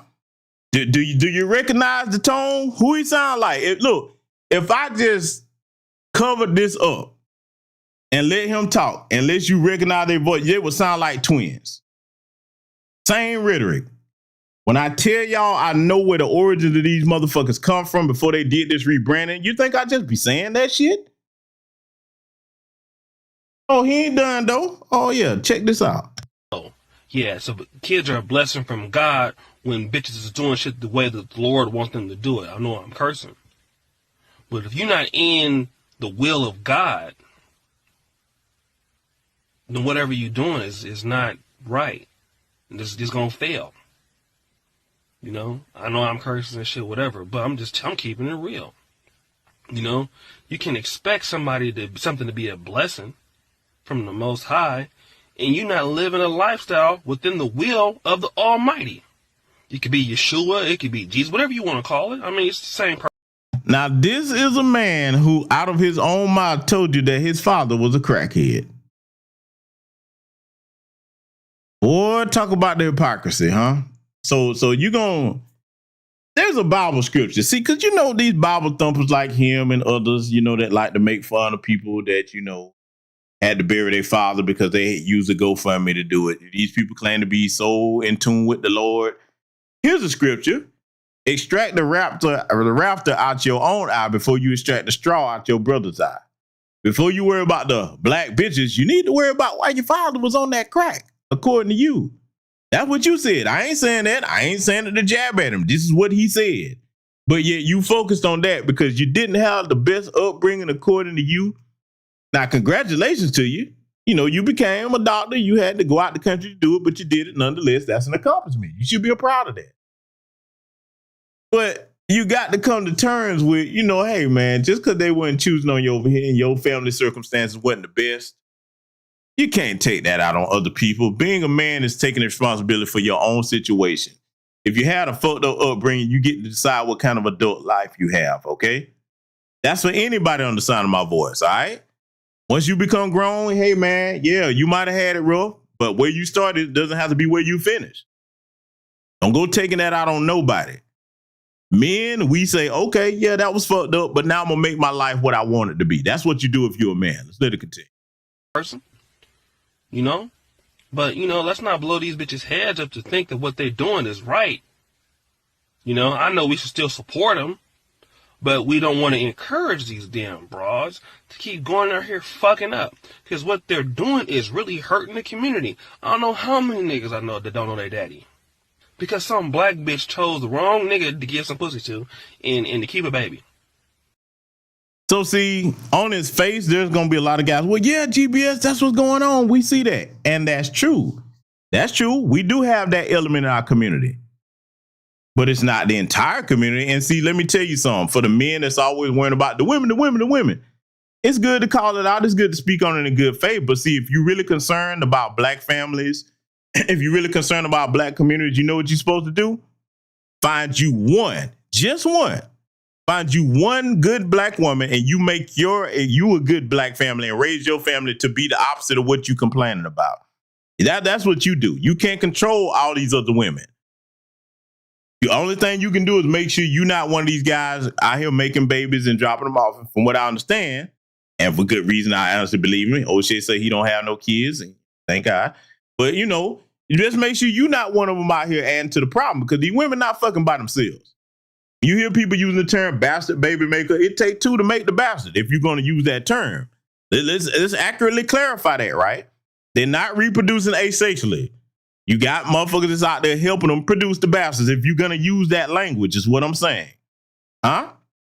But overall, if you're really that concerned, find you one black woman and you make the black family that you want to set the standard example for. That's all any of us can do. Let's let it continue.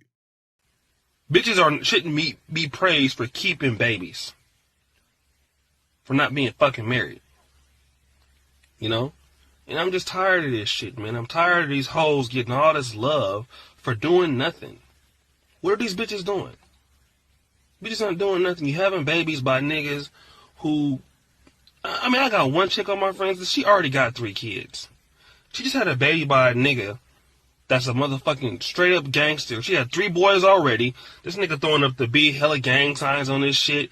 Bitch, you about to have a 4th baby by a thug and you gonna put your kids at risk to that? See, let me pause this right here. Oh, god damn, I didn't mean to pause on this. Boy, y'all gonna have nightmares tonight. Shit, I am so sorry, boy. Oh, damn. I was about to make a point before I do that. Man, this boy looked like this still shot. I did not mean it. I know y'all like, man, you did it on purpose. I swear to God, I did. This boy looked like something off of Silent Hill. He looked like, man, this shot here looked like a Silent Hill monster. Shit, boy. Nigga, you know you fucked up when the nigga catch a still shot. Like, hey, man, listen, some of us don't have our best days, okay? Some of us, man, hey, people ain't walking around here, you know, guys give to women and that, but Jesus Christ, man. Shit. Silent Hill face looking. Listen, man, the point that I'm going to make, and I'm going to get this off the screen. I know y'all like, GPS is late. We're going to have nightmares. Oh, don't worry. We about to wrap up in literally about 2 minutes. Listen, man. One of the talking points when they get to talk about these black bitches and whole got these nigga babies by these pookies, these ray, these gangsters, these thugs. Really? I'm going to tell you something else. Now, some of them do mean that, and they be like, yeah, they critiquing in good faith. But I'm going to tell you what's really behind that, right? Then you have the other half of them that when they say that, what they mean is, damn, man, you gave him some pussy, you didn't give me none. Nah, just come on out and say that you want to fuck Pookie's girl. And I've told these niggas over the years, I said, look, man, that's just like the dog that chase a car and then you finally catch it. What you gonna do with it? Let me talk to you goofy incel motherfuckers that think like this. And again, just for full context, this is not a new video. This is about 5 or 6 years old. Let me talk to you goofies. If you did get Pookie and Ray Ray's girl, what the fuck you gonna do with her? You ain't Pookie or Ray Ray. Do you think you can handle a chick like that? What you gonna do if you get her? Let's just say you get her, huh? She leave Pookie, come to you. She's recognized, oh, you're this paragon of black virtue. Oh, you so much better than him. Okay, she come to you.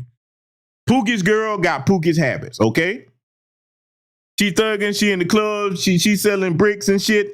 She robbing shit, carjacking, all of that. What you gonna do with that? Oh, but you just want to get some coochie though, huh? I didn't know she was gonna do all that. Why the fuck you think she with Pookie?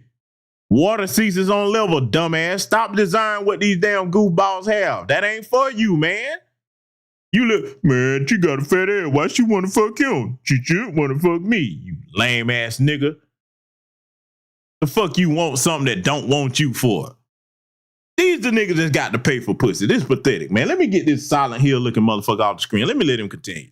That's what these black bitches do. They do stupid shit like that and expect somebody gonna motherfucking support them and praise them for what they're doing. Nah, bitch, what you doing is fucking shit up. And it's time we start telling these bitches they not shit. Instead of kissing these bitches' asses like they doing something. You hoes ain't doing shit.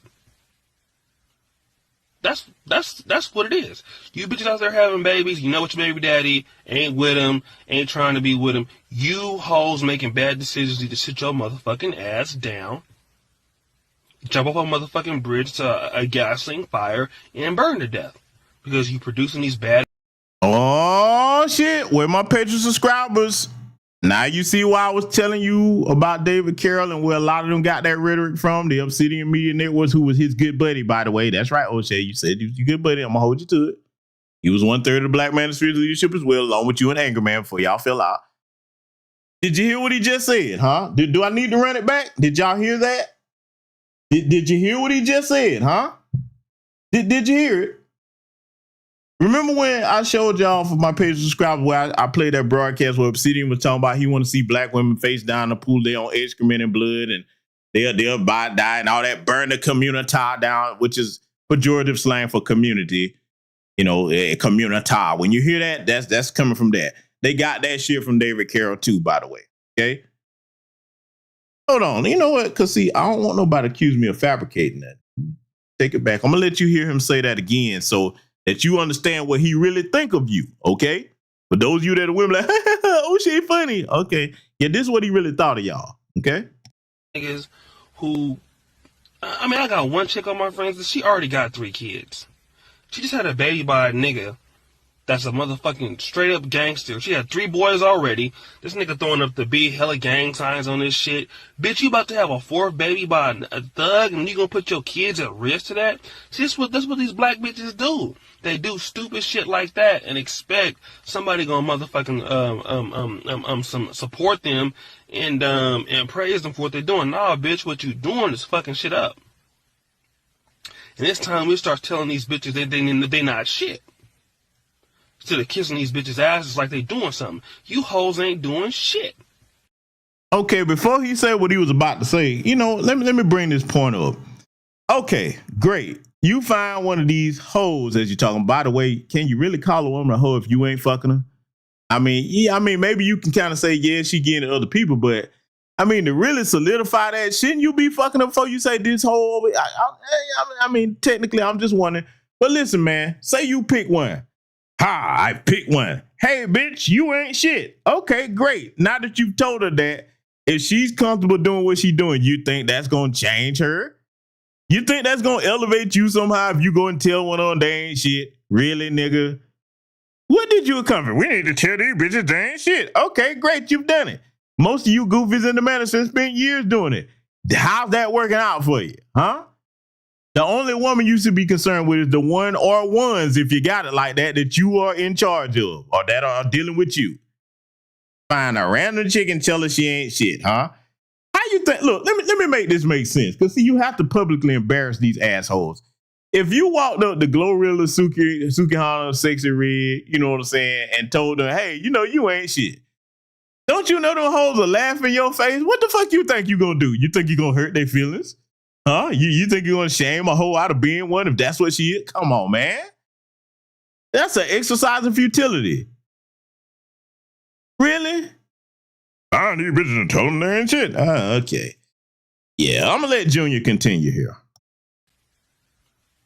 That's what it is. You bitches out there having babies, you know what your baby daddy ain't with him, ain't trying to be with him. You hoes making bad decisions need to sit your motherfucking ass down, jump off a motherfucking bridge to a gasoline fire, and burn to death. Because you producing these badass kids, it's not gonna be shit. Have you said that to Becky and them that's producing the school shooters? O'Shea, did you say that to them? Because you're not shit. I'm just keeping it real. If you don't like it, fuck you.